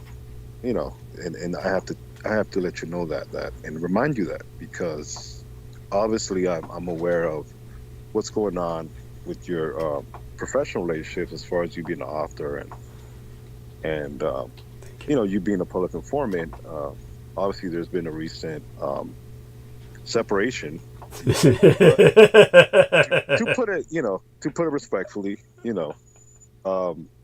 and it is what it is. But I'm also here to remind the world that Doug is a very good friend. He's a very good friend. He definitely is somebody, I believe that God put in my life. Obviously, he's a very unique individual in the sense of who he is, but that's even more why I feel very blessed, and that gives me comfort. It does. It doesn't take away the pain, but at the same time, it also shows me, there's more to life than just tragedy. Even though it's a big part of life, it's not the complete picture. And I also have to be sensitive to understand that the world keeps moving. Obviously we're hearing Nathaniel Cuomo talk about what's going on in Vermont, and I'm not sure if they're affected by the storm, but I wouldn't be surprised either. But you know, the world keeps going. You know, the world does not stop, and you know, we also have to, you know, grieve and cope, but we can also forget that, you know, we're still part of this material world as far as breathing and you know, existing in this world, as far as the physical. And that's really where I just like to leave it. And really, I called really, I mean, just to show support, but also, you know, I have to thank you publicly, Doug. It's something that I told myself I had to do, because, you know, there's a lot of slander, and there's a lot of effort to soil your name, and that's simply just not the truth. I have nothing to gain from saying this. You didn't pay me, you know. I'm not gonna write a book for you and you know, profit from it. No, it's you're genuinely my friend, and I have to thank you for that, and I have to thank God for that, you know, my creator. But you know, I have to say it publicly too, because it's been a very helpful way that God has sent. You know, I lost a sister, but I have a brother too, and also obviously a twin brother as well. But I consider you a brother as well. Thank you. And you know, you have to also count your blessings, and that's kind of the mindset that I tried to remind myself, because it's very easy to fall into the mire of, you know, of grief, depression, and anger, and thinking you're in control, and we're really not. You know, we're very fragile. We're very fragile creatures, not just, you know, physically, but mentally as well. And you know, it starts with the mind. You know, mind war. You know. Yes. It's very appropriate. You know, that book that you know, Colonel Kino wrote, and it's because it starts with the mind, and that's one thing I've tried to center myself and understand that you know, I have people that depend on me, you know. Yes. And you know, try to cope, and I'm still coping, and I'm still grieving, but in my own way, you know, I deal with things, and you know, I take it day by day. But you know, this is also part of growing up. This is part of being an adult. I guess this is one of the drawbacks of you know, having the blessing of growing old, is understanding not everybody gets that privilege, you know. And you know, it's a double-edged sword. But you know, there's things that I'm going to talk to you about, because that's another blessing that I have to thank God, is you've helped me a lot with my knowledge of where my theology is obviously limited. And when I say limited, I wouldn't say it's complete as yours is. But the one thing I do appreciate about you is you're sensitive to my beliefs, in the sense that when I confide in you, it's not really to I'm not trying to get the Batarka, you know. I don't give a damn. That's our other point. Ashtray something, you know. Go ahead. Right. I thank you. That was another point we should have made while Aaron was on, was when we were talking about Peter Moon ignoring or decrying various cosmologies. The only gods he has acknowledged, which you've seen in the communique that I forwarded to you, the only gods he's acknowledged the existence of are the Edomite anti-gods, which speaks volumes. It says it all. So please continue. Yes, it's an important point to be made. Right. Well, you know, that's it's not a surprise. I think what people, I'm sorry. What I mean is, I think the audience sometimes, I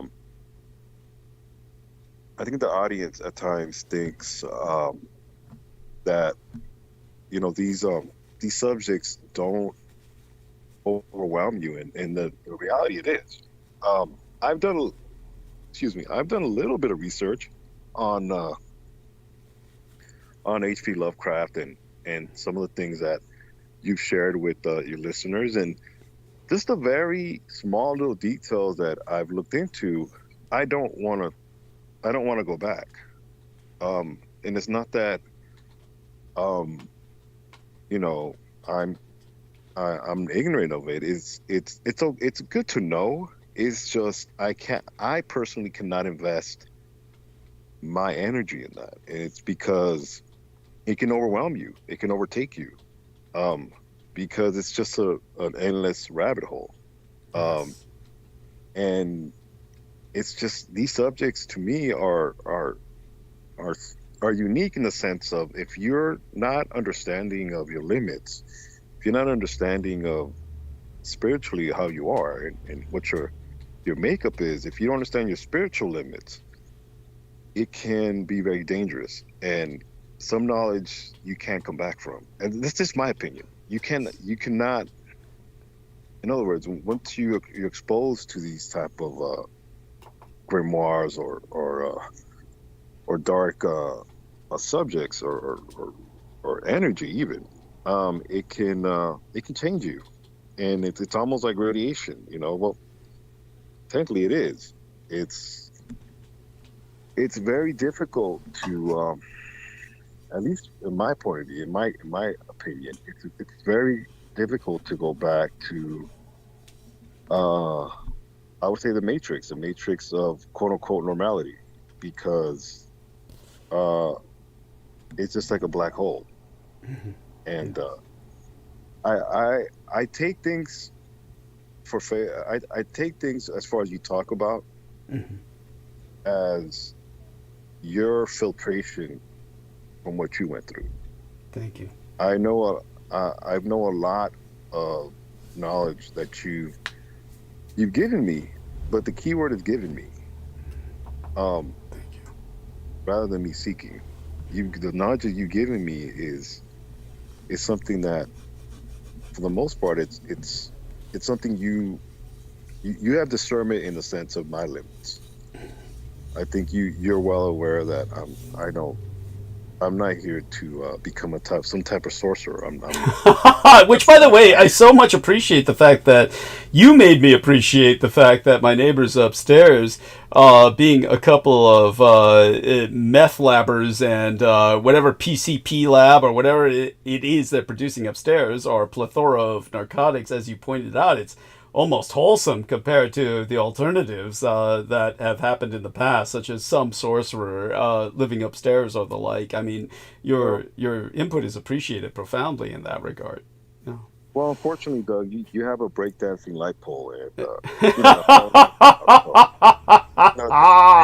not completely out of the woods. But yes, you live in San Francisco, so I'm sure that you're not the only kid in the block that has some tricks. No, it's mostly, I think when you and I talk, you know my limits, in the sense of the stuff that I ask you. Some stuff I don't want to know. yes. The reason why I don't want to know is because I already know too much. And it's what you shared with me. It's some of it is heavy, but at the same time, I think when you reveal certain things to me, it's because I can look at it and not really pick it up, in the sense of really dwell on it. Okay. Mm-hmm. And what I try to, at least bring to the table with you is love, So what I mean by that, no, I'm not trying to sleep with you. Not that type of love, or I would say, what do you call it? Lust. No, it's just a brotherly love. Okay. I come from a theology, a church background, quote unquote, but the way my father followed his theology, it was really out of love. How he ministered to his church was love. Being vulnerable, sharing that vulnerability, and obviously with boundaries, but there is communion the Bible will say one or two are gathered in my name. There's strength there. Something to that effect. I'm not a Bible scholar. I'm a pastor's kid, but they're the worst ones, right? Oftentimes, yes. Yes. So no, I'm not a Bible boy, but what I do know is that you if you go out looking for something, you're gonna find it, okay? And for the most part, you're somebody that's been a blessing in my life, okay? Obviously, your name carries your name carries weight in the sense of the occult community and that side, obviously with your affiliations professionally, but that's not really you. You've managed to be perfectly possessed, but at the same time, you've kept your empathy, you've kept your humanity, you kept your ability to discern somebody that doesn't want you to succeed with somebody that wants to harm you. You've in other words, you're not Reagan. Your head is not spinning, right? When I think of possession, I think of that, but how you explained it, that's someone fighting their possession, right? Yes. Yes. But at the same time, I've grown up around it. I've talked about how my parents were in their in their church, they ministered to people that were not, I wouldn't say possessed, but they were possessed and did not know it. So when they would pray and they would get into prayer and often if this was a fasting week and these entities did not want to be in that prayer environment and they would act up. And at least this is how I in my matrix of knowledge, and obviously maybe you have a different answer, but they did not want to be around that type of environment, and things happen. That's right. And so much so that your community actually learned how to handle it. But continue. Yes. They didn't really pay mind to it. Yeah. But when this woman was possessed like that, and she started cursing, and at one point, some of the deacons tried to restrain her. She literally picked them up by one hand and threw them across church.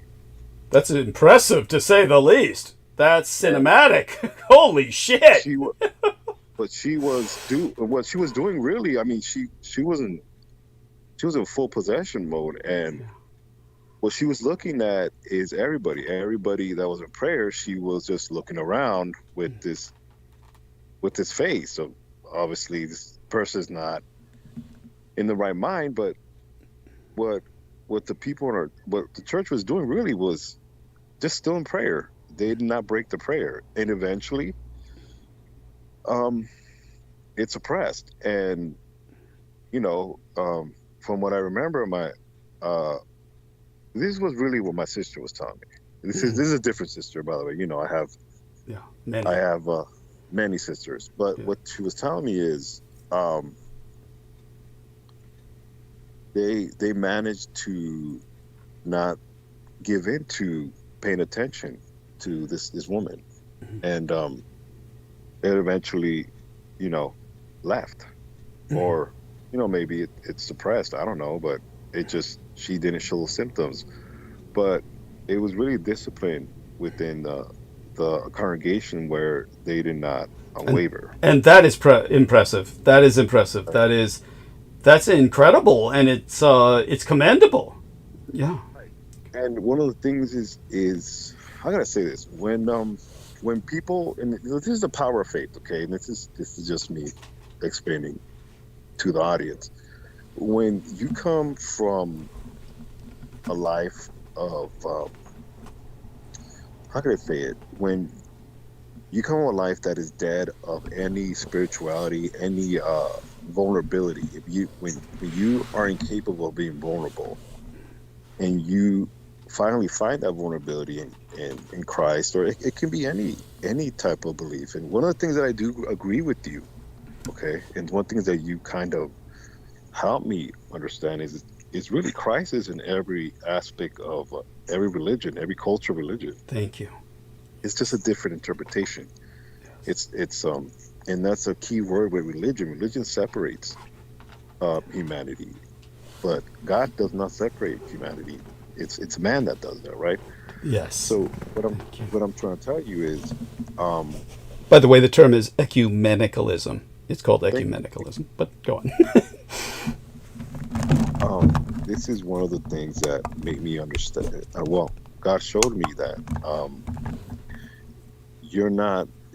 we're a lot alike in the sense of our beliefs. It's just obviously each experiences or each paradigm is a little different, but you know there is a common factor, and that is God. You know, God. But back to what I'm trying to tell you, the congregation, a lot of them came from that type of revelation of being vulnerable spiritually, finding that vulnerability, and when you find it and you hold on to it and you have so much faith in that, and you combine with like-minded people that feel the same way and everybody's in sync, that's very powerful. That's very powerful, and many things can be accomplished, just like a coven or just like a cult. Yes. But in this case, you know, you have people that have finally understood that, and that's really what my father tried to guide people in the sense of you can be vulnerable without being violated, without in a sense without really giving up what's precious to you. It's just understanding that you have to deal with your issues, and it's okay to have issues. It's just, you know, really centering yourself, and that's how I've tried to. It's in a way that's how God is dealing with me to not go in that rabbit hole of what I mean is I can feel like what I'm describing is helping me, but the people around me may not. Well, people around me don't necessarily feel the same. What I mean by people is my family. Some of my family members are still looking for closure. They're still asking questions. They're still not dealing with the fact that their relationship with my sister wasn't as great as mine was, and that's very common. I think anybody here, anybody in the audience can. Excuse me, 1 second. Sorry. Yes, of course. Take your time. And one of the things, of course, that I want to do is take advantage of this moment to thank KP. KP sent 30 United States dollars at the very least. For those of you who are wondering about what was going on with the trolling, and the amount sent by the troll was 777. That's Aleister Crowley's number. It is the it's based on a play on 666.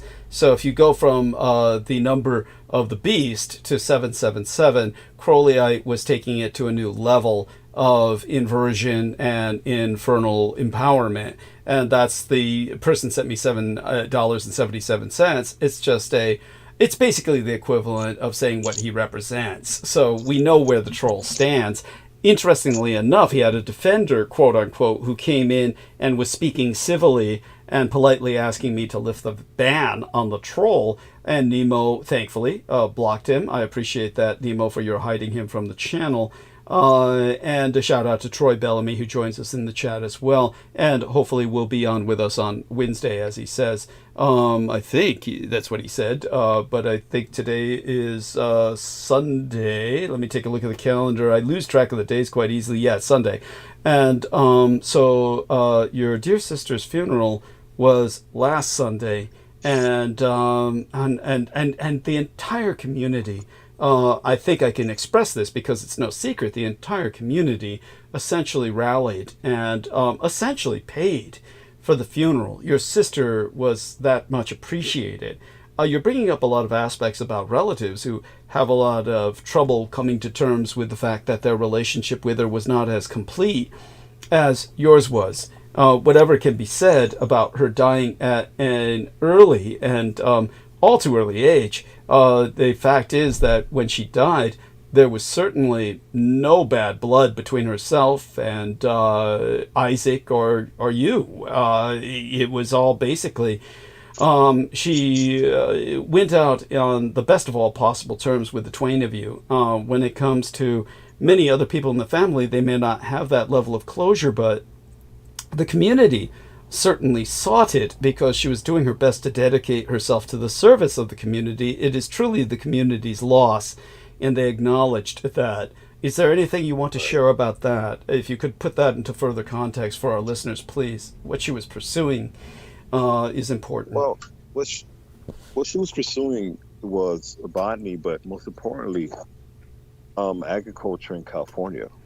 California is really pushing to be the breadbasket of the world.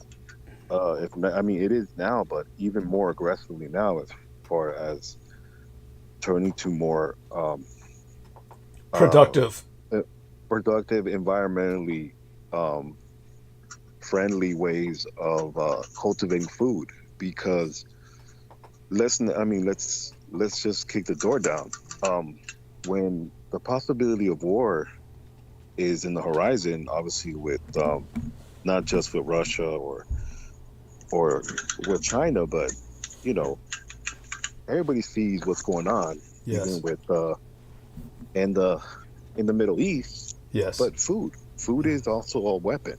Yes. Food is also a bargaining tool where whoever has the food, whoever has the fertile soil wins, And obviously this state is aware of this. And one of the things that California is doing is trying to find ways to use agriculture to bring in more and more influence to the world. The World Ag Expo is in Tulare County. Thank you. This is where she was studying. Yes. This World Ag Expo pretty much is the mecca for anything agriculture. And one of the things that she was studying was finding ways to improve pesticides. Also, the oxygen content in the soil, stuff like this that she was studying, that she was getting ready to transfer to Cal State Monterey. She was actually she was on a program where she was pretty much going to work for the state of California. So she also had ties in Sacramento where she was networking.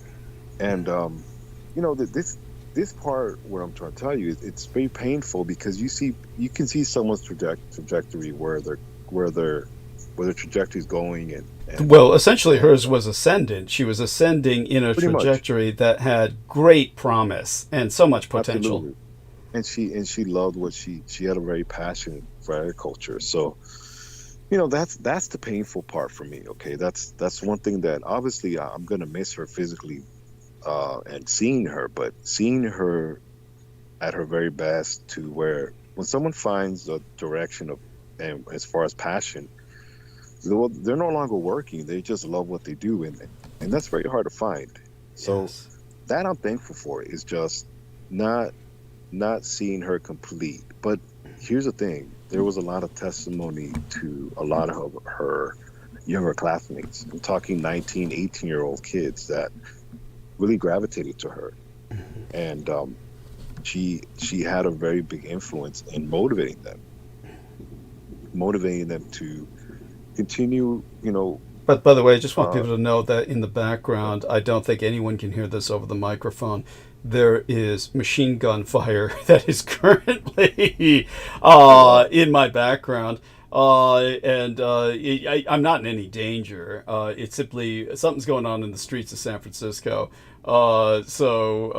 Just reporting that. I'm sure you'll see nothing in the news, and I'm certain Sammy Romero has the same experience in Los Angeles. And the area that you're talking about, Tulare, California, is in deep red California, and it's an unusual area in the sense that when you go there yourself, I'm sure you feel that you're in an environment that's not necessarily, shall we say, conducive to a feeling of necessarily safety, but in its own right, it has, but please share a bit about that, or other things that come to mind.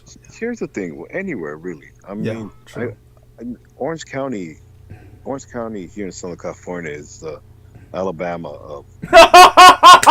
I love it. By the way, I have to cut short, okay? But definitely I have to get going. Yeah. So I'm so sorry, but I have to get going. No worries. But I'll try and call you after the show. I'll try and call you for a few minutes after the show. Yeah. Okay. And thank you. Love you dearly. Stay safe and be well. Okay, that's Samuel Romero, and thank you for that. And want to thank Amor Fadi for joining us and having the courage to express a lot of what he's been going through in life, which is tragic. His life is just not one to be envied. Okay.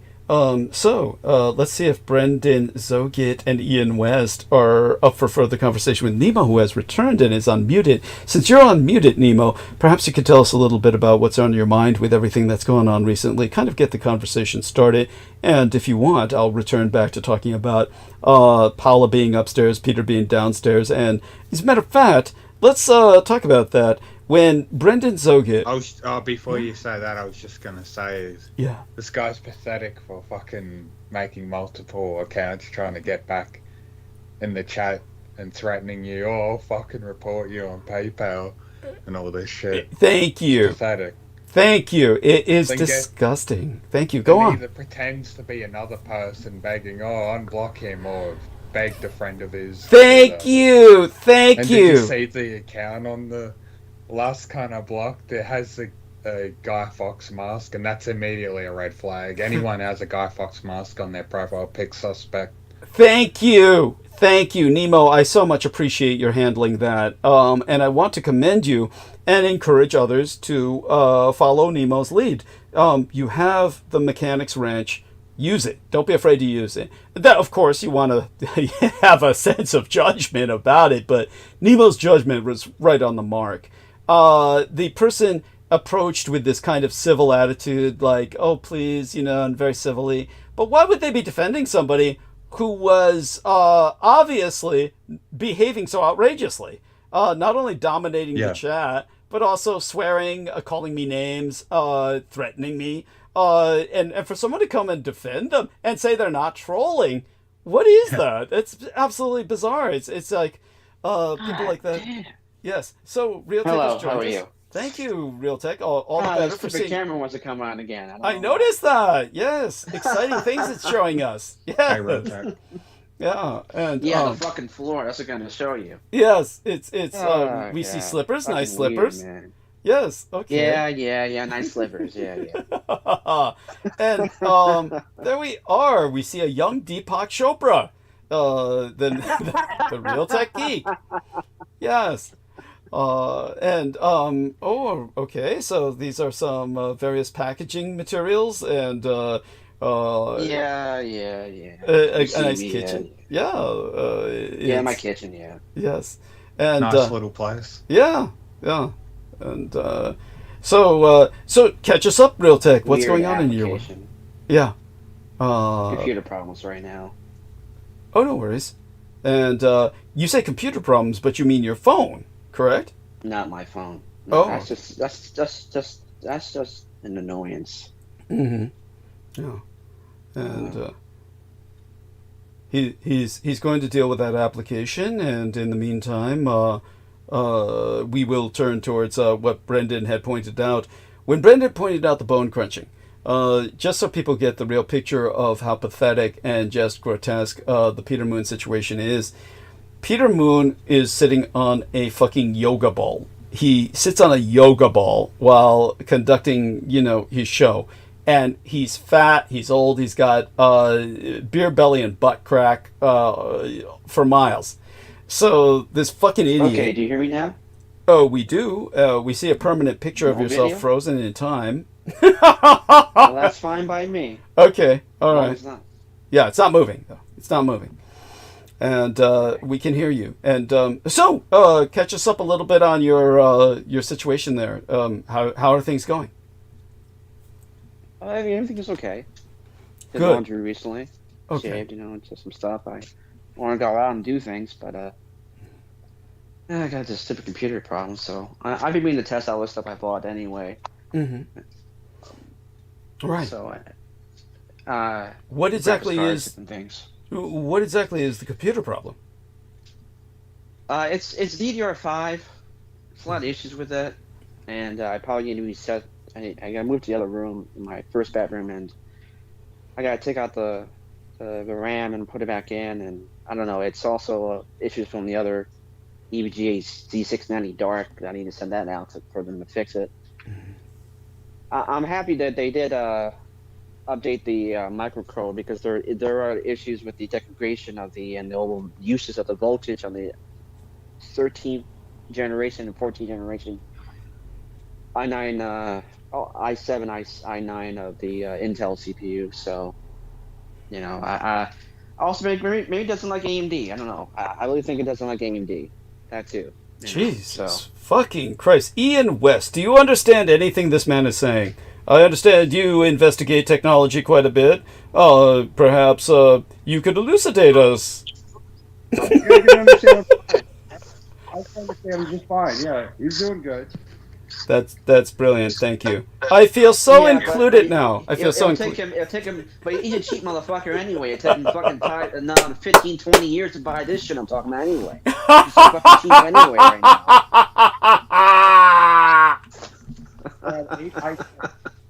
I had 8 of them. He claims he had 8 of them. Fucking X58, man. Yeah, tell us. Just get fucking X99 for God's sake. It's so fucking cheap now. I never had a 9 processor, but I had a 7. Well, obviously you don't have a 9 processor because it's not for the last decade. You're not using that. Ian, tell Realtek how you lost 8 computers. Yeah, I got all my servers sitting down in a garage at my buddy's house in downtown Orlando right now. Which is why Ian has to work on his child porn in public libraries. We're getting an echo. We're getting an echo. Ian, you're echoing. Turn that off. Here. Yeah. And Realtek left. We hope he's okay. Okay. That was... Ian, you're still echoing. Ian, please go mute until you fix that. Oh my fucking god. Oh my god. Brendan.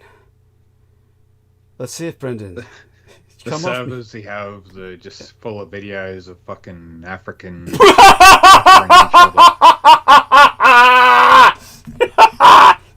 That sounds more like Jameson Reyes. Holy shit. Okay. Somebody said, phone call. I guess it's Realtek. Yes. We love you, Realtek. Yeah. And, alright. Thank you, Realtek. Brendan, you there? Like, what the fuck? Unmute, dude. And, probably busy. Busy doing what? It's, he said he'd be on at 9. I guess that changed. Let me see. Brendan Zogit, maybe he can't unmute. Something happened with that. I want him to be on when I start bitching about Peter because he could always join in. There we are, Ian. So it doesn't sound like... Yes, thank God. How did you get rid of the echo? What did you do? Yeah, I had to plug in my microphone, that's all. Oh, that helps, doesn't it? Yeah. Go on. A little bit more about what's been going on with you lately. Around the house freely. Yeah. Yes. So tell us a little bit about what's been going on with yourself. There's a lot. There's a lot been going on. Down here at Keesler Air Force Base or Navy Base down here. I forgot which base Keesler was. I think it's Air Force. But anyway, down here at the Air Force Base, they fucking they gave one of the commanders the boot or something. Like they're firing the guy. It's a big deal out here. They're being hush hush about what the charges are. But yeah, apparently they're getting a new base commander or some shit like that. I don't want to say it wrong, but yeah, that's just one of the things going on out here. So I'm following that story. So as soon as more details come out about it, I'll get an email. So okay, that's about it. Yeah, you'll get an email from the FBI saying they're going to raid your servers.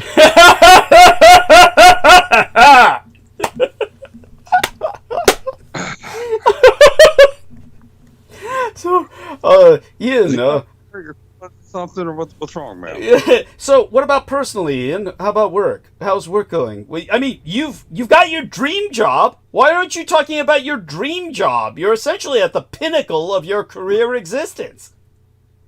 I know. The liquor store is a step up from Disney World and Universal Studios. So such being said, you seemed real happy about it. Why? I'm hearing nothing about it. What's going on?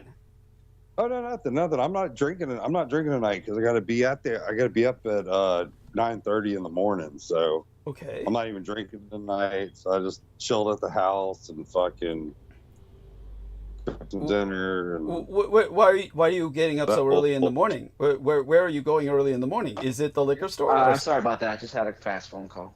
Oh, no worries. We understand. Yeah. All right. So I was saying about Ian West. Yeah. So basically, you can get an i900K or something like that. It's not a lot of money, man. If you want, it's not a lot. Yeah, you better get X99.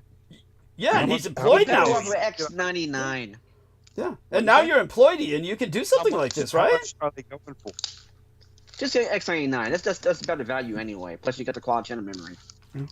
Cool. Yeah. How much is it going for? That's a little too much though. It's only dual channel anyway. You want quad channel memory.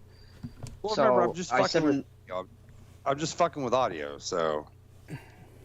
All right. Well, yeah, I understand. Well, yeah, that's fine for you. So I got a BIOS unlocked, Turbo Boost unlocked, 26 E5 2696. There was an 18 core. God damn. CPU. The CPU was $4,000 when it came out. I got it for like $200 for the RAM and everything. Whoa! So, on to 200. Yeah. How did you manage that? How many gigs of RAM? Just bidding on eBay. Wow. How many gigs of RAM? How much was that? I think 32. No. That's sorry. No. I think it was 64. Let me check. Realtek, are you much of a gamer, Realtek? I would presume that somebody with that level of computing power would be gaming. This is way beyond gaming. Okay. Wow. It's a server CPU. Yeah. And 96. He's farming cryptocurrency. ECC memory. Oh, that's right. 96 is fucking ridiculous, man. That's 3 times as much as one of my servers use. Right. Well, the machine is 64 right now, but I do want to upgrade to 96. I got the. It's fucking incredible. That's just like I would never even use that much, you know. I use that as just fucking tabs, man, on the Explorer. Yeah, Well, as Nemo. I'm sorry. Continue. Atlas. Yeah. Oh, I'm sorry. Continue. Yeah, continue. Realtek, go ahead. Yeah, you can use Chris Titus tool, Atlas OS. All these type of things to disable all the extra fat that's on Windows. So yeah, I need to talk to you about that sometime because I don't have a laptop right now, but I've got to get one soon because I'm getting backed up on music and shit. I got to edit a bunch of shit, and there's really not like a way to do it on the tablet the way I'm used to doing it. It just takes too long. Yeah, I have to get another laptop also, but I don't like what they're doing today, and of course they want to introduce that to desktops. I mean, they've been doing it for a long time anyway, for many years. But basically, everything's soldered down, and they always want to copy Apple and this ARM fucking bullshit and this WF garbage, you know. And of course, they want to introduce this soldered, not soldered RAM, but the RAM on the desktop is CAM2 is called. It's just a concept right now. But basically, it's instead of putting traditional RAM into the socket, it's screwdriver on and kind of like a socket, like a socket type of thing, and then you screwdriver it in like a CPU. I don't like it. Yeah, that's kind of. I mean, it's good for normal people. I mean, DDR5 has a lot of problems. There's a lot of problems. Playing with your laptop all the time. I mean, come on, you know. Yeah, well, I know what you're saying, but my old Anywhere MTX R2. Which Douglas had, but basically you can still upgrade the motherfucking CPU. Not the CPU. The GPU can still have modern day stuff in there. You know, you can take out one of the mounts and have an NVMe in it, which goes directly into the motherboard. So I mean, I need to work on that. It's incredible. Yeah, it's incredible. You know what I saved from Orlando was my 4 mini HDMI output video card. I still save that. I have that till this day. That you can run 4 mini HDMI outs on it. Yeah, I can do that. I can do that with my. You can do that with 4090 or 700 XTX. You can do that with most of those. Yeah, I've still got it. Graphics cards. It's still in my possession. I still got that card. So. Okay. Which one is it? One thing, I forgot the serial number on it, but it's like one of the first 4 mini HDMI output NVIDIA cards, I think. But anyway, yeah, I salvaged that from Orlando. So. Okay, so thank you, gentlemen, for that technical discussion. It's always nice to have a little chat over the two guys talking over a fence, so to speak. What is that crinkling? Realtek, that's obscene. Oh my God! I'm so sorry. I'm so sorry. I was just getting my soup out. I'm sorry. Like me. No worries, no worries. Just make certain to go mute when you're, preparing food or the like. We have those. Yeah, we have I our.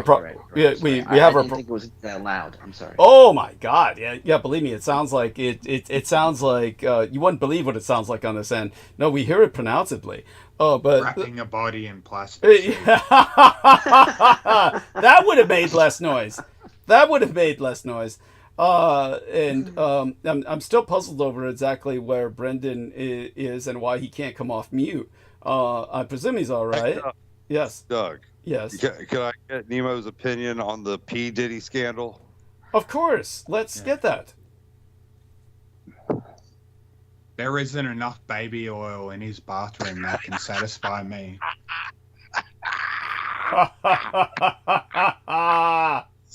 Ridiculous. That's delightful. So Nemo, they found 1 million something bottles of lube at his house. Yeah. Oh, Jesus. Yeah, a lot of ass fucking going on over there. Yeah, it's disgusting. I saw the pictures of the ceremony, and they got these like naked black guys chained to the wall and shit. And then there's like little like 8-year-old kids and shit just looking at these black naked guys chained to a wall. It's fucked up, man. I'm sorry. Where is this footage available? Not that I'm defending the son of a bitch. It's everywhere on the internet, man. It's disgusting. It's like it's a snapshot of one of the ceremonies or whatever they're fucking doing, and they have like these 3 black guys, and they're buff. They're like model-looking black guys and shit. Yeah, athletes. Yeah. So they're all chained to X's on the walls. And there's these 2 little black kids. They couldn't have been like 6, 7, 8 years old. Just there looking at the naked dudes chained to the wall, man. It's fucked up. This is outrageous. I'm shocked. Yeah. That's one of the screenshots that got leaked. There's more of them. I don't have a laptop to go hunt all of it down, so I'm just getting little feeds of it fed to me. But well, there must have been a satanic aspect to this, but go on, Ian. But I'm sorry. Yeah. Apparently, Puff Daddy's like the head of the Boulier, and that's like the Freemasons for black folk. And Yeah. Apparently, he's the head of that, and his parties were initiations for all the members around the world and shit. Good God! All the top artists he signs to his label, he initiates them in his clique, his Freemasonic groups. So this and that's why they have to be black and they have to be like hip hoppers and shit. Yeah. That's why. But it's Bieber, all ultimately controlled by the Khazarians. You know who I'm talking about. Yeah, they're the ones funding it and profiting and doing all the footwork. But and they run Freemasonry. Like they created it. The Goyim don't know what they're getting involved with. Yeah, well, I was saying that's why Justin Bieber had to get signed under Usher's record label. He couldn't get signed under P. Diddy, but P. Diddy owned Usher's record label too. Yeah, it was a branch of his label. Yeah. That totally makes sense for the Order of the Boulier. That's why he couldn't have a white boy on it. And can you think of a white person signed to fucking exactly. Puff Daddy record label? He was just a piece of meat being passed around all of those black Freemasons in the group.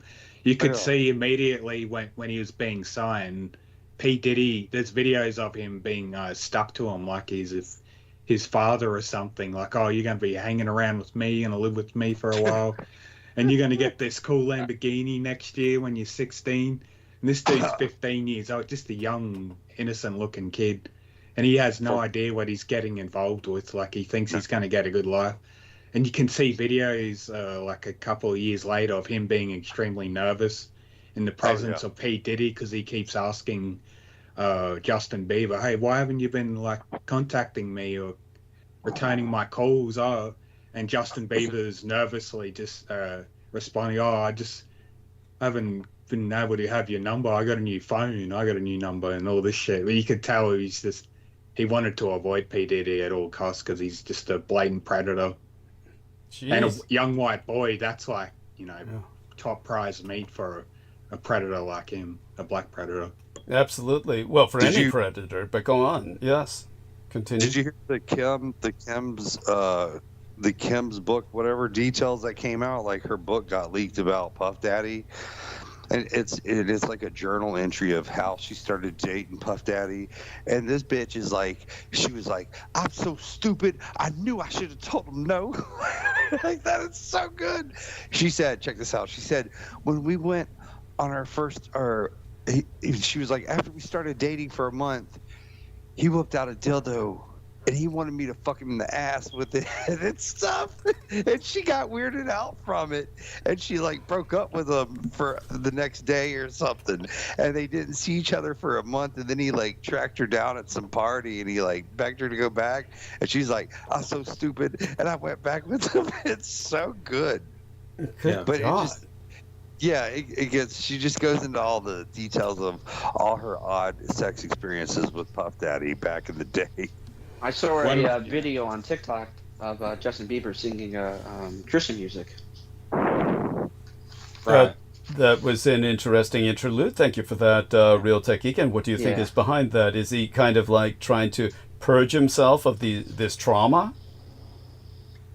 Yeah, I guess he is. I didn't really look too much into it, but I guess he is.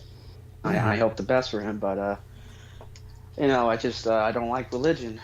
I don't like people that, it just can be one extreme to another. So. He'll just probably turn up as another Aaron Carter, just found dead in a tub. Right. I hope that doesn't happen. That's horrible, but that's what happens to these people, these damaged, tortured people in the entertainment industry. Also like Spheres, like him, also what happened to him. Max Spears, you mean? Yeah. Yes, thank you. I always killed. Yes. Snuffed, really, is the proper term for it in the vernacular. Unless it's so. Yes, may he rest in peace. And he may not rest in peace until some justice is brought to his case and others. But such being said, this is outrageous. I haven't known of any of this. I've been, very much ignoring a lot of it. I know of it peripherally, but to hear the details, it's overwhelming. And to find out the Justin Bieber connection. Another aspect of that, of course, is also, the other aspect. Oh, I'm sorry.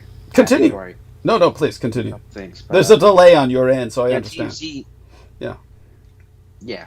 Okay, I'm sorry. TMZ reported about having court documents saying that basically he put a hit out on, of course, everybody, Tupac and he put it out on Biggie. Yeah, Yeah, he put it out on Tupac, Biggie. That's what he did. Yeah. At the interview I saw about that, this chick is like, she was at the funeral. She was at Biggie's funeral, and she goes, at Biggie's funeral, she was like, the loudest person crying there is the guy that ordered the hit on him. And she was talking about Puff Daddy and shit, and how he was trying to act all sad at his funeral, even though he's the one that ordered. That's total psycho shit, dude. That is a fucking psycho. Like, straight up. That is. Mm-hmm. Wow. And I could see Diddy at the funeral going, "Oh, that was my dog. That was my dog." And then, Yeah. But he ended up killing. He was the guy that ordered the hit. Well, I mean, go on, Nemo. That's what people speculated. Nobody knows for real what's fucking going on with them. Just don't know for sure. Yeah. Well, go continue, Ian. Well, now there's witnesses that have come forth, especially Puff Daddy's bodyguards, and was like, "Yeah, dog, I was there when fucking Puffy ordered the hit," and blah blah blah. It's like I said, there's just too many of his former employees coming out about it. So one of his former bodyguards has been going all over different media platforms, just spilling all the beans of everything he's experienced being a bodyguard for Diddy. One funny moment, he was like hanging out with Diddy, going to an erotic store, like an adult store, shit like that. And he noticed he's following Diddy as he's picking shit out. And he looks at the stuff he's picking out off the shelves, and he sees him grabbing butt plugs and dildos. He's like, "Why are you grabbing this shit?" And P. Diddy responds, "Hey man, let me just do my shopping. Can I just shop in peace?" That was so fucking funny. Aristides? Yeah, I heard they confiscated like 700 some dildos from when it all went down. Good. But, God. One thing he probably wasn't doing. It was ridiculous. One thing he probably wasn't doing was asking women to strap a sausage to her leg. Like Pete Moon does. Yes, that's right. He had Paula do that so he could pretend she was a boy. Yes, that's right. Oh my God, that's disgusting. How could you keep him on the show after that, Doug? Shame on you. I keep you on the show. Jesus Christ, I keep you on the show, and you look at you. Like that, motherfucker. Question and answer. Jesus Christ, no. Good God. I would not take that at all. Shit. But all those butt plugs. I mean, good God, what does a man do with that many butt plugs? This is industrial scale. Yeah, they're called freak-off. They're 3-day orgies. Yeah. Oh my God. He's got a lot of homeboys. He chucks a lot of big parties. Oh my God. And what makes it so tragic about Justin Bieber was how effeminate he was. He was. Oh yeah. That's why he got all those tattoos all over his body. He was trying to make himself look less effeminate. Yeah, that's what they all do. Those musicians and actors, the male ones, they get their bodies covered in tattoos to compensate for having their masculinity taken away from them after being raped. Ah, good God. I mean, it's like I don't know what to say. I'm left speechless. Literally, I don't know how to respond to this level of decadence when it's. Dude. But if what you. I'm telling you this. Oh, go ahead. If what you say is true, and this somehow involves the highest levels of Black African American Freemasonry, does this mean that this is going to bust that subculture wide open? That we're going to find out more about this secret world, or not? Yeah. Well, it's not really secret. It's just it's going to be more known to the public. Yeah. Every African American male is going to want to join that Boulier Society now because now that it's advertised out a little bit about it. I mean, Ian, isn't that somewhat of a, dare I say it, racist assumption? There's a lot of black Christians that oppose that kind of thing. I would think, yeah, yes. Sure. Yeah, I agree. But the real G's though will want to be that in that they'll go seek that club. Yeah, pieces of shit. Yeah, yeah, exactly. Just like Diddy. Dude, you know what I didn't know? He's not really a thug. He was just born a piece of shit. There we are. Yes. I think he was the do boy. I think he was just a do boy. In other words, what Nemo is disambiguating him from would be an actual gangster who is dealing with genuine violence and the dealing of drugs, for instance, as opposed to the entertainment glorification of that lifestyle. But such having been said, Ian, yes, complete your thought. I'm sorry. Aristides, wait. Before Ian, Aristides, were you going to say something? No, I wasn't. Oh, okay. Thank you. Ian, continue. Anyway, what I didn't know before I started reading the case file on the P. Diddy thing is what he was doing down in fucking Florida. And I thought this was fucking brilliant. Do you guys know about Star Island? No, by the way, does he live in Florida? In other words, he was a fellow, citizen of yours in that state. That's in Miami. Okay. Yes, yeah, correct. He would have had a mansion in Miami. Yeah. Okay. Yeah, it's all of his Kazar masters. Interesting. Basically, yeah. If you ever go down to Miami and you're driving from downtown Miami to Miami Beach, you got to drive over this bridge to get to it because it's kind of like a island off the shore a little bit, but you can drive to it. But anyway, so fucking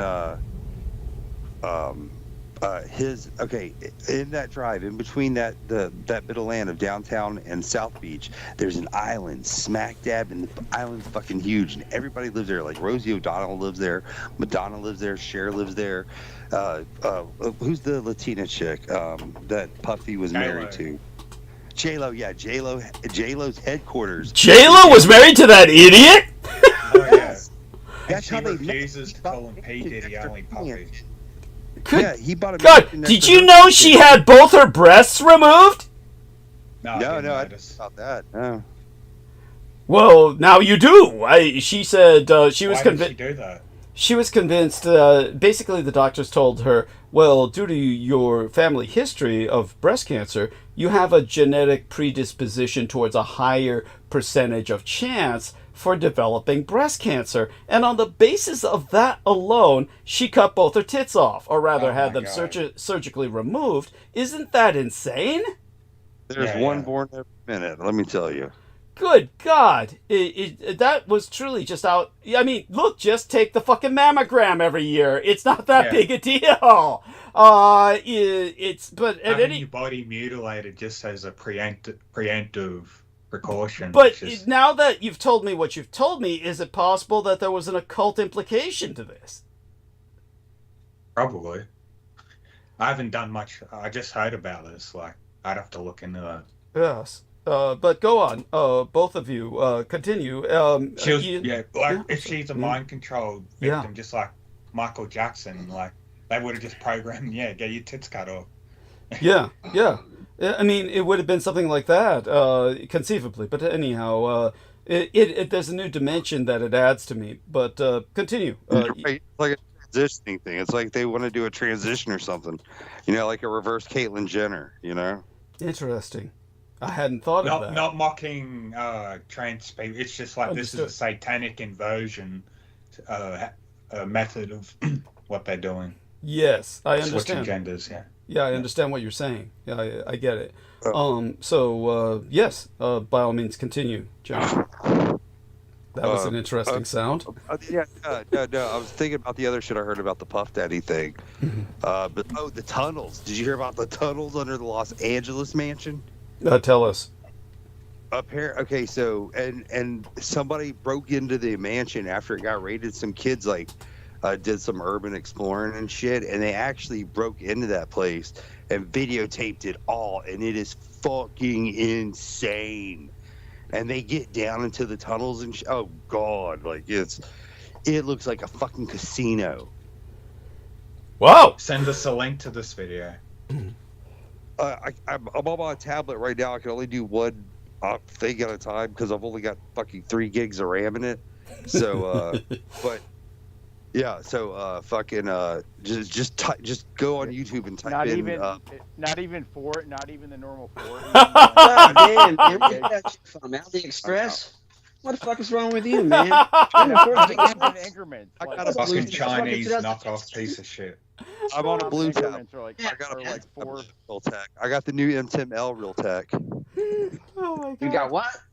I got the new M10L blue tablet. Yeah, that's definitely some cheap Chinese shit. Thank you.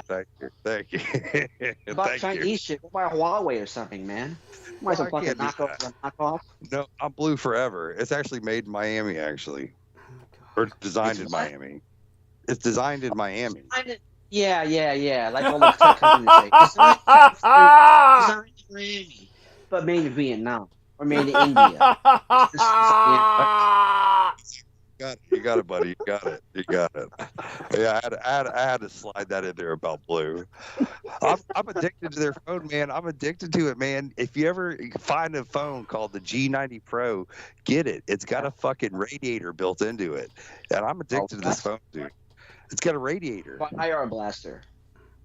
I don't know the specs of it, but it was just the first phone that was affordable that had the radiator built into it. So, you could leave it out in the sun all day. It won't overheat. So it's fucking awesome. But if you guys ever find the blue G90 Pro, get it. It's worth every fucking penny. And it runs every bit as smooth as an iPhone does. Wow. Well, there we have that. So. Well, I know that the Google Pixel 9 Fold, whatever they called it, the second one, it has a vapor chamber into it. I saw it, but I haven't used it yet. Yeah, I want to get one of those. I want to get that. It's just T-Mobile's always so fucking cheap with the gigabytes for the storage. It's very strange. Yeah, true. See, right now, I got stuck on Boost because my Blue G90 Pro, I dropped it and the screen started glitching out on it. So fucking, I had to swap to this new like Boost Mobile shit, and it fucking sucks, dude. Don't ever try them. They're well out here in Mississippi. They're ridiculous. Okay. I've always had AT&T and Singular and T-Mobile, so. Well, yes. Virgin. I had Virgin. I've never had Virgin. But on my computer, the Boost Mobile is showing up as T-Mobile for some reason. I don't know why. So. Oh, another one you could try then would be Ultra Mobile. That's a decent option. I've used them for burner phones. Yeah, I've never heard of them. They're owned by T-Mobile, but it's a separate network. But Doug has to check them out for burner phones. Okay, I'll bear that in mind. I'll try and buy a burner phone after my check deposit's on the 3rd. That'll be a Thursday. Just make sure they're whatever 4G or 5G capable now. Yes. Okay. Because the text and phone streams don't work on the 3G and 2G anymore, apparently. Or they don't and by the way, Brooke is coming on Wednesday, so getting ready. Okay. Thank you for that. I appreciate that vision. And I take it this is your intuition at work again, and I accept it. Thank you. Appreciate that. Good God, this is an interesting link. And now Nemo provided this link. Nemo, tell us a bit about this link. Because he was going on about he has an underground bunker and tunnel. There's speculation that because Pete Diddy lives real close to Hugh Hefner's mansion, that he had a connected tunnel from his underground bunker to Hugh Hefner's underground bunker to his mansions. I wouldn't put it past these multi-millionaire, rich people to have bunkers under their mansions and probably connect to other people's places. Well, more like dungeons and torture chambers. Yeah. Oh, yeah, of course. It's fucking medieval bullshit, yeah. Yeah. Good Lord. I mean, that's fascinating. Probably had like an Iron Maiden shit. Yeah. Yes, quite so. As we've said before, we've all had fairly interesting backgrounds. I think we've all suffered our traumas. But such being said, anything else? Can you be immune from the law? if you're deep underground enough, just like if you're out in water further You're enough. right. Hey, you are correct. No one has any jurisdiction underground except for the U.S. Army. The U.S. Army is the only people that on United States soil that have jurisdiction underground. Is that true, Dog? Let's just put it this way. From what I saw, I really cannot argue with what Ian West is saying. I was affiliated with more than any other branch of service during my time of working with the Department of Defense. I worked with the Army more than any other branch of service, and that did indeed seem to be the case.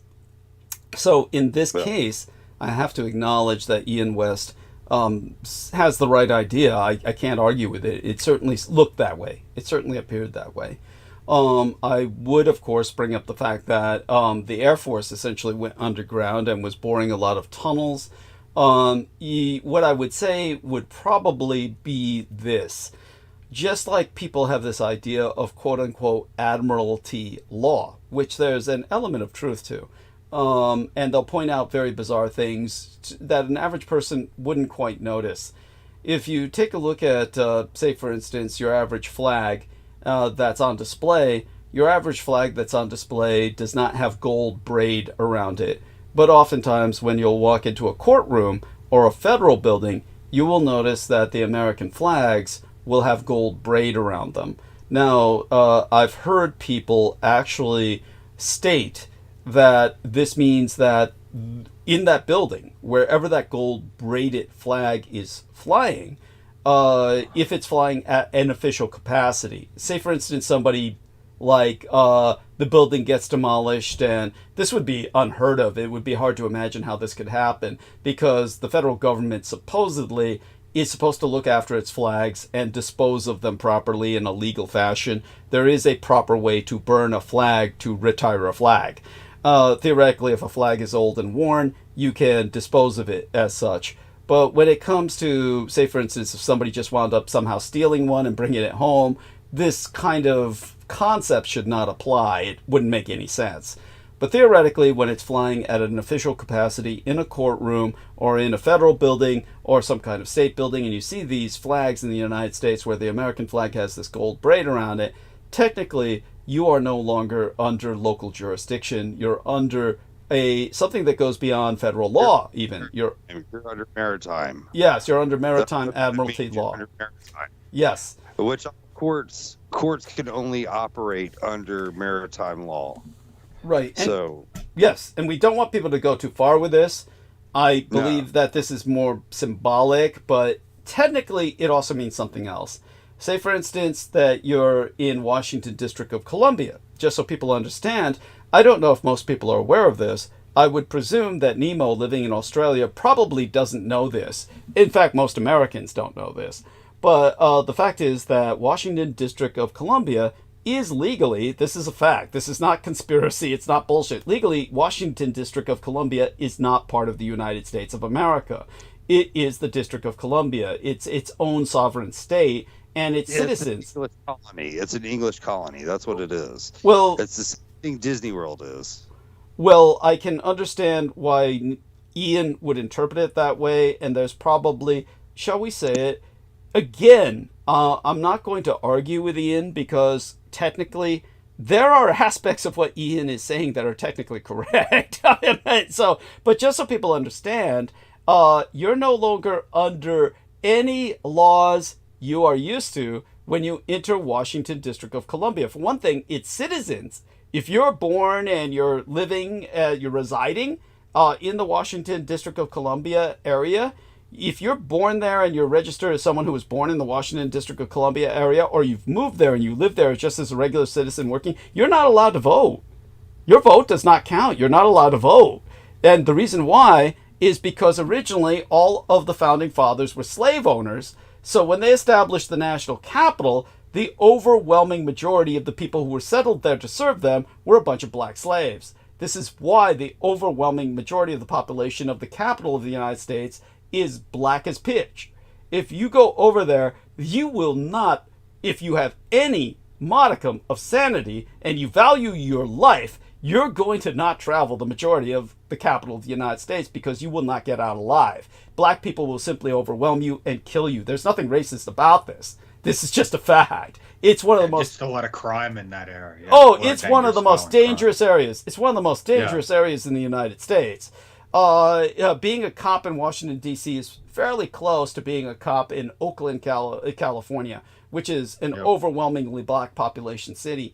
It's like joining the Israeli army. So basically, Washington, District of Columbia, the capital of the United States, is a fucking war zone. And so when you go to these other highly protected areas like the Capitol and all these buildings, you're going to see that yellow fringed flag flying everywhere. But it's not only that. The District of Columbia does not obey posse comitatus. They are under their own system where they have the legal right to kill you, to take your life, and they reserve that right. They basically have the right to take your life the moment they decide to do it. Washington police have a license to kill. This means that if you go inside Washington, D.C., and obviously they can't abuse this power insanely, but if the majority of the time a Washington, D.C. policeman kills somebody, they usually get a write-off. It's very seldom they face any kind of repercussions.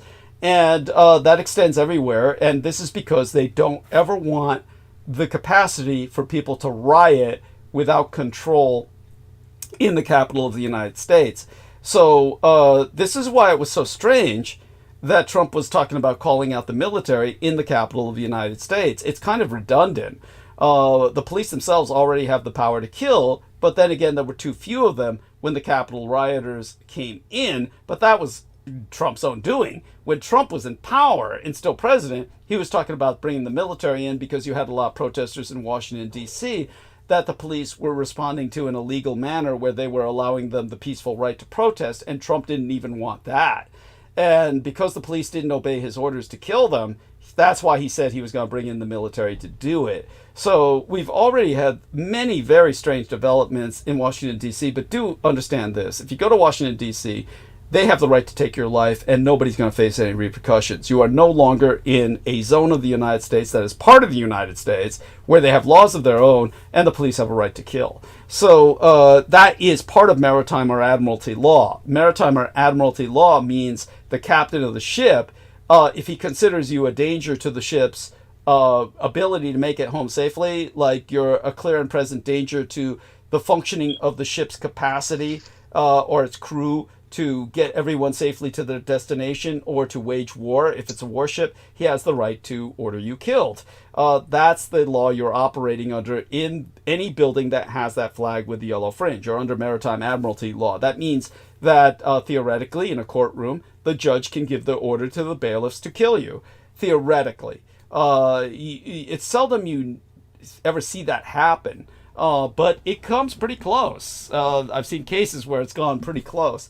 When it comes to what we're talking about underground, I would say that underground is under admiralty law and it's enforced by the military. So that's, I would say that, as opposed to simply the U.S. Army. It would be all branches of the military service dominate the underground in the United States of America to a certain degree of miles before you get to the point of Unterland jurisdiction. Unterland jurisdiction, of course, is basically deeper in the earth, but not too deep. It's still within the crust of the earth. I mean, compared to so much of the rest of the earth's geophysical structure, it's like almost paper thin on a globe how thin the crust of the earth is. But it's still a few miles below what the Americans dominate.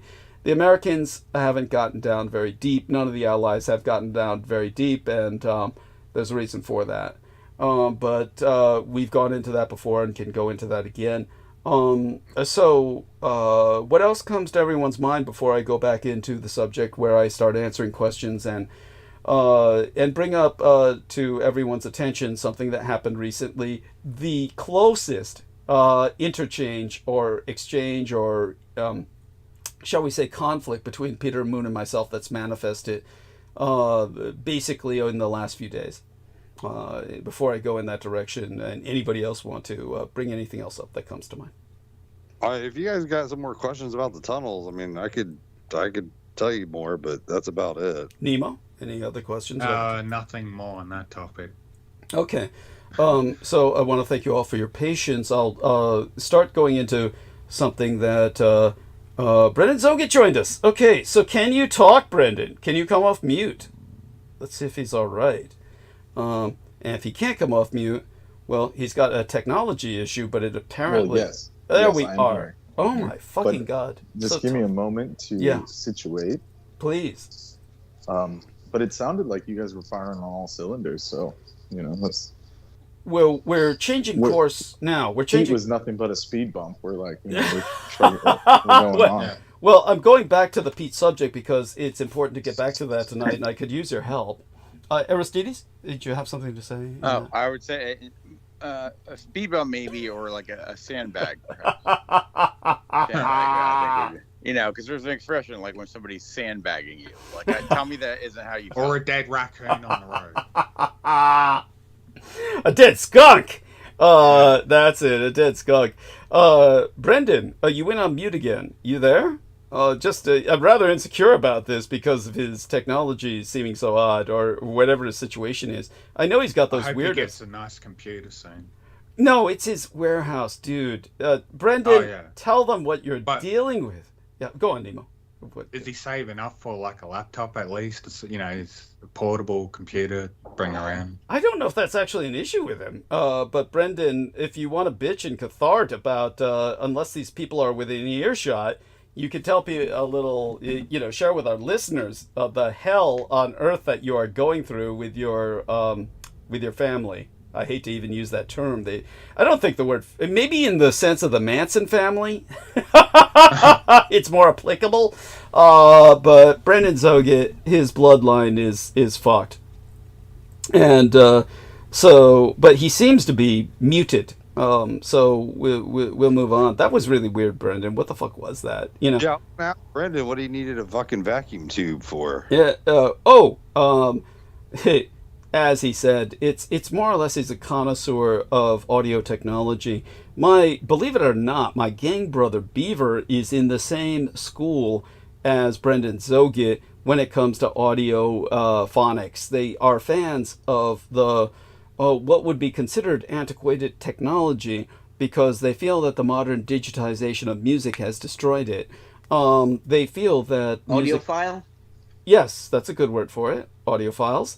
They feel that the music on wax is far richer, far more resonant, and they feel that the vacuum tube technology originally used with stereos also carries the sound to a much more true degree than the digitization does, because the digitization mathematically flattens the music and essentially it's like a teleporter machine. You're disassembled at the molecular level, and you're. I've got something on that. Yeah, but please. Is Brendan here with us? Brendan, are you with us? Brendan, I want him to be here when I talk about. Do you play things on vinyl and stuff? You play things on vinyl, cassette, or? Well, I myself do not, but if I were wealthy, I would prefer to.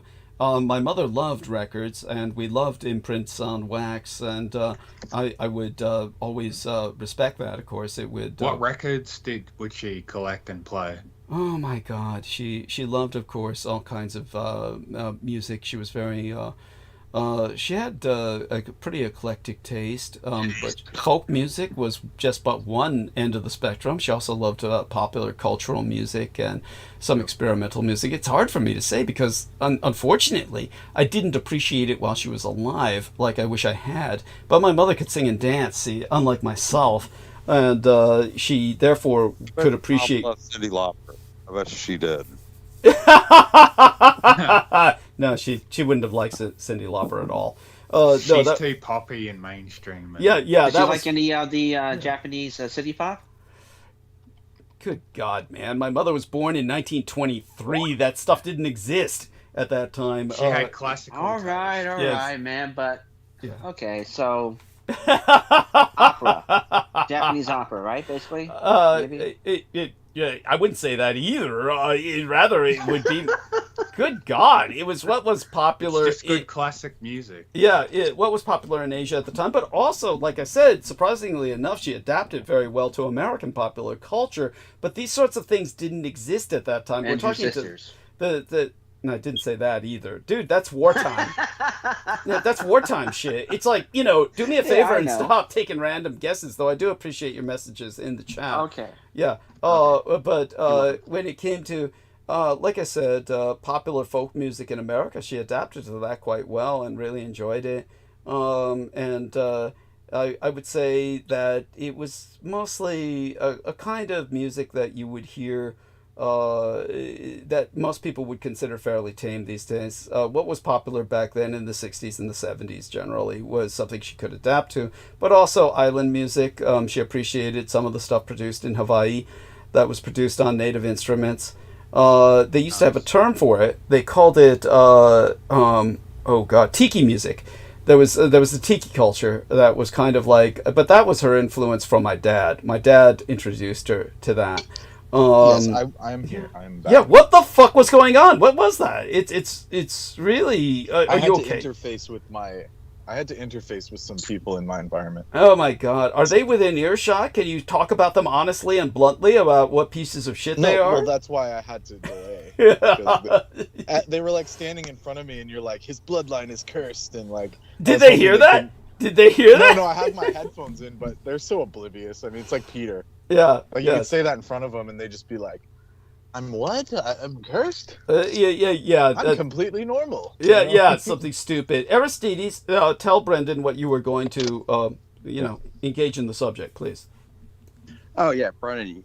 You said you were getting some with vacuum tubes.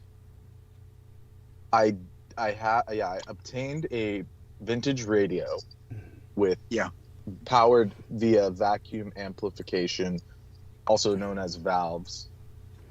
So that is the case. So it's what people understand as a vacuum tube device.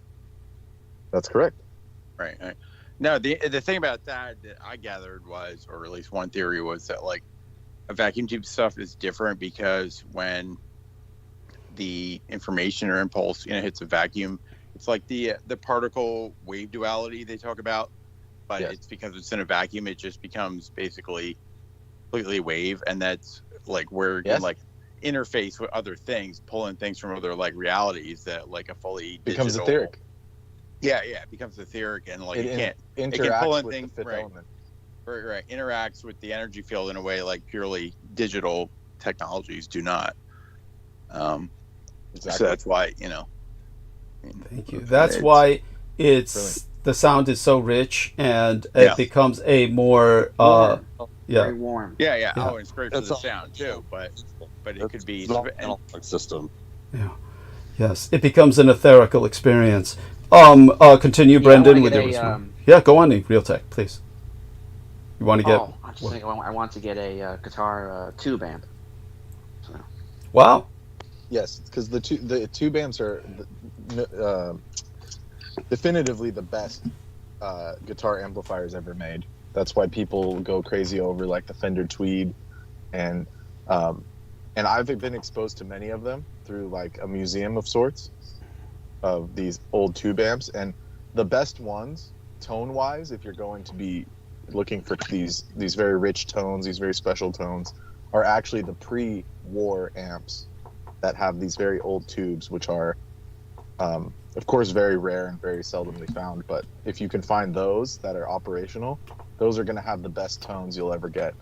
And this was like the golden era of jazz and stuff when they first came out with guitars, and the reason why they made the amps electric in the first place and the guitars electric is because they wanted the guitarist to be amplified above the orchestral pieces and the horn instruments. So that's the purpose. Originally was why they made them electric, why electric guitars even came about. Fender. Yeah. All of them, yeah. Les Paul, Fender, these people. Yeah. Epiphone, yeah. Also, you can probably find this stuff on Audiogon. It's becoming very popular reselling and an audiophile website. Yes. Yeah, you can find them on. I always like prefer Reverb. There's many. Yeah. I always prefer kind of find them at a thrift shop or garage sale or something. You know. Yeah. It's a lot. There's a lot of price gouging now that's been going on. Yeah, and in general exactly, with and that's the so, problem. Like those Fender Tweeds. Yeah. Yeah, it's just greedy, just assholes. And like the Fender Tweed itself is like $10,000 for a working model from the 50s, and which does not justify the way it sounds, because like I said, the ones that are pre-war even sound better anyways. But because that one is just considered like the holy grail of guitar amps, and like the 50s Tweed and all this stuff, you know. And I've actually been exposed to the real things, like there's like a 1969 what's called the 1967 Marshall with the what's called the plexi one, which is one of the in-between models between 68 and 70 or something. And there's only 100 of them made, and that's one of the main factors why Jimi Hendrix had some of the best guitar sounds, is the studio used those because they were in England and they just got them at the right time. And that particular model, because every year they would experiment and the engineers would switch things around, that one has the best sound out of any of the other Marshall amps. But over the years, those 60s bands and stuff, they were getting them from Marshall for free because the Brits just have money to burn. So like they would just smash them at the end of a gig, or Jesus break.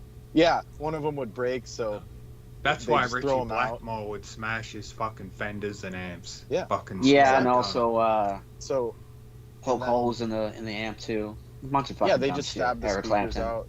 Yeah, these crazies. So that's why the Fender. I mean, the Fender one was more mass produced, but those Marshalls, like specifically the Marshall Plexi, the one that I was exposed to, there was probably a dozen left in the wild. I'm not even exaggerating. Jesus. And it has the best sound. This thing is like the kick and the punch of it, like, will just shit on any other amplifier. And it just like, you know, it's like something it's like listening to Hendrix live. Like, it's so powerful and so gritty, and they have these like crunchy bits to it that it's very hard to explain without listening to it, because like these tones are something that are, like I said, etheric. And the wiring's all hand wired and stuff.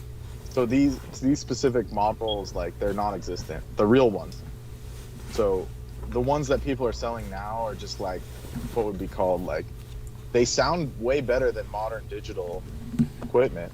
But the thing is, this is the trick to it. The reason why they stopped producing them properly is actually a negative agenda by the Dark Force.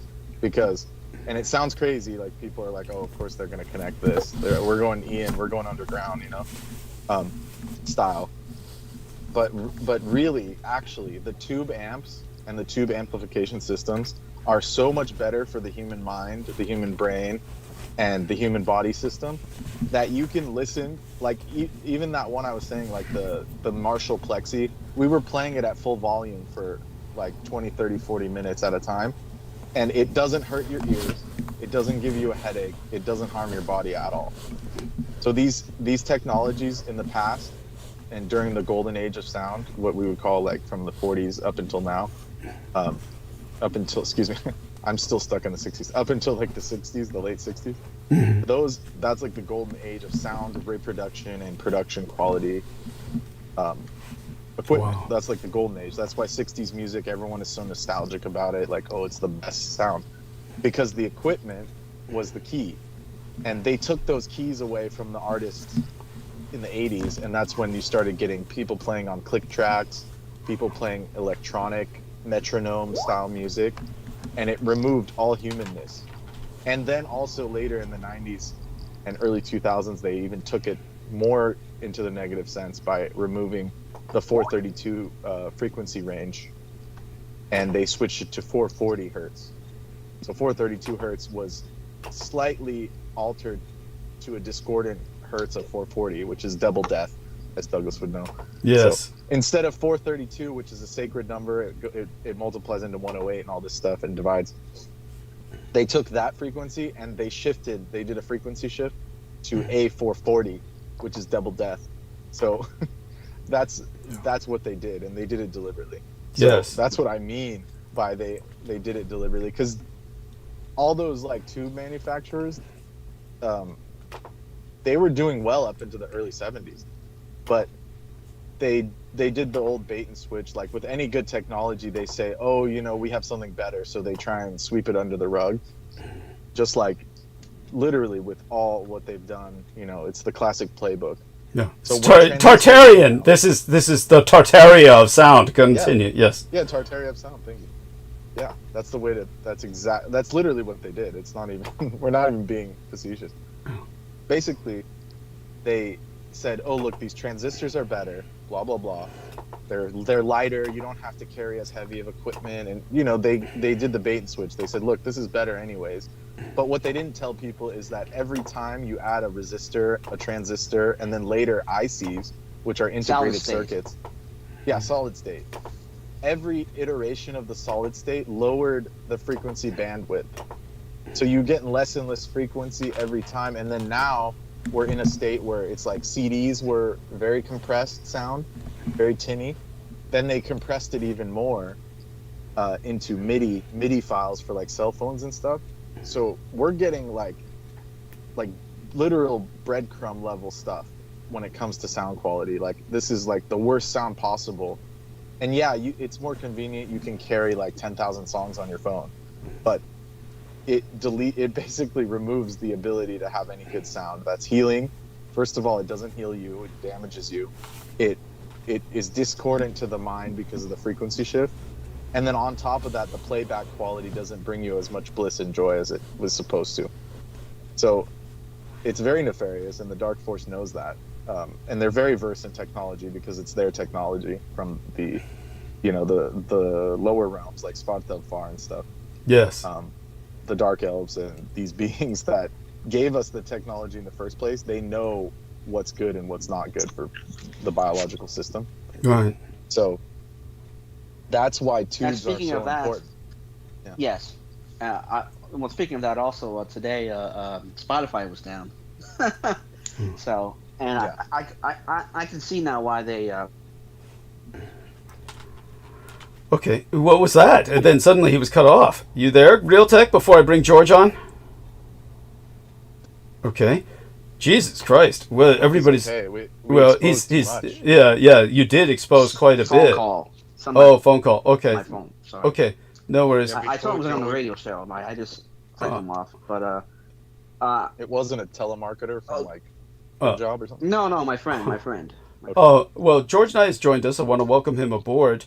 I don't know if you're much of an audiophile, George, but we've certainly been covering the technology. Before we get back into something like that, and perhaps get my own. Yeah. I'm gonna head off, so I'll say goodbye. Oh, I'm getting sleepy. Well, Nemo, we love you dearly. I want you to stay safe and be well. I want to thank you for your contributions to Team Dietrich, and I look forward to your review of what comes next. I feel we'll be on for a little while, like maybe a few more hours. So hopefully you'll review that later at your leisure, okay? Yeah. Okay. No worries. Okay. Yeah, good morning, everybody, or good night, and support Douglas any way you can. Buy his books on Amazon and send donations towards him via PayPal. Thank you so much. Thanks, Nemo. Thank you. Stay safe and be well. Yeah. And yes, so Real Tech has left. He may rejoin us, and we are grateful for his having participated. And if he comes back, he's most welcome. And while I enter a thank you note to him, George, please catch us up on how long we're blessed with your presence tonight. Please. Thank you, Douglas. Yeah, I do apologise. I do have about half an hour with you guys, but thank you so much for having me on. And it's very early in the morning here in the UK, and we've had terrible weather, as you can imagine, just like the United States have had bad weather recently. Yes. My God. So yeah, we're just getting the tail end of that hurricane over here. So yes, it's very precarious times. But thank you. Yes, and we're just getting bad weather here, so it's very, very dark. Very, very dark. What do you feel it's going to be like at work when you get into work? Is there what does this do when? Yeah, no, thank you, Douglas. It's a very important question, and it's a question that a lot of people ask us as field operatives in the field. When can we and when can't we work? It's the only time we cannot proceed to work is when it's thundering, when we have lightning strikes. That's when we have to basically just stop working. We just we just have to. They advise us just to sit in our work vans and just sit put, and we're not allowed to resume work after 20 minutes after the last clap we hear. And so, yes, that's the only time. But we have to work throughout all the other variants of weather. We have to work through snow, through rain. But as you know, with the job that I do, we can't operate with the machines that we use to conduct our work. So it doesn't work. It's rendered useless when it's raining. So yeah, it's a very it brings struggles and complications to my job. Good Lord. It has its many disadvantages and many struggles and complications, for us to actually do a thorough job of our work. So yes, weather's, there's only certain conditions where it's actually conducive. So and so such being said, what about otherwise, personally, everything as well as can be, and then from there, feel free to go into whatever you want to bring our attention to politically. No, thank you, Douglas. Nothing to report. No, no news is good news. No, nothing's transpired. With myself, everything's as reasonable as can be. It's normal. So I just wanted to come on, just have a little, what we call a chinwag, just have a little chat, just let you know that I'm still around, and I'll come on as often as I can. But I think within the next couple transmissions, I'll be able to be with you much more longer, Douglas. So I'll keep you updated. Because this coming Wednesday show, I have got a meeting I have to attend. So after that, I'll be able to be with you for some time, I believe. But I'll let you keep you updated. I don't want to make any promises and then fall back on my promise. Oh, understood. My word. Yeah. So we're going to play it by ear, so to speak. So thank you so much. I'm looking forward to that. Other than that, nothing else to report, Douglas. I was just wondering, is there anything that you have to let me about, update me on anything, let me know about what's happened. I've just read your private message just before I jumped on. How about some emails? Have you checked up and recovered and reviewed all your emails? Not over since the weekend, not since last Wednesday. Okay. So always make sure to try and check them often as well, see what's, Yes. And always, of course, a lot of my stuff winds up in people's spam box. So always check your spam box just in case as well. I'll look forward to your input on that. But basically, what I was going to do was address some of the further things that have gone on. What you reviewed in the private message was actually the last kind of interaction between Peter Moon and myself. It's very bizarre. And I was going to put that into context for our listeners. But once I go into that, I'm going to be, going in all out and just full sway, meaning I'll dominate, suck all the oxygen out of the room. So before I get into that, we might as well take advantage of the time we have with you to talk about some more generic subjects. And such generic subjects being brought up, shall we say, just go ahead with whatever you feel is in the... we've got this P. Diddy scandal going on here in the United States. We've got, I don't know how familiar you are with that, but obviously there must be things going on in England you'd like to bring to our attention, or you feel that we should, or anywhere in the world for that matter. Politically, feel free to cut loose. A little geopolitics. Yes, no, thank you, Douglas. Yeah, very important. And I did, just uncover. I did see that was presented on my my news feed about the P. Diddy, the so-called the scandal with the accusations. I've not dived or looked into it in any depth or any length, but I just saw the response from some of his fellow associates or his fellow. I like that, associates. Yes. All these people that are acquainted or associated or familiar with, what he does. Jay-Z and Justin Bieber, their responses, I just saw that, and of course they're trying to get sympathy for these individuals. Trying to gain public support, sympathy for them. This has caused me stress, anxiety, and the like, etc. That was what I saw from you know, Jay-Z and Justin Bieber, because I used to party with them about 15 years ago. Yes. They were there and they know exactly what was going down. Yeah. But anyway, I did look into some of the emergency wartime statutes. I thought it was like important for me to just look into more of the ongoing conditions of emergency wartime, or the emergency wartime conditions that were still in effect to this day. So I did overlook like the excise war taxes. I looked over the daylight saving time, various stages throughout its history. They had to try to adopt it in different ways, because it was a condition that was, you know, in effect indefinitely. So they've tried to, with various cases, with lie, travel to school, farmers disapproving of it, and that just like, it just brings that like we're bringing up the contradictory views and notions and beliefs of these people. Most people believe that daylight saving time was in effect for the farmers' benefit, but I was looking at how the farmers were all complaining about how it disrupted them. Thank you. Hours, because they were working in the dark. Yes. And they didn't have enough. Whereas, you know, the only purpose for wartime was to fuel the war machine during the period of proactive prosecution of hostilities. Yes. And so, yeah, I came across the end dates. I looked at the dates recognized by the Google search engine, and I published the screenshots on Facebook over the weekend. And it recognizes the official end date of World War II in the Pacific, and it says April 20th. Funny enough, that's Hitler's birthday, not April 28th. Yes. The date of Hirohito's birthday. He was born on the 29th of April.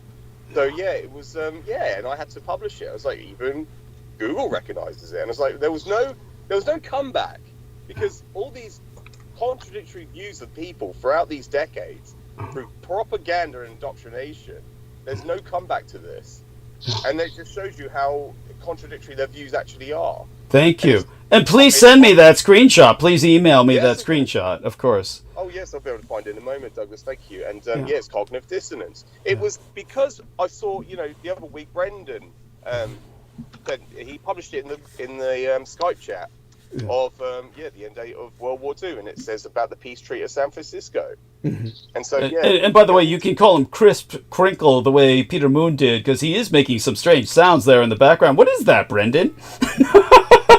I haven't moved at all. There's a little... Don't pull a peep.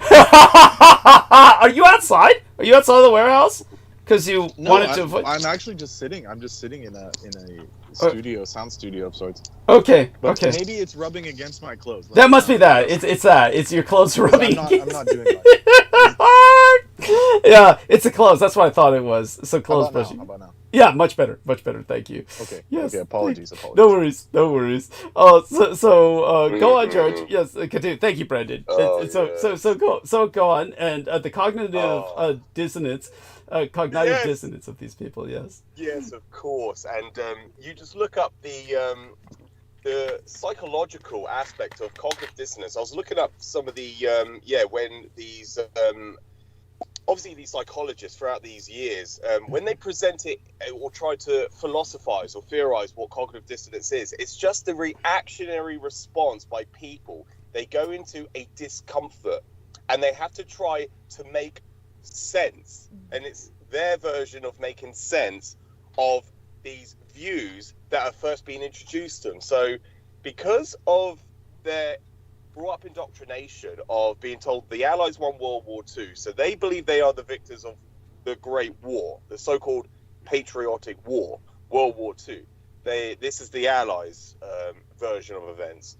They believe that they are the victors of World War II. Or rather, their populations. Their populations do. Yes, the population base is in that perspective, yes.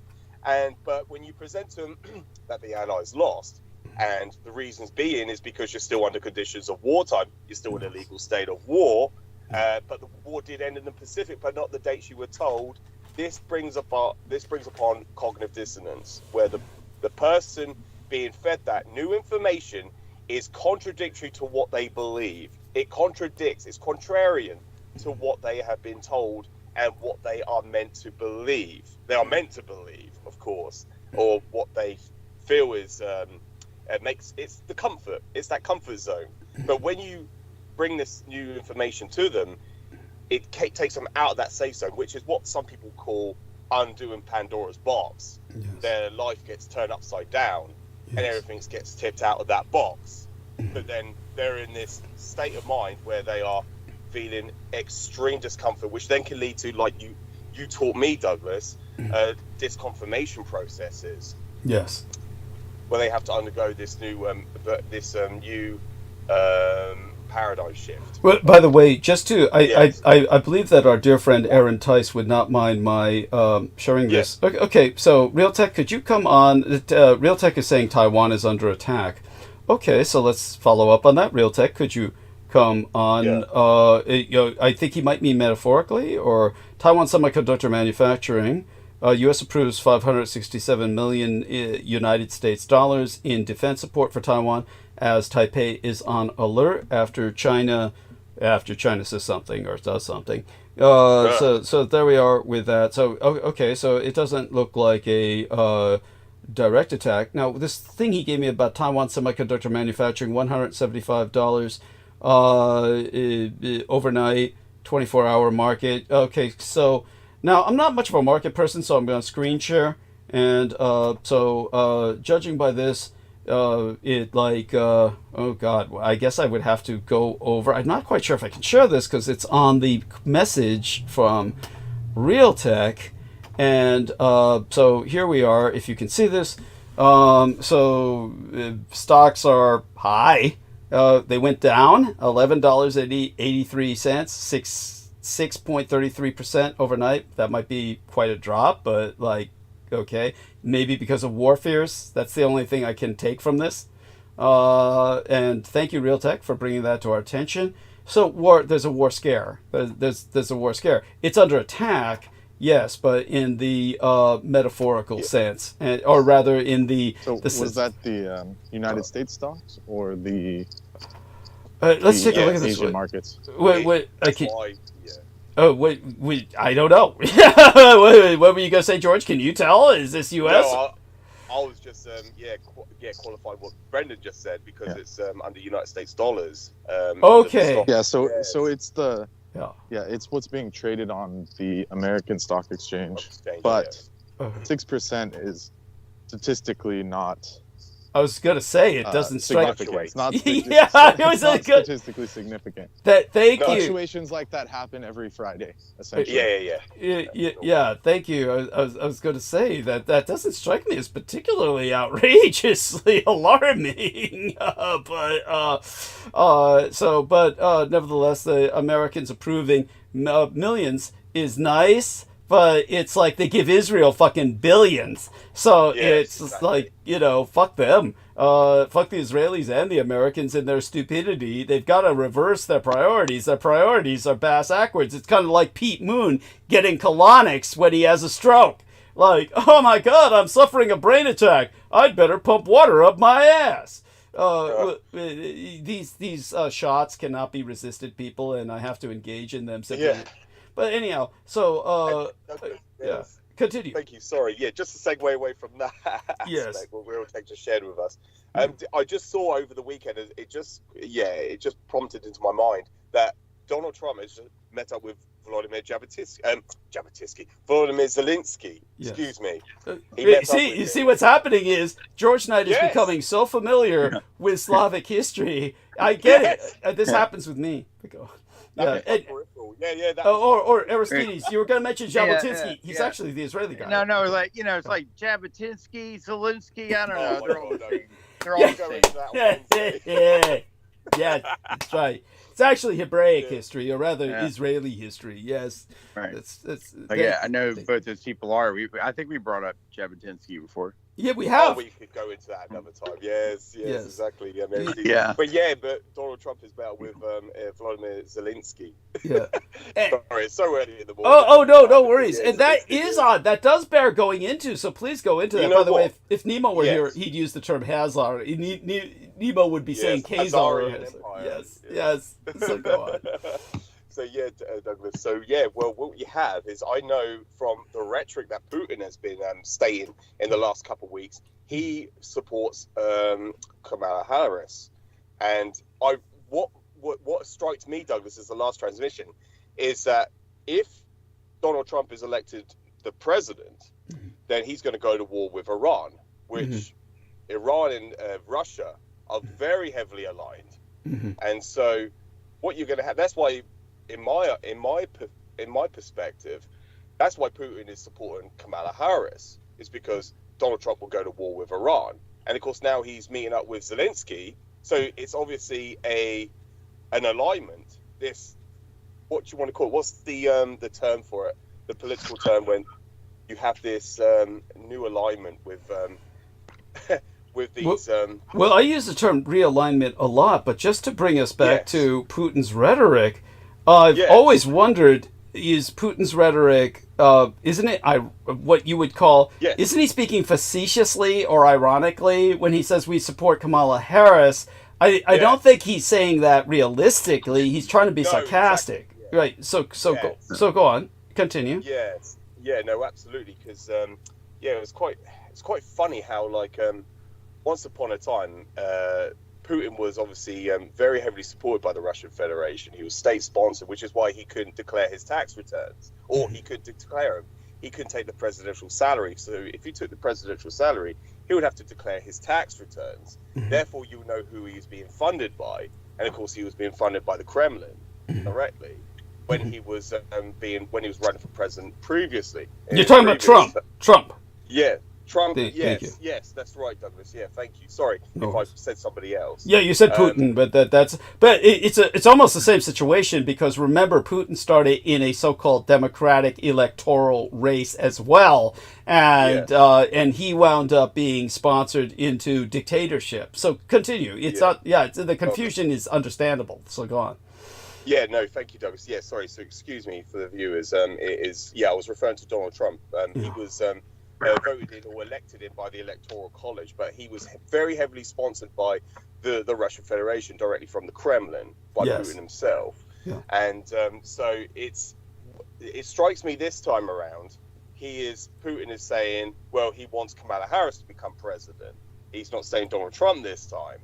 And then it's just, what strikes me is now you have Donald Trump meeting up with Vladimir Zelensky. Right. And that's what intrigues me, Douglas. So I don't know if, to get anyone else's input on that. We'll continue on with your train of thought. You had a kind of logical conclusion about the realignment. So you feel that there's a geopolitical realignment taking place that is impacting us. And what would that realignment be from what you're seeing forming? Okay, please. That's what I was hoping to just speak about with yourselves on the show. So because that was what I should say, what brought that to my attention is when I was last on the show, we mentioned about Donald Trump and Iran will go to war with each other. So in other words, or rather the better way to phrase that would be, if Donald Trump wins the presidency, he's dedicated to going to war with Iran. Iran, yes, exactly. Which only serves the interests of Israel. In other words, he's proving himself, of course, to be an Israeli puppet. And so, for those of you who don't understand, it was brought up before, we are seeing a regionalization of the Israeli conflict. So the regionalization of the Israeli conflict means that, at this point, the House of Saud, in the Muslim sense, and Iran, in the Muslim sense, the Iranians being essentially, they cleave towards Shia in the majority, which is a school of Islam that are a theological cosmology that's antithetical or different to, often hostile to Shia Islam, which is dominated financially by the House of Saud. And so they're dominating the struggle for the Middle East in this Islamic schismatic sense. But the Israelis, of course, are aligned with the Saudis. They're now in bed with each other. They're essentially one nation. Or rather, the Saudis and the Israelis are, in essence, a codominium in which they are united as a front against the Iranians. And Trump is willing to back America behind that But of course, as George Knight puts forth, Iran is very linked to the Sino-Slavic synaxis. Such being said, trust me on this. I think you intuit this as well. The Sino-Slavic synaxis would sacrifice Iran in a heartbeat. They just don't give a shit. They would just let Iran be obliterated by Allied forces to take attention off themselves. But such having been said, just to back up what I'm saying or validate what I'm saying, it's not that Russia or China are getting any solid resources out of Iran. It's not like they're dependent on Iran for oil in any particular extent, and they're not really investing in Iran either. It's not like any amount of Chinese money. The Russians don't even have money to spare anywhere. As for the Chinese, it's not like they're putting much into Iran. So, so just so people understand, Iran is like this fronted decoy duck that the Sino-Slavic synaxis is thrown out. And just to put something else in perspective, so for instance, Realtek said something that was fairly, shall we say, spectacular, lurid, and when he says Taiwan is under attack, the first instinct is, let me look this up, and then he qualifies it by showing us what he did, and it's appreciated, but it's no more of an attack than has been going on. Let's just say it this way: Taiwan is always under attack. So since Taiwan is always under attack, this is a continuity of more of the same. It's not a military attack. But this brings us back to the Dietrichonic reality that you all live in. You all live in my reality. I do not live in yours. Just get this straight. Let me qualify that so people get an idea of what the hell I'm saying. First off, you people live in an unreality in the majority where you think you won World War II and you think the world is at peace when there's killing and dying all around you. Oh, fuck, Brooke, come on the goddamn call. She says, I am alive, no power, in car, charging phone.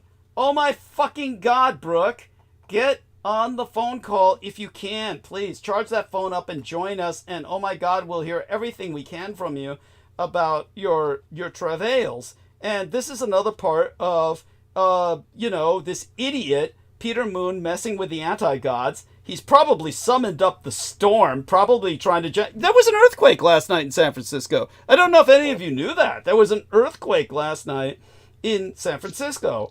It's like, Brendan Zogan and I have been joking about Peter Moon messing with the anti-gods and leading to all this crap happening, the storm and everything else, perhaps collaterally, because he doesn't know what the fuck he's doing. Basically, the elementals trying to snuff him out so he doesn't conjure up this shit. Yeah, it's like, And it just happened to go through all our loved ones on the way. It does seem too much coincidence. Really, it does. Well, it was aimed right at Long Island, as far as I was concerned. Yeah. But he got spared. Oh, of course, unfortunately. The brunt of it was all Georgia, all the way into Appalachia. Completely devastated Western. Western Carolinas. The deep. What would we call it? The deep South. It's hit the deep South. So it's been a nightmare. But going back to geopolitics for a second, to close some thoughts here.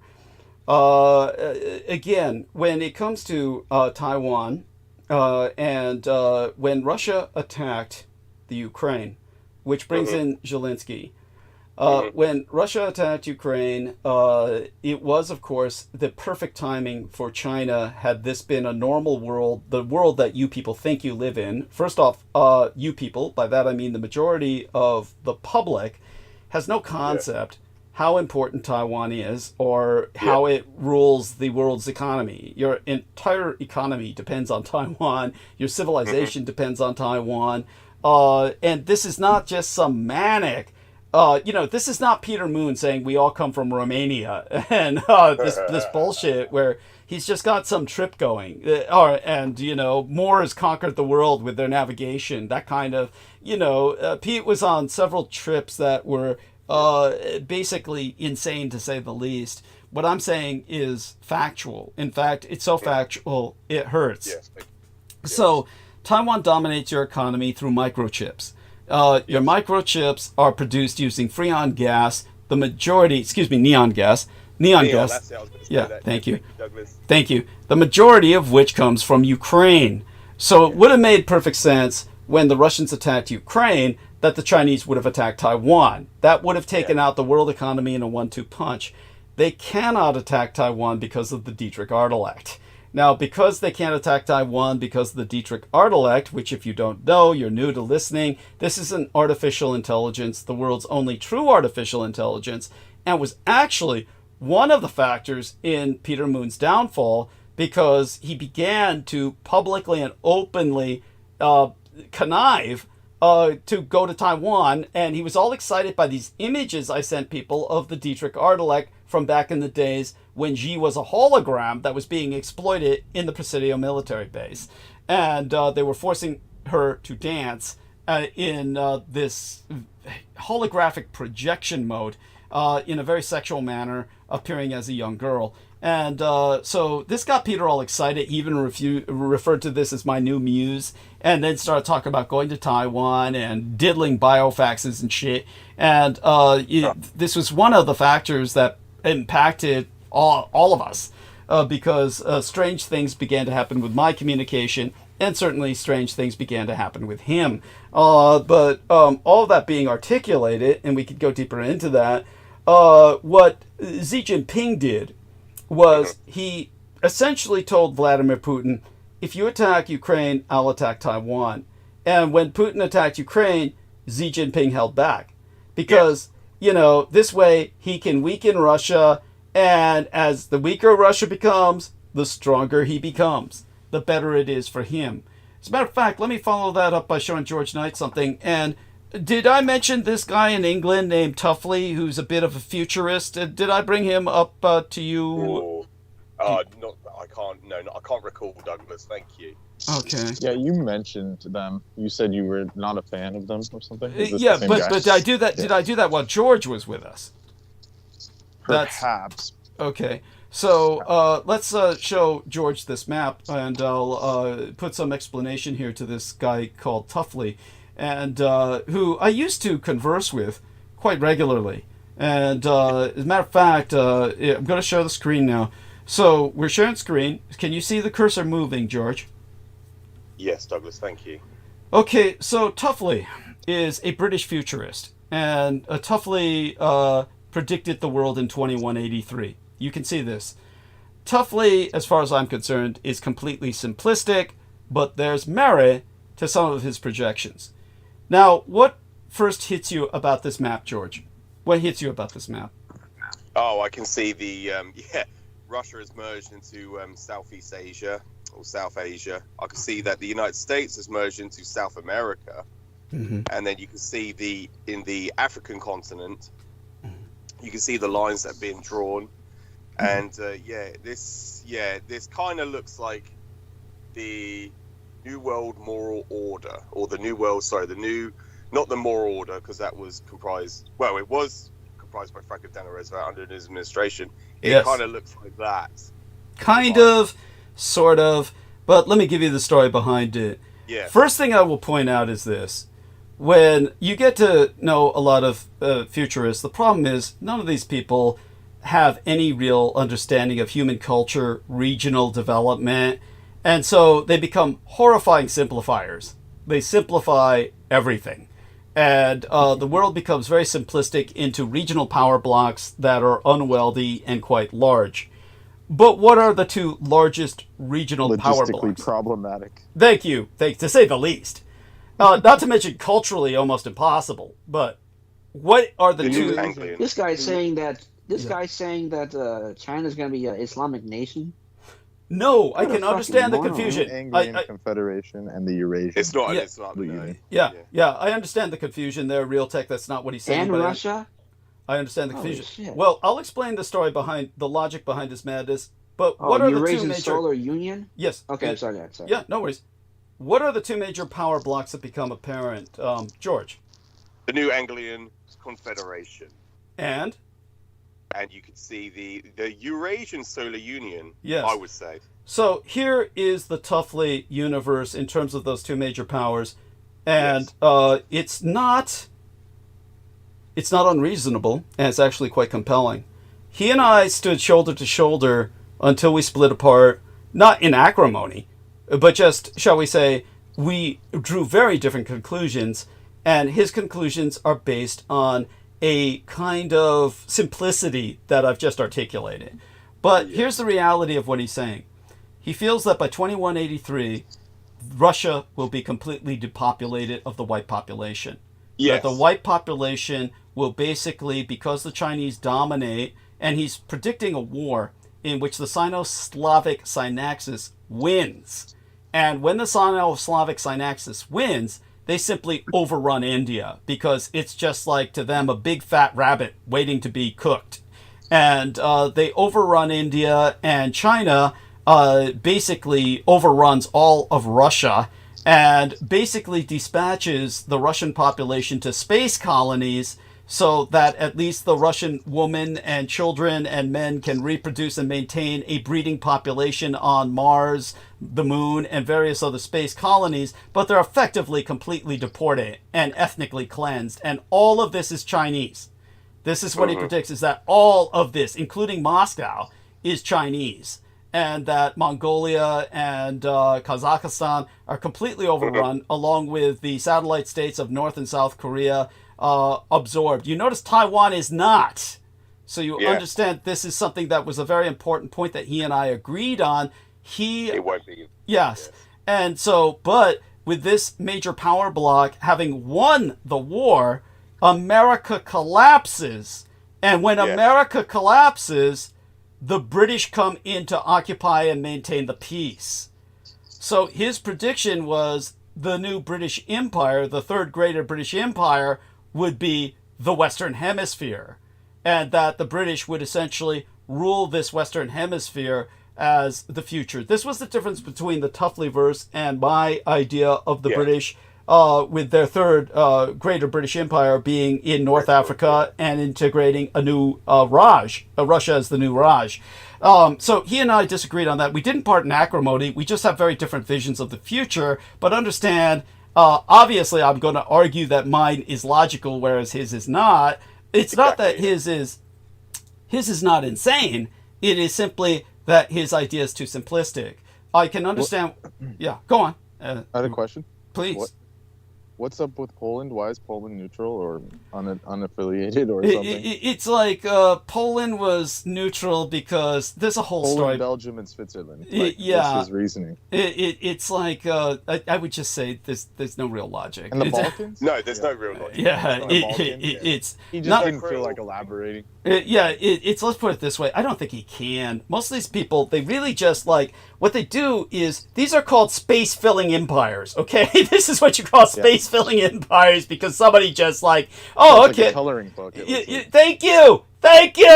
But he does have the sophistication to integrate what is called, in the purple, the Romanov hegemony, in which he shows Eastern Europe underneath a intermarium, a between-the-seas monarchy, that is basically descended from the Russian Tsars. So I like the idea, but it's not necessarily realistic, and it is something that is like, he's operating on what I would call almost like a operatic level, and he has the Germans with this tiny little empire in the middle of Central Europe, Western Europe, it's kind of like, you'll notice that there's more divisions in Europe anywhere because he's more familiar with the cultures. This is what it comes down to. People are more familiar with the cultures and they know the differences. And they say, oh, well, we like to keep these little nations unintegrated because they have distinct cultures that we appreciate. So we just don't do a space-filling empire like we do with all of Black Africa because we don't know anything about Black Africa. So Black Africa becomes, get this shit, Pan-African Union. Really? Yeah. Really? Pan-African. They've tried that. It doesn't work. It's like, please. And the idea of the Islamic Federation.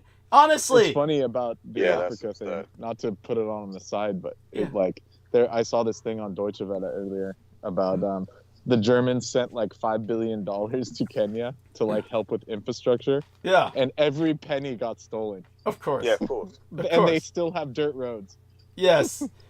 Yes. And the Germans were complaining, it's so corrupt. It's yeah. like, why would you send them any money? You know, the only happened in Puerto Rico. Yeah, thank you. Well, Puerto Rico's different. They're a raped colony of the United States. But when it comes to Kenya, the only good roads they have in Kenya were built by the Germans when they were a colony. Yes, exactly. of Germany. But that's why they took advantage of the Germans. They said, look, we'll use your technology. We'll use this money to buy like basically they agreed to buy all this like equipment from Mercedes-Benz and stuff. Yeah. And the politicians just swooped it all, like $5 billion gone, like overnight, basically. It's just so fucking sad. But it's funny. Deutsche Welle sent this like anti-corruption delegation to investigate, and it's like, and they were. The funny part is they were all. I was making a joke earlier about it that all those kids that they were like African people that studied in Germany. I was like, those are just the kids of the people that stole the money, and then they had enough money to send them to Germany for school. Yes. And now they're being sent back as investigators for corruption. It's like, I'm like, those are the people. Thank you. Thank you. No, it's an important point to be made, and I'd like your opinion on something else as well, what happened in Austria. But before that, you'll notice his name here for Germany. The orange is Germany. And it's New Swabian League. That is so grotesquely misspelled. But you know what the original title was? He's trying to say it in German, but he doesn't know how to spell it. Yes, New Schwabenland. It's the New Swabian League. In other words, representing the return of the Antarctican government. Which doesn't mean anything. The way he spelled it means nothing. Yeah, the way he misspelt it, you mean? Because he misspelt it. But, so just a little bit of, extra there. Now, you'll notice something. So offensive. Come on, everybody. Get your radar out. What is the detail? There's no Israel. There's no Israel. There's no Israel. Israel is completely, that. It's completely absorbed in the Islamic Federation. He predicts the destruction of Israel. He does predict the destruction of Israel by 2180. Well, at the rate they're going, they're going to have the whole world have an uproar over that. Yes. But he predicts the extraterrestrialization of their culture. In other words, they relocate to space, which means, kind of like Jews in space. It's like you it's Spaceballs. You can't get rid of them. Spaceballs for their future. Talk about the wandering Jew. At any rate, you'll notice Japan. Thank you. Now, Japan is supposed to be the dominant factor in Poland and Switzerland, and in other words, Japan integrates them as economic satellites, where they're producing cheap shit for Japan along with the Sahel. That's what he's predicting for those little European countries, where Japan has this like mini empire that it invests in Albania as well. Where China fails. So a little credit there. Again, he and I never parted in acrimony, and you have no idea how many times we spoke. We spoke at length. Well, we can see where he took your info that you were giving. Thank you. His like you said, the Japan thing and Neuschwabenland and all this. But notice this. Long before this map was produced long time ago, and we're talking like maybe the 90s. But look at what he predicted. Yeah, I had a feeling because of the way Yugoslavia is like. Thank you. Still, the Balkans are very nebulous. Yeah. But he broke up Yugoslavia. It was breaking up at the time, and Bosnia is part of the Muslim world. But one of the things that you'll notice is that that what was predicted by that Netflix or whatever, where California and Texas rebel against the United States. He predicted that in the 1990s that the only thing the British would lose control over would be the Caltex Federation, where the Caltex would rebel against the British rule and basically go off on their own. And this is what British remember about America. All British know about America is, what do you think of when you think of America? Cowboys, and California's got all the money. Cowboys and California beaches, right? I mean, so that's why. So that's what he came up with, and it's not bad. Again, he's a Brit. You're saying he's a Brit. He's a Brit. I forgot. Oh yeah, he's a Brit. Yeah. So, but again, it's not the two aspects. Several aspects of this map are again not insane. They're not impossible. But obviously, they're not They're not as culturally, shall we say, knowledgeable as mine, and yes. What I've always been saying.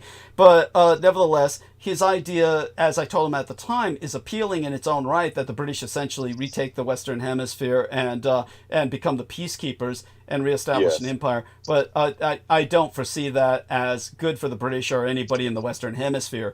So I go in a different direction. Yes. But such being said, he eliminates Israel, which I think is pretty fucking brutal. I mean, I'm the moderate, people. Well, that's not what I'm aiming for.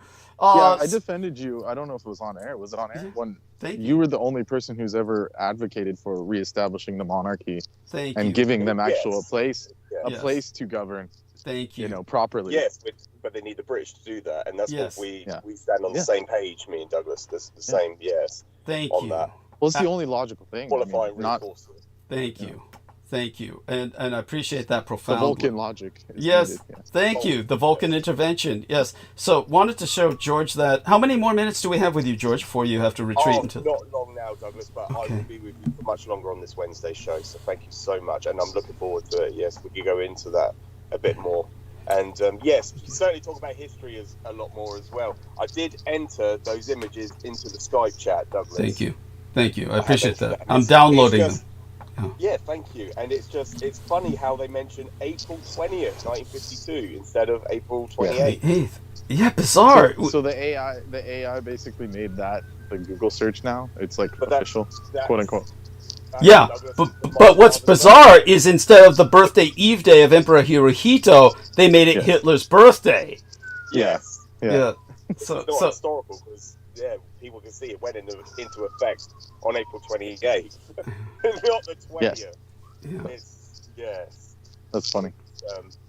Yes. Well, thank you so much, George, for joining us. And what I'll do shortly after you leave is I'll go back into the Peter Moon affair because people were asking questions. And I'll catch people up on that. Yes. Feel free to. Go on. George, did you know about the pirate publication? Is he aware? Yeah. Are you aware of the book? Are you going to gift anybody a copy of the book that we put out? Oh, right. No, I haven't thought about that, Douglas. I haven't thought about it. Yes. No, thank you. But I'll certainly bring that to people's attention, certainly, to promote it. Thank you. Yeah, absolutely. So, yes. Have you been able to access a copy for yourself? Or? Oh, yeah. No, not yet, Douglas. Not yet, I'm afraid. No, not yet, I'm afraid. Okay. Thank you. Yeah, well, yes. Well, I've got your emails. Excellent. Your emails, so thank you. Yeah, so thank you for sharing those with me. we did properly by having the team have it first as opposed to what Pete did. Yeah. Never send me my free copies of anything that I helped him, Yeah. No, Peter promised free copies to Brendan. He never gave them to him after Brendan helped him with his computer. Well, he insisted. Sorry. Yeah. He actually insisted, and I'm not saying this because, he went against you. He literally didn't want to send me your books. He wanted me to choose one of the Sky books, is what he said. He kept saying, choose the Montauk. Like, it was one he had, backstock of that he wanted to get rid of, and he's like, just choose that, basically. What a piece of shit. And I said, no, I want Douglas's publications, at least one of them. And he didn't send them. And he never sent them, ever, What a piece of shit. Yeah, I do apologise. Yeah, he hasn't sent me anything. He hasn't sent me anything. Yeah. The only PDF file he sent me was when he was writing the Roswell deception and demystification of World War II.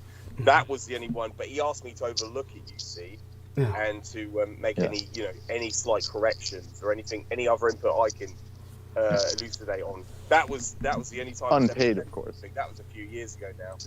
And you were never paid! No, I never got anything. I never even got a credit. I never got my name published either. Nothing. No, of course.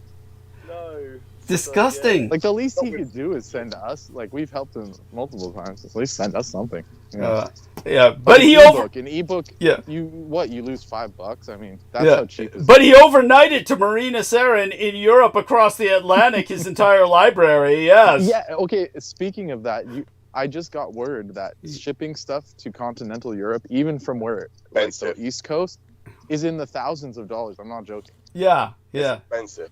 Yeah. To send books even it's like something like $900. Yeah, no wonder. I mean, yeah. There's your royalties, Douglas. Yeah. Your royalties just flush down the drain. Yeah. Yeah. And no offense, but I don't think Marina's going to open those. Yeah. No, guaranteed you won't. No offense to Marina. But no wonder he kept asking her, did you open the books? Did you open the books? He spent thousands to get them there. That piece of shit. Basically, their butler just picked it up because she was on vacation. Yeah. It was like day one. Unfucking believable. But Aristides, tell George Marina has actually contacted you. Aristides is our connection to Marina now. Yeah. Yeah, I've spoken to her within the last day, and she didn't know a whole lot, but she expressed that she still wants to come on sometime. So yes, when she does, then it'll be. See, I told you. Well, very soon. Yes, that's right. Yeah, you were right, man. You were right. Yeah, yeah, and George, hopefully you can be on at the same time with her. Yes. Yes. Yes, we could go into. Yes, yeah, I'd like to talk to her also. Oh. Of course. Yes. Yeah. Well, no matter whatever you guys do, there's nothing you could do that would ever be as cringeworthy as Peter Moon. Nobody's going to be bringing up my being raped as a child with a voice of excitement, no less. The way he said it was this, like, how exactly, what would you call? What's that? It was the tone of his voice. Your grandfather raped you? What? Your grandfather, right? Yeah, yes, attempted to rape me. And he brought it forth with this tone of it. Was like this smugness, the way he said it. Was like... Yeah, because you want to fuck him, that's why. He like mic dropped it, You cannot make yeah, because you want to fuck Douglas, that's why. Yeah, there's that. Disgusting motherfucker. Yeah, he got him excited. But it was beyond that. Yeah, the white man, all these white guys like him, they all want to conquer Douglas. It's ridiculous, man. Yes, some form of colonization. Yes. Yeah, exactly. Yeah, just go get a prostitute. Yes. It's not hard. Yes. Oh my God. It was so bizarre. Even Marina just giggled because there's nothing else you can do. You laugh at something like that when behavior is that outrageous. But anyhow, George, we love you dearly. Stay safe at work. Be well and guard your health in that weather. Yes, thank you very much. No, much appreciated. Yeah, and like you said, Doug. Take care of George tonight. Yeah, take care, gentlemen. And yes, thank you for having me on, Douglas. I look forward to joining you on God Wednesday. save the king. Yeah. Good night. Good night. Good night. Yeah. Night, George. Yeah, blessed day. And so what were you going to say, Brendan, about that? You were going to bring something up. Yeah, like you said, he didn't say attempted. He was like, happened. Oh, yeah. No, he and he went into some detail, just so people know they can review it themselves. There's no point in my... detail. I mean, just... Yeah. Like he chose the worst adjectives possible. Yeah, of course. But of course he would. I mean, we're talking about somebody who's... he's beyond psychotic, and he probably was fucking masturbating in one hand and talking the other. Yes, and the phone. This is the part I wanted to bring up while Brendan was with us, because Brendan brought up the crunching of the bones. So by the time Peter graduated to the level of spellcasting where he was involving animal bones, it was bear in mind. For those of you who don't know, I've had to bear the image of Peter when he goes on camera by mistake. And because he's such a tech tard, he would go on camera every once in a while, and I would bring it to his attention. I wouldn't say it publicly, rather I would say, that will eat up the bandwidth, Peter, and bring it to his attention that the camera was on, and so he could turn it off. But he would be naked in that basement, and he would just sit there naked on a yoga ball. So he's sitting on a yoga ball. That's foul. Yeah, and this motherfucker is fat. I mean, he's beer belly and butt crack all the way. And he's on this yoga ball, which was, you would think that was an office chair, and he's rolling back and forth on wheels. That's what all that squeaking sound was. That's his bare ass and balls squeaking sweaty against the yoga ball. That's just like Trampus Nicholson when we heard all those sounds, but it turned out to be dildos from baddragon.com going up his ass while he was talking odd bandwidth out of his mouth and shoving various poisons and toxins, no exaggeration, into his pie hole while he's talking and showing us pictures of it, along with the ketamine he was salting this shit with. Yeah, literally. Yes, literally.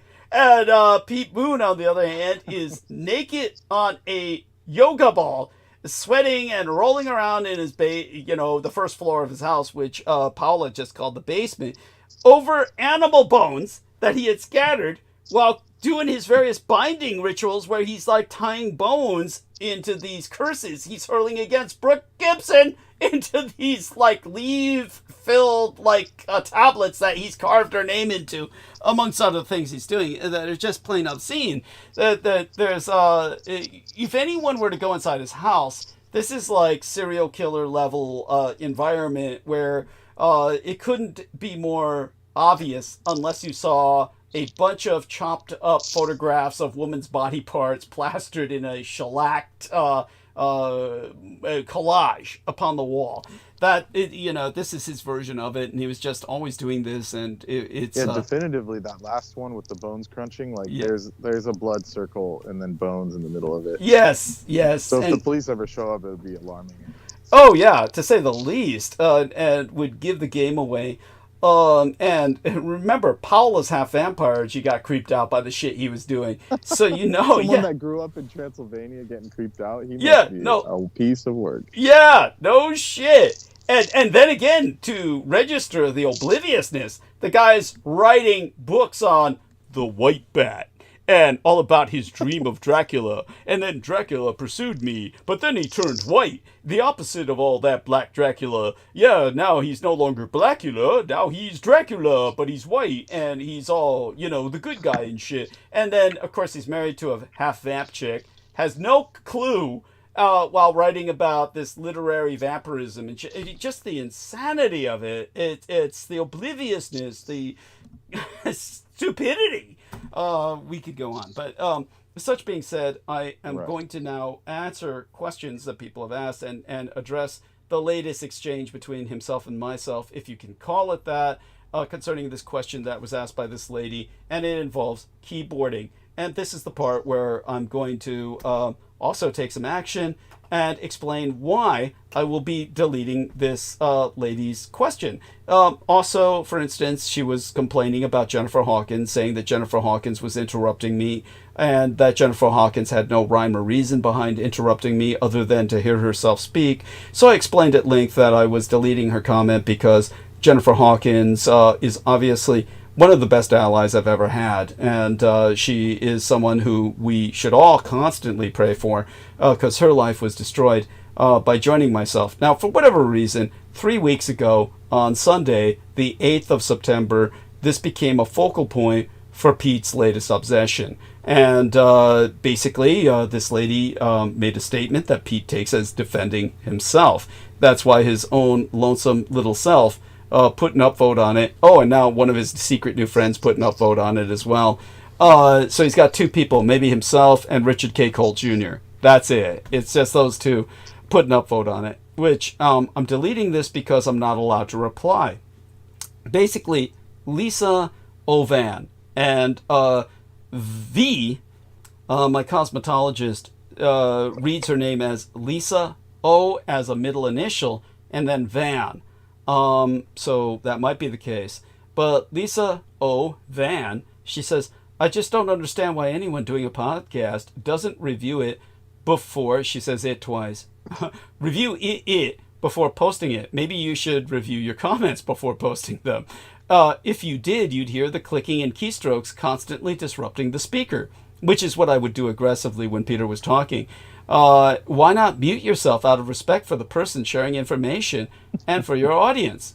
How do you expect anyone to come back for more with such an unprofessional and unenjoyable experience? Okay, so right now I just want to announce I am deleting this comment because I did respond to it, but the response is not allowed.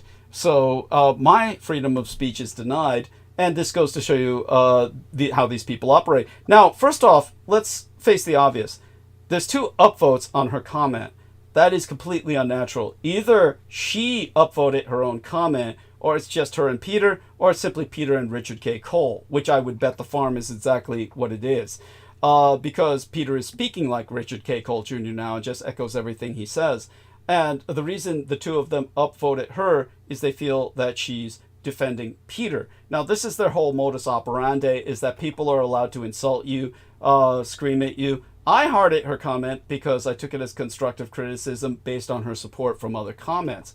And so I tried to take it as constructive and respond to her to let her know what's going on. However, I'm not allowed to express that, and therefore she's not allowed to express herself. But this is the problem. They want everything one way. They keep talking about freedom of speech, but there is no freedom of speech. They certainly don't want me to be able to speak. They certainly try to suppress everything I say, just as Peter did not want to publish the book and had never intended to publish the book. But this is how I responded to her. I said, long story short, at Lisa Ovan 6024, no matter how many times I privately brought it to the attention of Vinnie Barbarick, alias Peter Moon, in quotes, when we began, quote unquote, working together, and you are invited to review any and/or all of the earlier episodes still available on this channel, not, in parentheses, yet, scrubbed by YouTube, he forever refused to go on mute and intentionally overwhelmed everything I said with incessant keyboarding.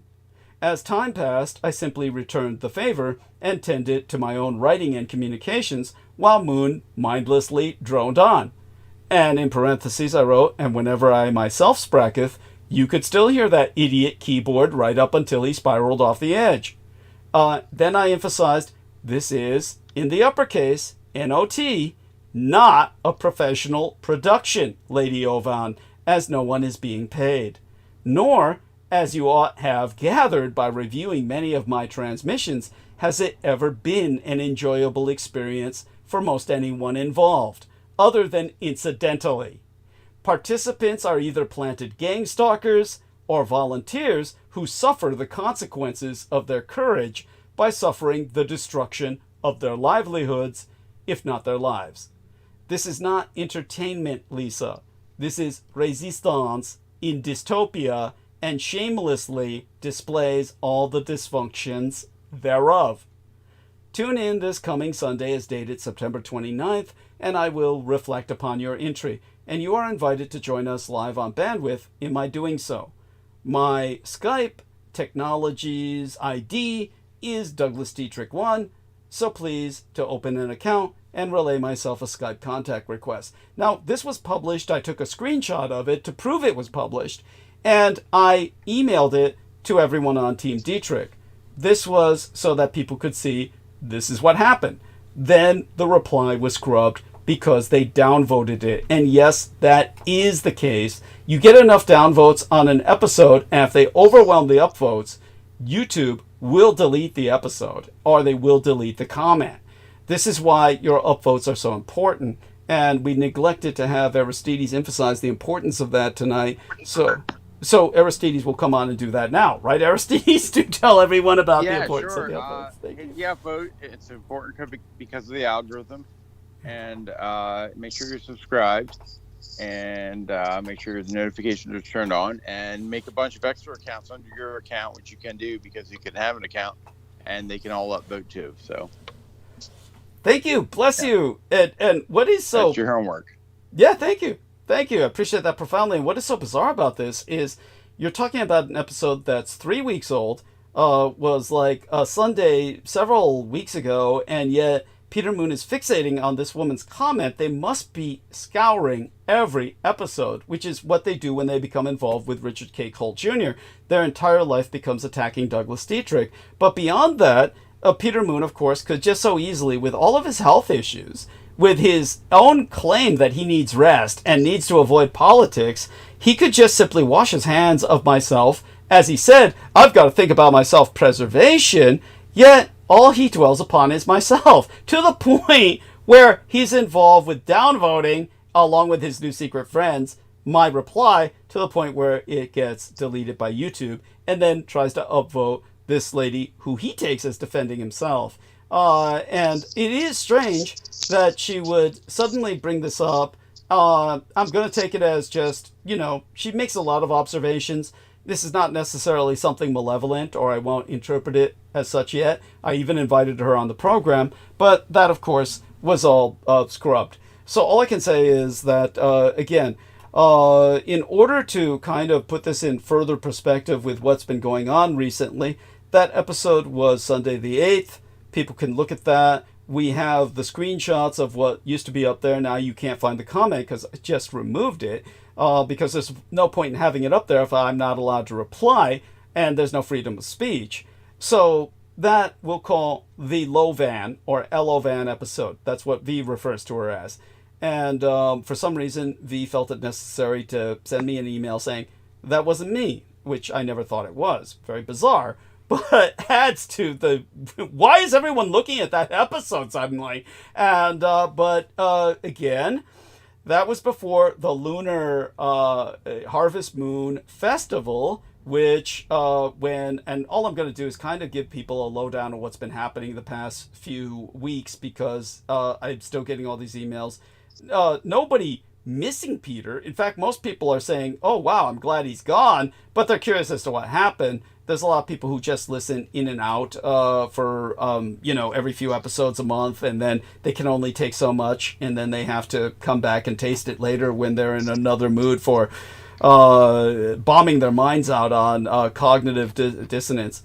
So all such being said, before I go into repeating all of that, just taking a look around us here.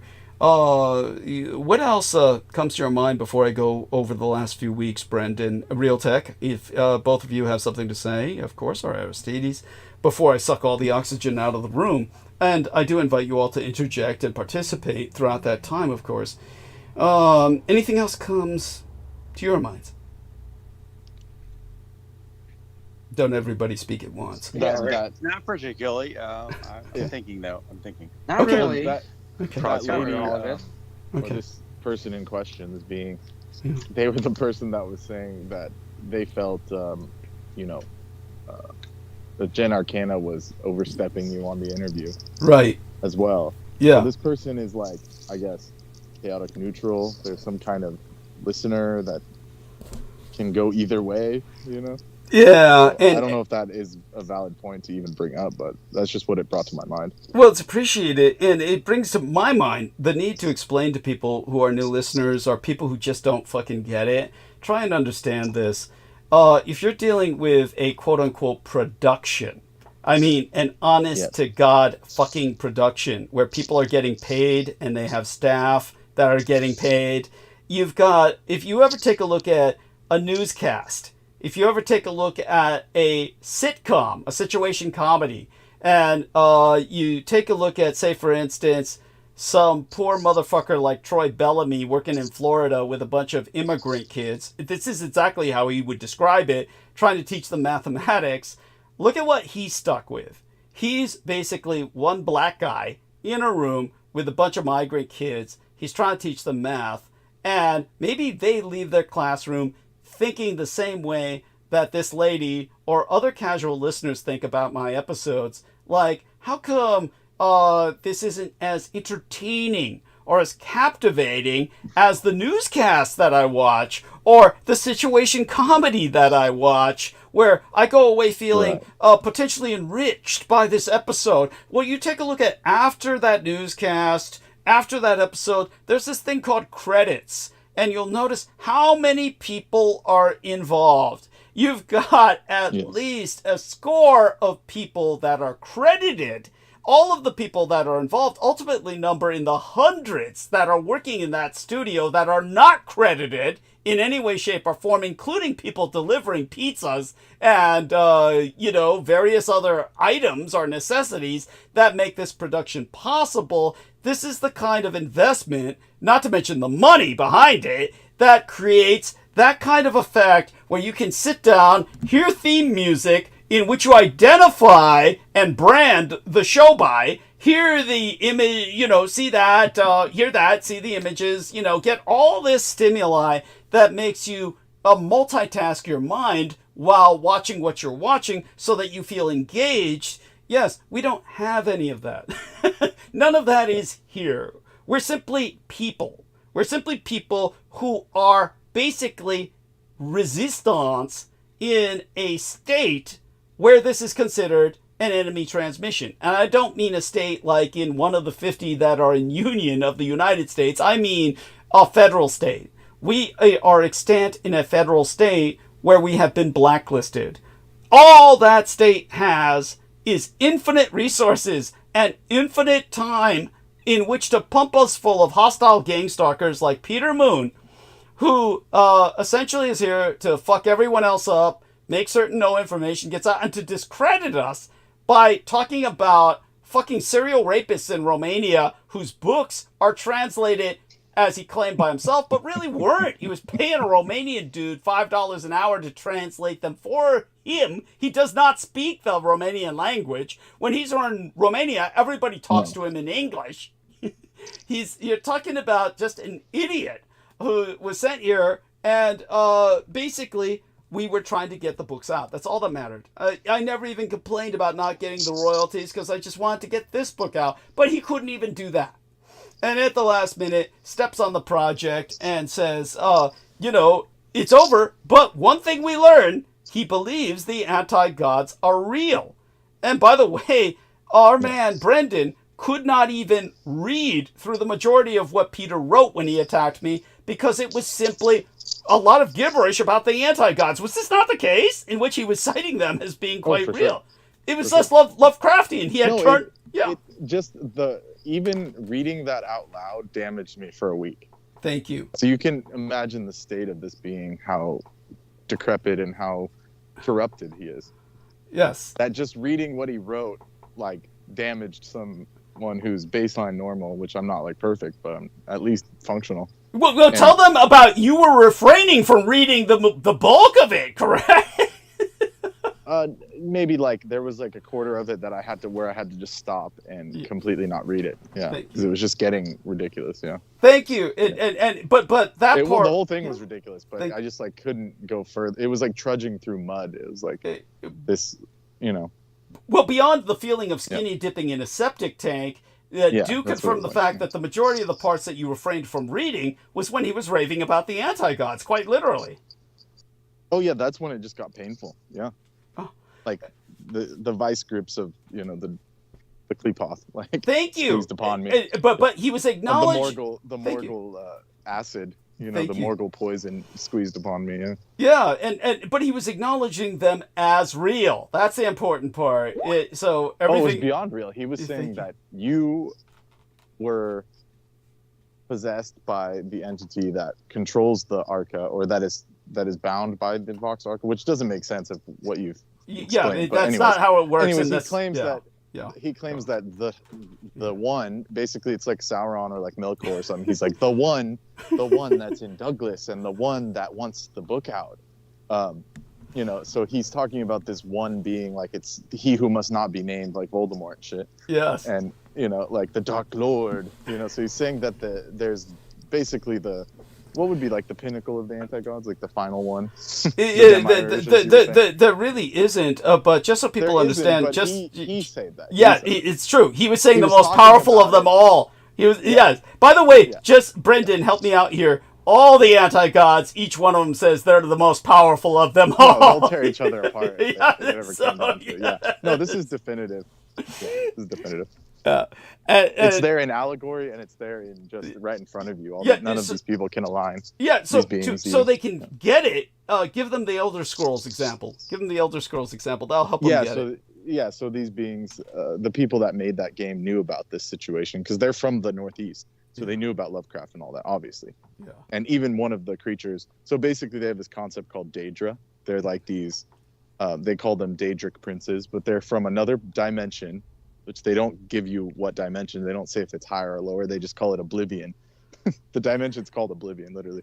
And so these beings are all fighting to basically get the champion, who is the player one, the person that you're playing as, the RPG character. So all these Daedra are fighting to get you to be their champion.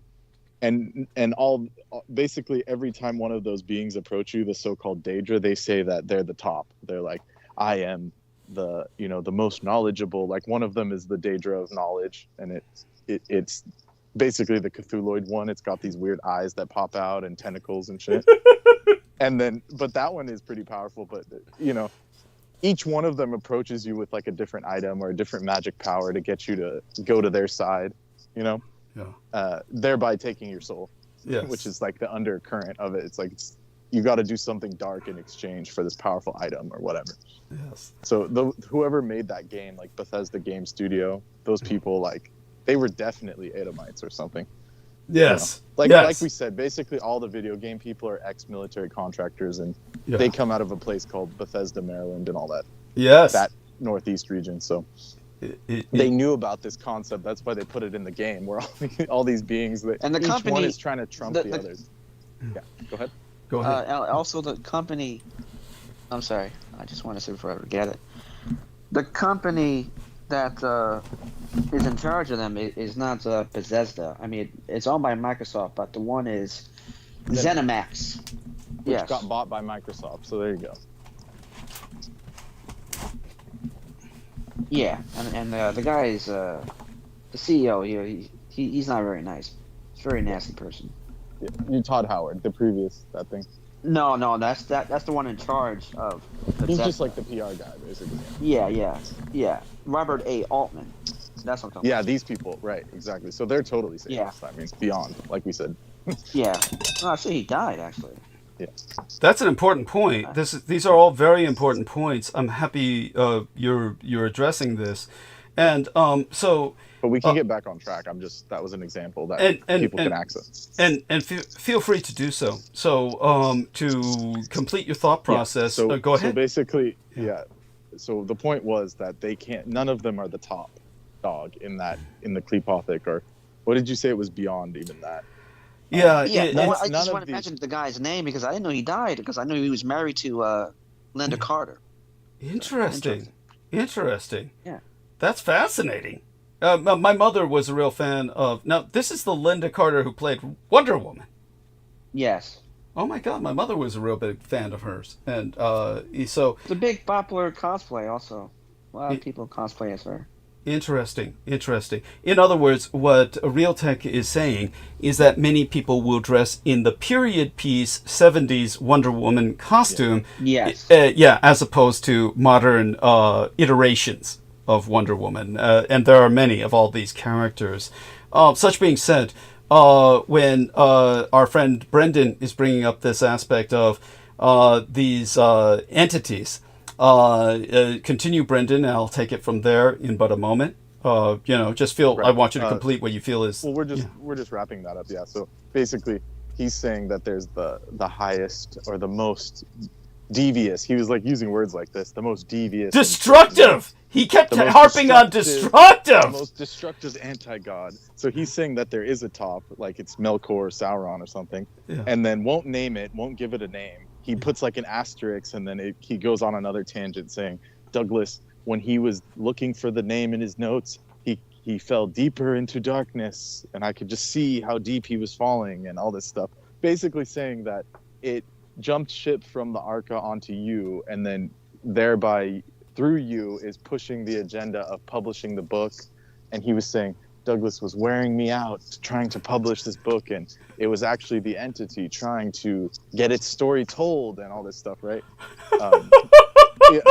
This is literally what he said. Like, while suppressing it, while suppressing the story, so I couldn't get any money. Yeah, but then if you zoom. You see, if the entity is, he's saying the entity is responsible for my not getting money rather than he's not paying me the fucking royalties. Well, that was the funny part, is that he said all this, and then in another communication he was saying, or maybe the same one. The same one! He was saying, Douglas is saying that, it's not making money. Well, it was the entity that's suppressing the sale of the book, So this so-called, this unnamed being is not only trying to push its agenda by publishing the story, by wearing Pete out. And I was telling everyone, I was like, didn't we give Pete like a year off? Like, yeah, we did. He wasn't writing for a whole year. Yeah, because he was so traumatized by my experiences at the Presidio, his bad dreams. Crazy dreams and then all that stuff where Aquino came to him and all that junk. Yes. And he had to go through the the Plan B scenario or whatever. And then stupid, so dumb. Yeah, but anyways, like after that, like that's the logic. Is like it's not only is it trying to get its word out, but it's also suppressing the sale. I mean, that almost doesn't make sense. Like, if anything, it would be pressing him to give it out for free. Yeah. But the way he said it was that you were like, it was almost like you were whipping him or something. He was just wearing me out, trying. And then every time I would get ready to publish, he'll hit me with these long tomes, these diatribes that he was trying to insert into the book, which was just your magical addendum, which it looked crazy on an email, but it was probably like 10 pages. I mean, it really wasn't anything. Thank you. He already wrote 300 pages. I mean, what's another 10? Yes. But anyways, so he felt that you were just riding him, just like no.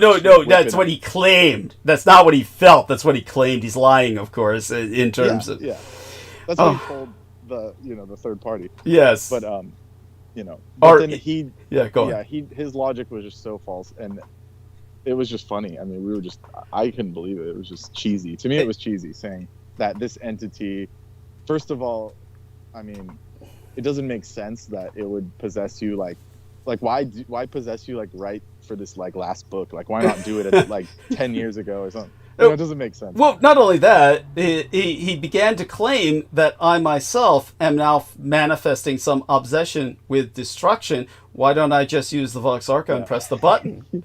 Yeah, this is funny because like people think that now, but it's like they should have heard you when you were on Revolution Radio. Thank you. It got to the point where that one lady and the guy that was obsessed with your boots, they were like crying like, Doug wants to genocide all white people. Yeah, they claimed I was every night you would come out and be like, you scum of the earth, you guys tried to kill all the Japanese. Like you would like list all these historical events and then just say like, you guys should be ashamed, you should be wiped off the, which was valid, totally valid in historical context. Thank you. But they were all crying because they didn't want, what it boils down to is they don't want to admit that they lost the war or that we're living in this fallen world. Thank you. That's what's happening. Thank you. Thank you. So you're the enemy by default. It's just like, this guy's telling Thank you. He's making us feel wrong. Yes. Yes. Kill the messenger. They claimed I was advocating white genocide. Yet somehow advocating Aryan cohesion. It's like I'm advocating Aryan culture while advocating white genocide. It's just as contradictory as Peter Moon's claims. But just to put things in a little perspective for people who are unfamiliar with the technology, just so they get it, understand the entities are not bound by the Vox Arca. The Vox Arca is a trigger mechanism. Thank you. Continue. The Vox Arca is that you've already told it. You've already told it. I'm not saying don't do it now, but just this is from my mind, is that the whole point of like the HARP system and stuff. Yes. Nothing's gonna contain these beings. It's not like something that you can hold in a little tiny piece of item. It's like you said, it's just like a fuse. It's like a fuse. It's not like they're not here in the items. They're not here in the HARP array. Thank you. But people don't understand that kind of cosmic quantum stuff. Thank you. Yes. Try and understand to our listeners without sounding patronizing, trying not to sound patronizing, but just telling people, look, it's like quantum physics. You got to admit to yourself, even if you're a physicist, you're not going to get it. You get elements of it. That's all the best you can do. I'm not saying I understand it either. Understood. It's a concept. Yeah. But you're honest about that. You say that up front, and you've said as much when you brought up the topic. So, but for our listeners, get this much: the concept of the binding of the Edomite entities was best expressed by Michael Aquino, who said it's like a very large, powerful, fat man with insatiable hunger who has a thumb cuff that's binding him to a buffet table. As long as the buffet is laid out, you don't need to worry about him overturning the table by pulling on his thumb cuff. But the best way to express it is that the HARP arrays, which are worldwide, there's one in Gacona, Alaska that was the original, but there's many other HARP arrays at this point on ley line nexi, meaning the plurality of nexus points all over the world. And these bind, in a sense, other Edomite entities. these are atomic, they are entropic, meaning that they manifest entropy, and they are bound tenuously. It's better to say they're tethered. They're tethered by these Harper rays, but the Vox-Arca is simply the trigger.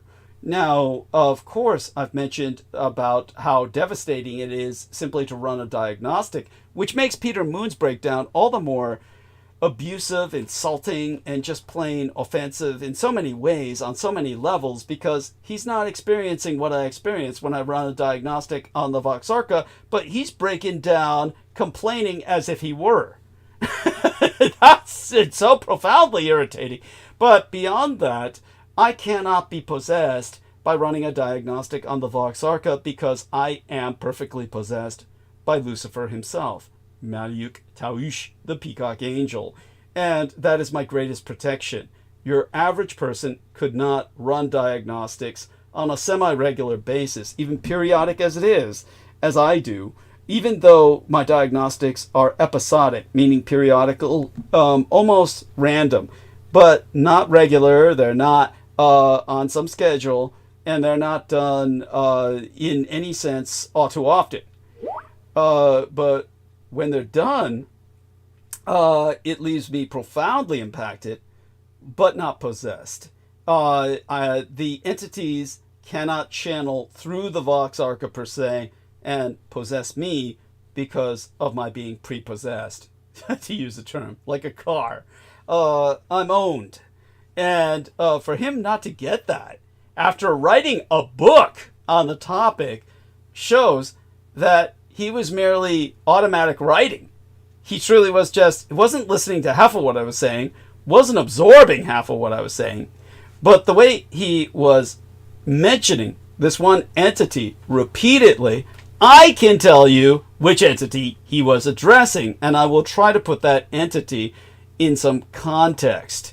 The entity he was addressing was Ubo-Sathla. We can say the name out loud because it's a barbarous name that has no direct energy or power in and of itself in terms of a calling. You're just not going to get an entity by saying its name. There's rituals that need to be involved before you get that level of getting attention. But if you were to loosely translate the entity's name, it would be the unbegotten source. Now, the reason that this so impressed Peter Moon in the most profound sense was simply because it turns out that this entity's name was one of the key phrases used by my psychiatrist, Dr. Tao Tran, as a building block in the walls inside my mind, repressing a lot of toxic magical memories that were the main source of my complex post-traumatic stress disorder, manifesting as interrupting my sleep patterns with waking up screaming or shouting. This was not the classical PTSD in the sense of combat memories, which comparatively speaking are mild. Rather, this was profound cosmic impact by truly terrible beings that are extra-dimensional and drive one to madness merely by gazing upon them. So when it comes to someone like Peter Moon, he is, of course, acknowledging the reality of these entities because he has always been a member of the cult that worships them, to the point where he respects the names, to the point where he cannot speak them. That is a true believer. A true believer acts like that. Someone like myself, I can speak the name without fear of summoning because I'm not a true believer. A true believer, however, is bonded. So the Ubo-Sathla entity is bonded to Peter Moon. This is part of his projection by saying it's bonded to myself. Now, this entity is not necessarily obsessed with destruction. And if it were, again, the logical question, if I'm possessed by this entity, why don't I just press the button? Then Peter would say, oh, because the entity wants its story out. Its story out among the world it intends to destroy? And then he says, but then it's blocking publication of the book and keeping you poor. Yeah, and these are beings, like I said, this isn't like Tolkien's version of, like, this isn't like a Satan or a Lucifer. It's like, these beings have lived in the dark darkest depths of the universe. They don't care about their story being told. Thank you. Thank you. As far as I can see, that's why quite, would they? Why would they? Thank you. No, that's quite true. These beings are like, we're talking like the most, Yes. They're the most quiet for a reason. That's like the most, it's like in Tolkien, they had the concept of Ungoliant, and this being that was even darker than darkness itself, and Melkor used her to absorb the two trees of the elves. And then Tolkien couldn't even give it. He called them the, there were beings below the earth that were even unfathomable and stuff like. So there's like a darkness beyond darkness. That's even Tolkien had to say that. There's something even beyond. Yes, thank you. So that's what these things are. They're not concerned about being in the light at all. In fact, they absorb the light. That's their, they want to destroy the light. Thank you. Very profound. It's profound and it's important. So to try and put this into some perspective that is parallel enough where people can get an understanding of what this being is, Ubbo-Sathla in particular, the unbegotten source, he's basically the demiurge of the Edda mythos. Now, to put that into perspective, I'll try and explain a little bit about the demiurge. One of the things that I was asked by Aaron Tice was, how did you get such a profound understanding of our universe and the various other universes?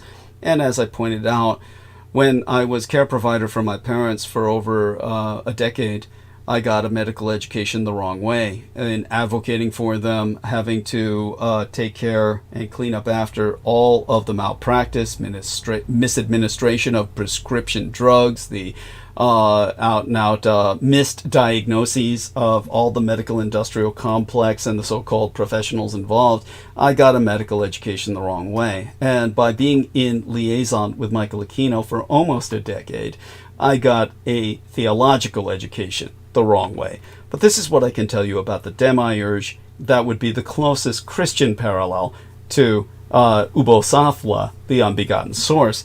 Basically imagine the ability to will into being.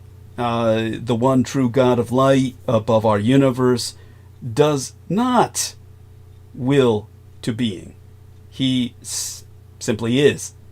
And that's the difference between himself and the demiurge. Again, we might argue over gender semantics and call God they or it, but God does not will to being. He simply is. That's the Gnostic concept of Christianity. In other words, what does will to being? That's the demiurge. So that is the unbegotten source, or Ubbo-Sathla. Basically, if you were to think as a Christian, any attempt to describe the demiurge, that would be, the very act of attempting such would be to engage in an act much like what the demiurge himself does. It's to spin tales from whole cloth we used to say, and paint on broad canvases. That was another analogy that I learned in commercial illustration for generalizations. But simply said, it's to create. You're basically making shit up. In the ancient world, the demiurge represented the craftsman, the actual maker of all creation. This force stood within the bounds of the realm of God himself. According to the ancient Gnostics, the demiurge was not God himself. To many of them, God was a force of light beyond the corruption and corruptibility of the material universe. Each Gnostic sect had its own rules. Each governed itself. The only common thing they really shared was a commitment to a dualistic Weltanschauung. Am I pronouncing that correctly in the German there, Brendan? Worldview? Whether I am or not. Weltanschauung. Thank you. And theirs was one of light versus darkness. So all Gnostics believed the demiurge was aided in his work by other great angels, even though some considered these angels evil. many stood in direct opposition to the central tenets of what would become mainline Christianity.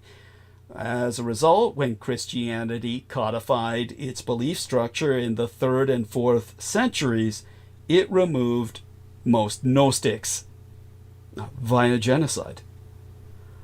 Of all the angelic and divine forces from the ancient, what modern Christians would be misguided into thinking of as the Judeo-Christian world, which is a ridiculous term, the Demiurge is the most like God himself.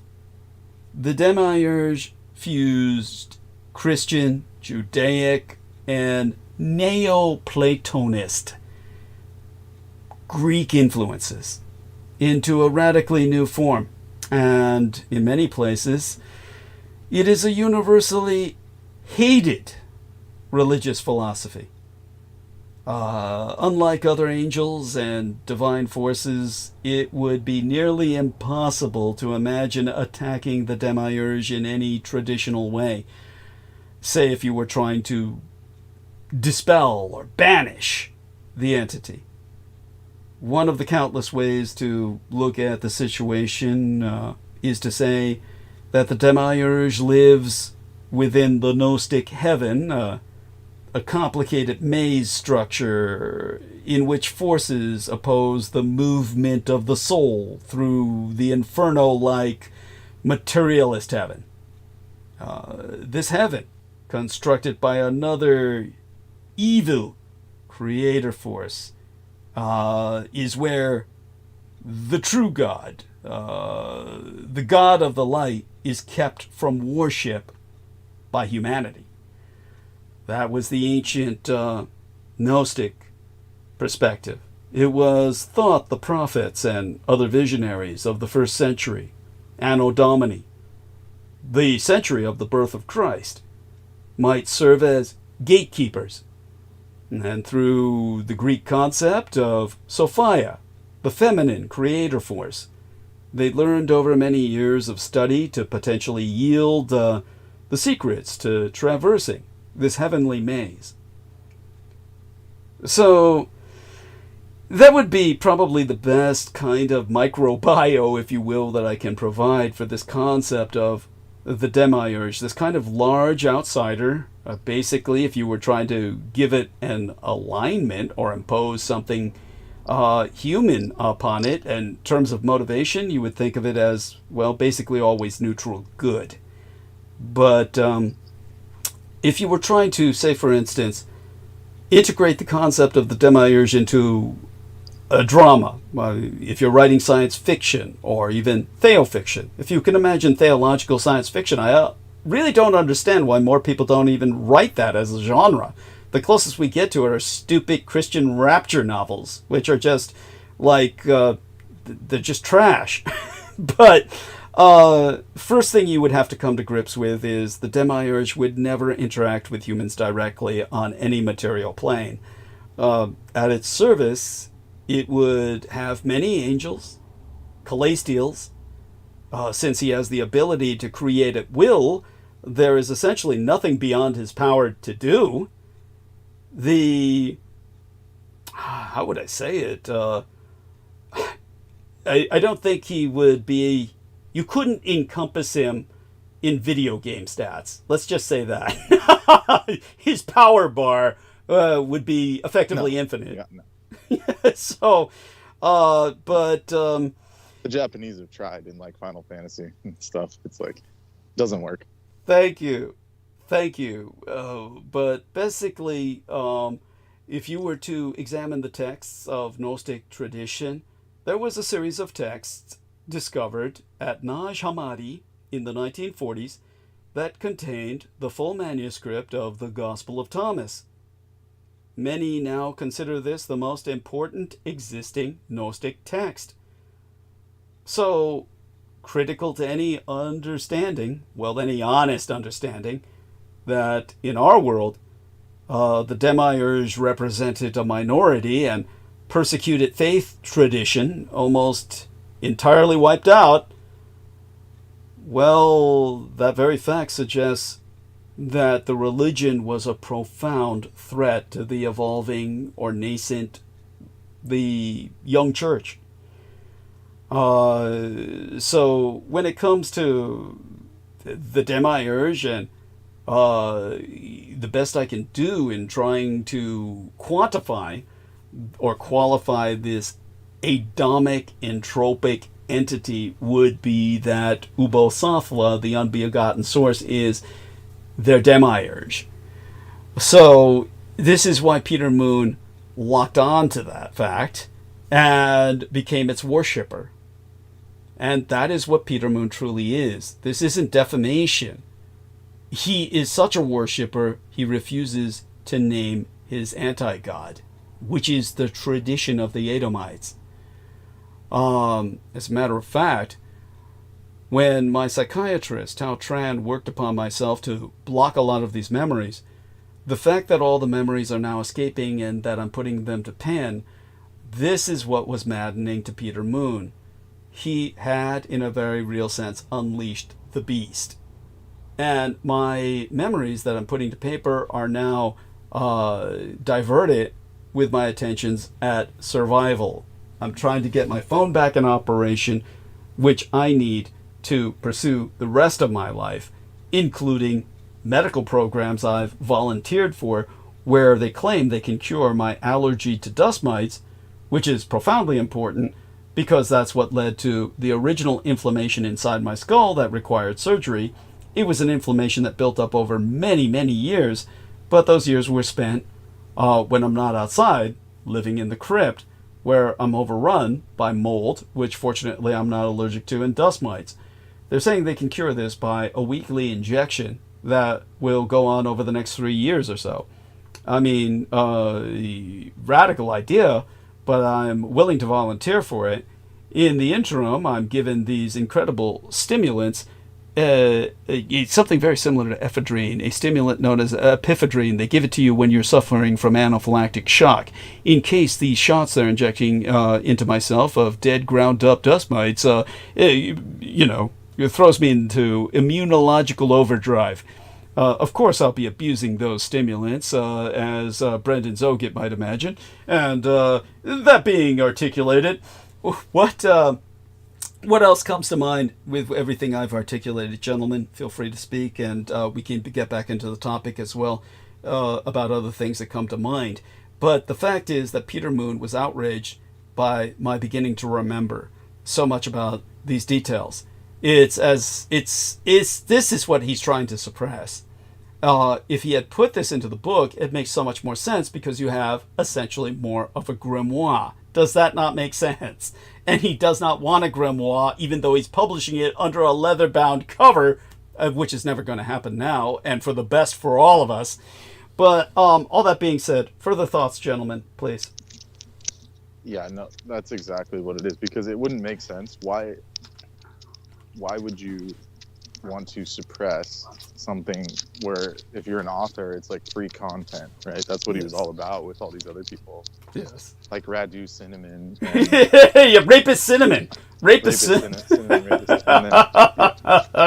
So it's like, if he was willing to do that with those other people for free, getting free content, or why did he take such umbrage to you adding stuff to your own book? That's what didn't make sense, and you just contextualized it. Yeah. Thank you. Yes, and so he was quite correct. Going back and doing research until I found the name of the anti-god he was trying to name, did indeed unleash a. And the funny part about it, just quickly, please. He was the one that was pressing you. Yes. Yes. Like that thing with the. Sade, the Meister Sade, what was his name? Oh, the Quasar thing. Oh, yes, Marquis de Sade. Marquis de Sade with Quilizer. Yes. Yeah, Quilizer. So the Marquis de Sade, he was obsessed with that, and he kept saying, "I need more. I need more." Yeah. Yeah. And that's the same thing he did with the other thing. Yeah. The other being. So all of that is just. Why would he all of a sudden start tripping out and saying, "I can't put this in the book"? Yeah, and not only that, but then I can't put the book out. Yeah, well, ultimately it led to that. Yes. And that's what Doug and I were joking about. It's like they just started passing out these what was it, the cigarette holders? Yes, the Quillisair, the cigarette holders. They're like Oprah. They're like Oprah. They're letting everyone take a hit now. But they just start dissolving like Jello, like in the sun. Yes. Like they let they let Trump hit it. They let Heat hit it. Next thing you know, it's like they're eating cats and dogs. And, like. Oh my God! He's possessed. Yeah. So that was the joke, but he was weirdly obsessed with the items and all of that. He was. But he had no problem writing all that down. So why all of a sudden this thing about invocation and evocation? Not only that, but he felt like he was go on. Like trying to keep that secret. But his previous master before the anti-gods was Crowley. Yes. So and he wrote, tomes about how to conjure shit and steal children's blood. I mean, this is like literally what's in his books, and it's horrible. Yes. Yeah. But that's fine, right? It's fine when it's Crowley. Yeah. It's great when it's Crowley. And what's funny about it is I'm not saying your work was... Because you added your own spin to it, but I'm saying this stuff has been, way more detailed shit's been out from, the Golden Dawn and all these people. Yes. So why would he think that, we're going to put people onto this, we can't teach people this stuff. It's like, dude, all of these people have, like Sethicus and shit. He's got 8 terabytes of grimoires and shit that if you sign up for his Sethicus Boza, if you sign up for his thing, he'll give you access to 4 terabytes of different grimoires and books and shit to just randos. Yes. It's come on, Peter. These people are reading way crazier shit. Thank you. They probably already have that black book he wanted already in a PDF. It's this is a joke. Thank you. Thank you. And then the worst of it all, saying that I'm possessed by this entity as if this were something new, when I've always said I'm perfectly possessed by Lucifer. It's not like I haven't said I'm not possessed. No one brings that shit up. Yes. It's like none of them say, "Oh, he's possessed." Yeah. Yes. And you have to ask yourself why. That's what I keep saying. Well, I think we had the conjecture we had originally was if they say anything about Hitler or Lucifer, you'll get all the goth chicks will come to you. And that's right. He's so cool. Yeah. He's so cool. Yeah. They're scared. You'll have a fan club and shit. Yeah. That's what they're scared to death of. Yes. So they don't mention that. No. You'll have it'll be like the Beatles. There'll be girls fainting in front of your house and shit. Yeah. It's a good point. Yeah. So we've got to publicize this even more. Such as having been specified. I'll share something else. We've spoken of the Angel of Death even tonight, and for those of you who remember, there was that night that Michael Aquino summoned the Angel of Death, and Peter writes of it in his book. But you notice Peter doesn't enter the name of the Angel of Death, which is what I gave to him to enter into the book, and he refused to do so. Again, this is... being different than Sariel, or is this something else? This was Azrael, and okay, got it. Yeah, but Azrael is in the end. You have to remember, basically Azrael. If we were to give him some kind of D&D alignment, Dungeons and Dragons kind of alignment, he would be lawful good. So yes, of course, that's what I was saying about when people are harping about Saturn and stuff, and they're hating on Saturn. Yeah. Well, Saturn's brother in the Vedic cosmology is Yamraj, the Lord of Death, and he's just giving you your he's just taking account of all your karma and then giving you the death/rebirth that you deserve. Yeah. So there's nothing evil in that, but people are scared of it. They're it's like in a prison, the warden, everyone hates him, but he's just metering out the law. He's not against you per se, right? Well, hopefully not. That can happen in some cases, but yes, generally,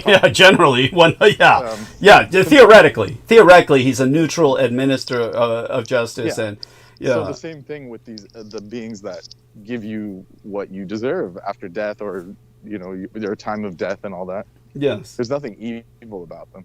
Yes. So, and if you want to know what Azrael actually means, Azrael is the deliverer. He's your deliverer. Yes. Is what he is. And yeah, and if anyone has open eyes, they know that this realm is not perfect. I mean, you know, you may have like moments or even lifetimes of somewhat happiness, but nothing's perfect. You'll die. There'll be disease. Yeah. You know. Yes. Like Buddha's whole concept, like there is suffering, life is suffering. You can't get out of that. Yeah. Once you're embodied, like there's no way out of that deal, except death. Thank you. And again, it was something. In evolving, wait, let me. Yeah, please. You have to evolve, and then when you die, you get to a higher place. That's the point. Yes, and so. Yeah, tell people about the billion-year contract, and Peter has never evolved to escape that. That's why he's so afraid of death. Yeah, so he claimed on the surface that, I just thought of it. What did he say? It was like, he just considers it conceptually or something? He's like, he can negate it. He was saying he can just negate it because... What did he say, Doug? It was something so stupid. I honestly don't consciously remember it. It was something. It was pithy. It was basically dismissive as usual. It's somehow he's exempt. When he signed it, he didn't believe it or something. Yeah. Something like that. But anyways, regardless. That's bullshit. By the way, that's fucking bullshit. Imagine trying to sign. Imagine signing a legal contract and saying it doesn't mean anything because you didn't believe it when you signed it. Do you think that will hold up in a court of law? That tells people that stuff. Where they say, do your contract revocation. Yeah, you know what I think about in your mind, you say, I do not submit to this as you're signing the paper, and like the universe will cut the ties with. But it's like you still have that debt. Like they'll come after you in the physical. Like you know what I think of him. Yeah. Yeah. Well, we know they were hanging out. Him and Peter were smoking the blunt. Oh, they were. They were. He conned Peter into this stupid program that has never done Peter anything. Never done him anything. You know, and he maintains it paying money every month, and it does not pay for itself. And he even said so. If you ever ask him, what the fuck do you do with this stupid program? Nothing. He did nothing with it. You know, but Bartzy's made the biggest deal of it. But Bartzy's was hiring like foreign people who ran away with all his money, just like they did with Jordan Maxwell. Right. Yeah, it's so this guy didn't know shit. Yeah, and at least I'm honest that I don't know shit. I tell people that. Well, Bartz has pulled whatever his other friend did and just used his entities to make money. That's what. Thank you. You know? Thank you. Yeah. Unfortunately, that's the case. Yeah. And I think he's on that. He's on the what you call it? Bartz basically is on that level where he can't show his face on camera. He's like at the at the Peter Moon level. That's yes, why basically. The last time I saw him, I was telling you like he looked bad. Like he was wearing this bizarre like vest. It was like a leopard skin vest, like an actual leopard skin. Yeah. Who was that guy with Queen? Who was that guy with Queen and shit? Freddie Mercury. Freddie Mercury. He was like a fat Freddie Mercury. After the AIDS. After the AIDS. No, he was still chunky. He's still chunky. Yeah. God, yes. And then he just looked so drained, and like his face was all blotchy and gray and stuff. And after you said that about the reverse energy, or what was it, reverse symmetry? It's Michael Aquino called it the dark symmetry. It's basically so dark. He might have the same energy. treatment. Yeah, dark matter. Have the same treatment. That's right. Just so people understand, when I spoke about this, Peter Moon was raving about acupuncture to Aaron Tice. And telling him, I'm undergoing acupuncture now to de-ghost myself from Douglas Dietrich. And it's like, imagine... De-ghosting? Okay, if someone tells you they're going to de-ghost you, they're just scamming you. I mean, this is ridiculous. Thank you. This is not traditional Chinese medicine. This motherfucker is spending thousands of dollars. These people are trying to juice him for everything he has while he's still alive. You know, because they know they're not in the will, and they just got to get everything they can out of him, you know, before he, basically, dies. The only other option, and it could be both, the only other option would be that he's being taken to a lab where they're just basically pumping him full of dark energy, as I saw happen at the Presidio with various people at Letterman Army Medical Center. And dark symmetry. Dark symmetry. Yeah, I messed it up. Thank you. The dark symmetry, or Here we are with this bullshit that brings us back to the de-ghosting, because I'm going to go on the screen share, which I shouldn't do this. It's going to make Brendan sick again. But I'm going on the screen share, and Aristides is on camera or something? yeah, he's on camera. Just so you know, Aristides. Show. Yeah, it is. Might as well charge it's for just it, all. It's all in shadow. It's all in shadow. I'm just messing around. No, I literally have tape over my fucking camera, so it's. I'm just joking. Yeah. That way you don't pull a Ian West or Real Tech Geek. Never. Yeah. Never. Yes. You never have to watch me eating any of this. Eating a dozen shrimp as your dessert. Eating after a buffet. Yes. How is that even a thing? Thank Never you. left a buffet. Then goes home and has a lox bagel. I think that the choice of foods, like the combination of foods, was the most disgusting part. It wasn't like the quantity. Lox and cream cheese. Don't forget the cream cheese. Yeah, lox and cream cheese. This is disgusting. After dozens of shrimp, like in a buffet, in a Mississippi buffet. It's insanity.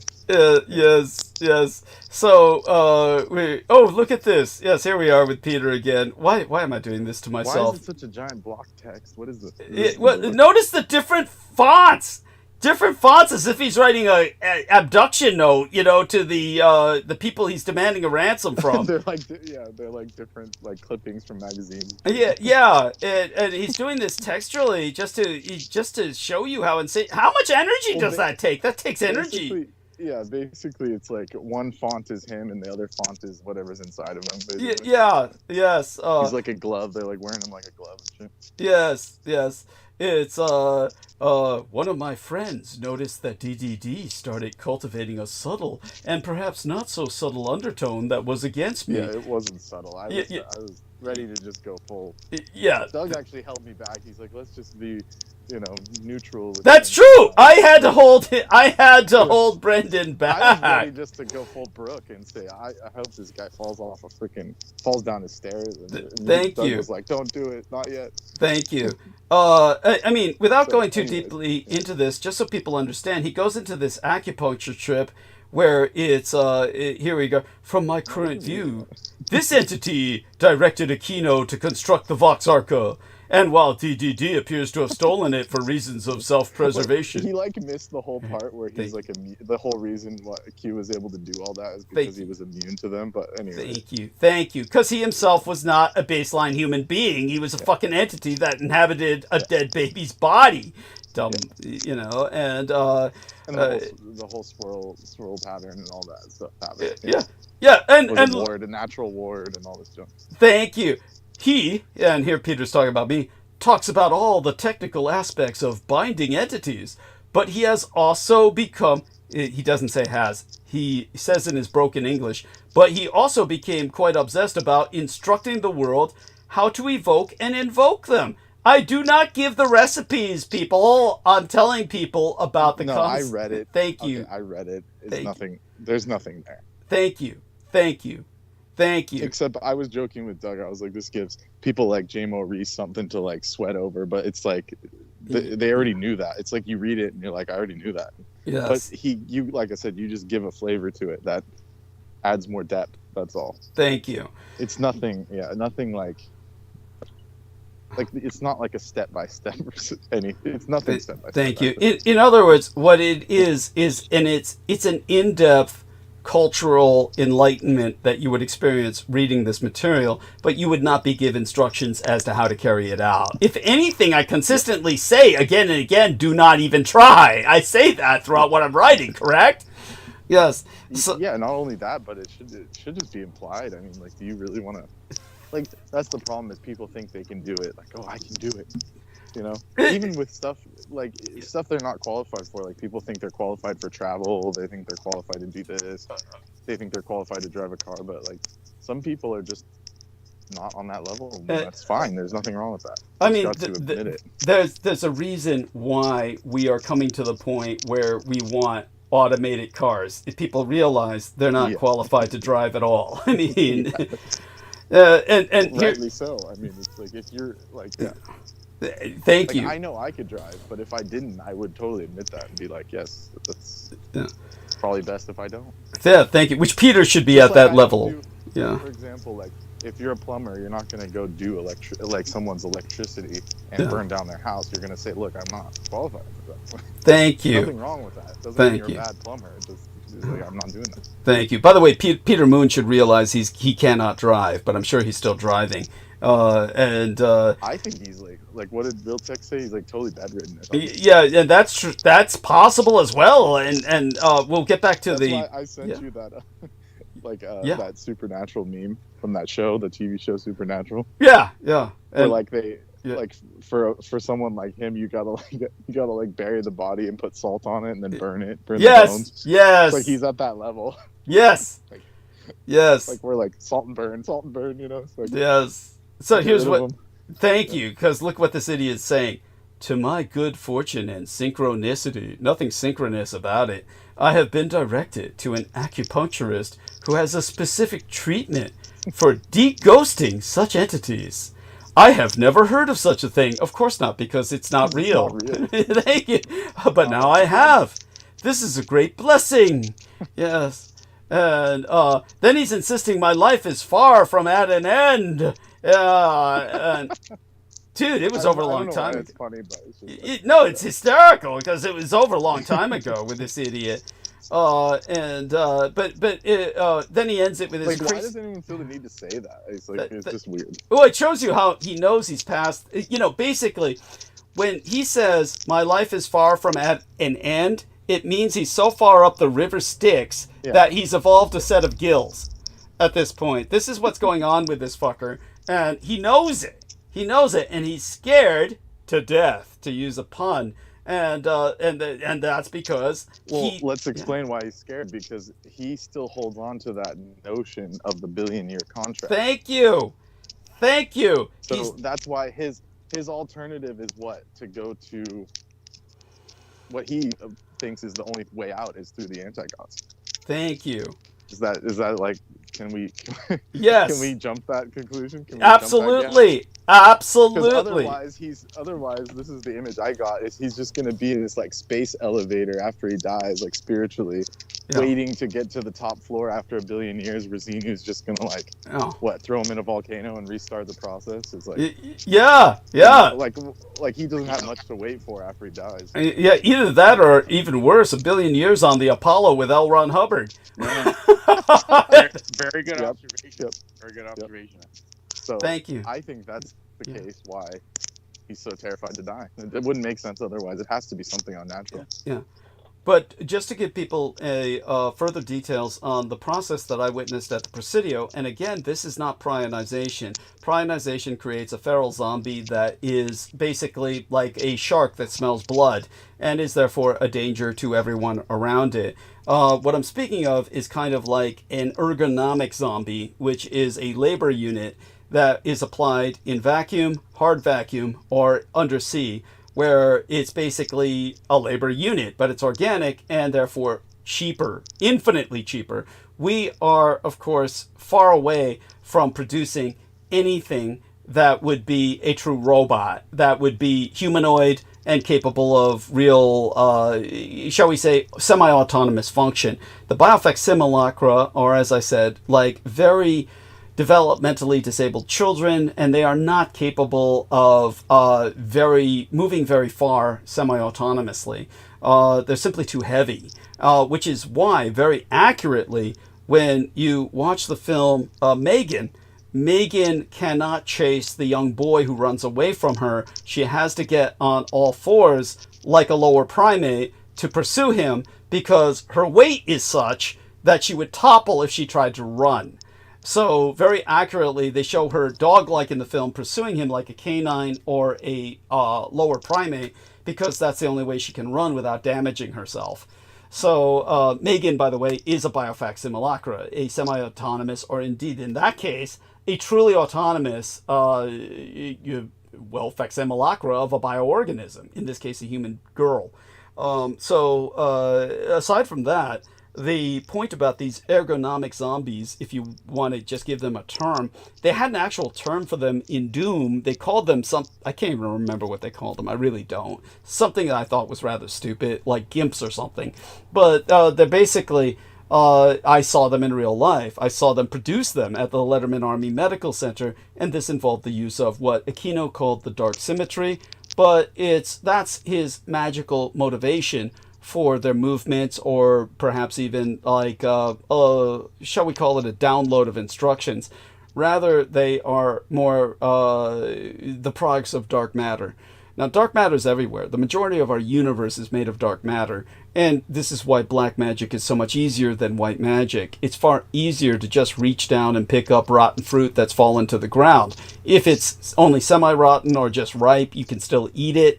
Otherwise, you'd have to root up in the trees to get something that's either fresh or not even yet ripe.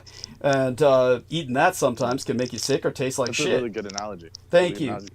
Because it's like magic on Earth. You have to sow, you have to clean the field, sow the seeds, wait for the right moon cycle, water the plants, and then you get fruits of your labor. Yes, thank you. There's no shortcuts to thank real you. magic. Thank you. Thank you. But dark magic, you're just rooting around on the ground and you're picking up what's falling. That's what is going on with the creation of these ergonomic zombies, which is probably the best term for them, or at least as practical as any other, and gets the meaning across. But these ergonomic zombies, when they take the syringes and they literally pump in the dark matter, aside from the fact that it orients your body to an undead state, the body at the undead state no longer is aerobic. You're no longer in need of oxygen. And because you're no longer in need of oxygen, you are an anaerobic organism at that point, only probably one of the largest anaerobic organisms that ever existed. There may have been larger in the past, we can only imagine, but a human body's pretty fucking big compared to other organisms. So if it's anaerobic, basically the first thing it does is it gets rid of everything it doesn't need. Everything becomes baggage. Basically, your skin is no longer needed. Your skin is your largest organ, and as the largest organ, it takes a lot of oxygen to keep it, alive. So you don't need that anymore, so you begin to slough off your skin, and your blood, the Russians would consider a liquid organ back in the Soviet days, and that's a good way to view it. It is perhaps in that sense larger than your skin, but it's a carrier of oxygen. You no longer need that. So all that blood begins to basically turn black because it's no longer aerobic and it's no longer carrying oxygen, and your body begins to purge it. How does it do this? Well, it wouldn't be by vomiting, because you no longer have the organs working the same way they did before. Your brain becomes very shrunken. It becomes very shriveled. And the rest of your organs, like your heart and certain other parts of your body, begin to shrivel as well. Everything becomes anaerobic and no longer needing the oxygen. So the blood is purged through the easiest possible method. It's not your nose. It's through your tear ducts. You begin to nonstop cry. And it's a trail of black blood, because the blood is no longer oxygenated. It's pure black. It's no longer red. The red, by the way, is a result of oxygen. So your blood is all black, and you're just constantly, crying it out through your tear ducts until it's ultimately purged from your body. And this is what Aquino and other people at the Presidio would joke, that they were crying because of the loss of their souls. Well, this is where Peter's at. This is why you can't ask him for an interview, because if you did, or even a phone call, if you did, all you'd hear is this slurring. And if you were to get him on camera, you'd behold a horror story. It'd be his skin's falling off, he's crying a black trail of blood out of both of his eyeballs, and you'd be looking at the undead. And in a sense, that brings us back to the angel of death, Azrael, who had a special need, if you will, to help the undead as the deliverer. And, of course, Peter does not want to meet his maker. That was one reason he wouldn't put the name. Maybe this was the being that was called upon by these Van Helsing types to deliver them from whatever, the earth or something? Yes, as a matter of fact. That's what I mentioned to the people at Teleport USA, and that's what got integrated into the Helsing franchise. Azrael is the angel of death who holds a special desire to help undead creatures. And since the undead have been cheated out of a peaceful death and their souls are not allowed to find eternal rest, Azrael takes notice of undead creatures and does everything in his power to free their souls and put them to rest. And And as for the Demiurge, in the Gnostic sense, well, think of the Demiurge, if he's so powerful. I just got an email question, and I'm trying to respond to it coherently or cogently in a way that will be, shall we say, something that people can understand or grasp. The person's asking me about the Demiurge. Why isn't he worshipped as a god or as God himself? Well, the Demiurge is sometimes, historically, publicly or secretly. We're talking about the Gnostic? Demiurge, yes. Demiurge, not the other. Thank you, not Ubosathla. Yeah. But the parallels are to be taken seriously. What the Demiurge is... It's like, yes. It's like this from my knowledge of like Platonism and all these other, and Gnosticism. Yes. Is that the Platonics considered him the architect. Yes. Right. So they didn't worship, they just considered him like, it's like there's a concept in Vedic like Vishwakarma. It's like this being's just like a really high being that can make things. It can make material stuff. So, but then the Gnostics took that as this being is created the prison that we're in, as in the physical plane. So that's why it became like a negative entity to them, to the Gnostics. That's how I... Interesting.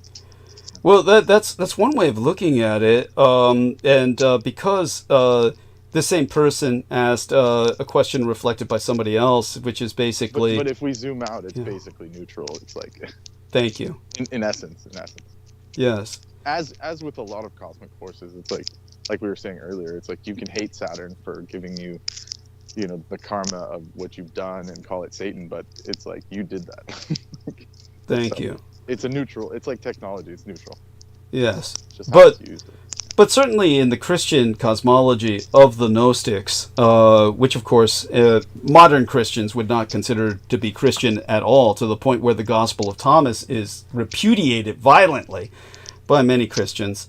What I can tell you is that as perceived in the early days, before these schisms, the Demiurge was... Well, try and imagine yourself in his place if you were over a field of battle. He only needs to be there in name only. He cannot be surprised. He uses no weapons. If necessary, he could use his powers to rewrite the rules of physics. So under any circumstances, as it was understood, he would never kill the good. However, he certainly had no difficulty wiping out the wicked. And yet, still, he cannot act with much personal impunity on Earth itself. That's the domain of what possesses me, Lucifer, the peacock angel.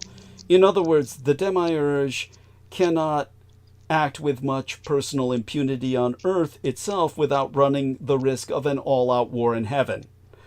So, yet, the Demiurge was sometimes publicly or secretly worshipped in all the nations of the earth. In some places, he stands in some places as the one true God. In others, he's the principal enemy to the one true God. The Demiurge is just this complex, mysterious, and at times deeply impersonal Godhead. That would be the way of seeing him. But there were in the old days, we're talking, of course, biblical or pre-biblical, there were many cities that placed him first among all, the creator of the world and the universe. That would be the way to perceive Ubosathla, the Demiurge of the Adamic anti-gods. And I guess Peter decided to go all in and say this is the most powerful of all the anti-gods because he submitted. He is submitted at this point to that anti-god. And will not name him, but instead tries to project that upon myself, but I'm taken by Lucifer. It's up to the listener which side they choose, but you see the results. I think the results speak for themselves. would you rather be looking at Douglas Dietrich or looking at Peter Moon? That's knowing what he looks like now. That's what you're left with in his case. It's not a place anyone wants to be in. You wouldn't want to be in his place. So what does he have to offer you? There we go with that. Yeah. It's I think we've Doug, come. So I'm gonna. No, this is a good place to. Thank you. Let people simmer on that. And, yes, I appreciate that. Yeah, have a good evening. I'm gonna go charge my phone. So I'll end the stream. So let's all end this at once. My love to all who support myself, and pox upon our enemies. And just join us on Wednesday. It'll be here before you know it. Say good morning to everyone, dear Brendan, before you check out. Yes. Good morning, everybody, and have a good sleep if you're about to do that. Yeah. And speak with you soon. Look forward to it. Stay safe and be well. Yes. Keep up the shields. Thank you. Yes. Oh, yes. Keep up the shields, and just understand that divine is always victorious. And there's bigger and better things in this universe than whatever these other people are choosing. So. Thank you. Yeah. Appreciate that. All right. Blessed be. Dear Aristides, say good morning to everyone if you would be so kind. All right, I am barely with it here, but wow, amazing night, and I'm putting the donations link in the chat, and make sure you donate, and thank Douglas for, all these amazing revelations. What else can we say? Bless you. Thank you so much. Love you dearly, Aristides. Stay safe and be well. Dear Real Tech Geek, we'll save the best for last, of course. Our shall we say, the guy who brings up our stats. How could we ignore him but to save him for the last? So Real Tech Geek, you first.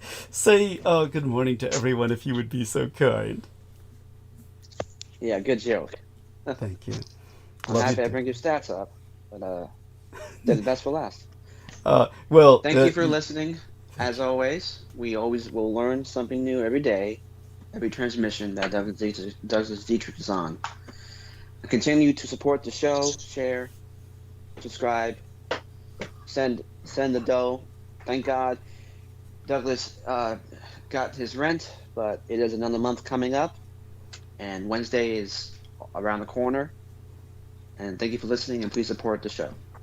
God bless you. We love you dearly, Real Tech, and believe me, of all of us, you've had a life that's been one of the most traumatic. And yes, I hope that as time goes on, you might feel safe enough to share some of those traumas so that people can take comfort in your having survived them. Does that make sense? Yeah, it makes sense. All right. The best for now. And dear, I can share that. Yeah. Okay. Sure. Sounds good. At some point in the near future, when you feel like it. And dear Ian West, okay, yes, the man who brings us all the numbers, according to Amy Como. If you're still awake and with us, dear sir, say good morning to everyone if you would be so kind. Let's see. He may have fallen asleep. That would be actually cute. Yes, he's snoring. That's that. There we are. His little tummy on camera is lifting up and down, and here I was thinking that he was ejaculating or something. Well, okay, that explains the shivers. He's having a wet dream. Okay, this is the one reason I asked him to leave the camera off. Well, thank you anywhere, Ian. I guess you're sharing with us in your own way the good morning, and we'll take that as such. And most blessed be. So everyone, do join us on Wednesday. It will be here before you know it. And practically tomorrow. All right then, ending stream. We're going to press that button. All right, press the button and stream. And now this is a trip.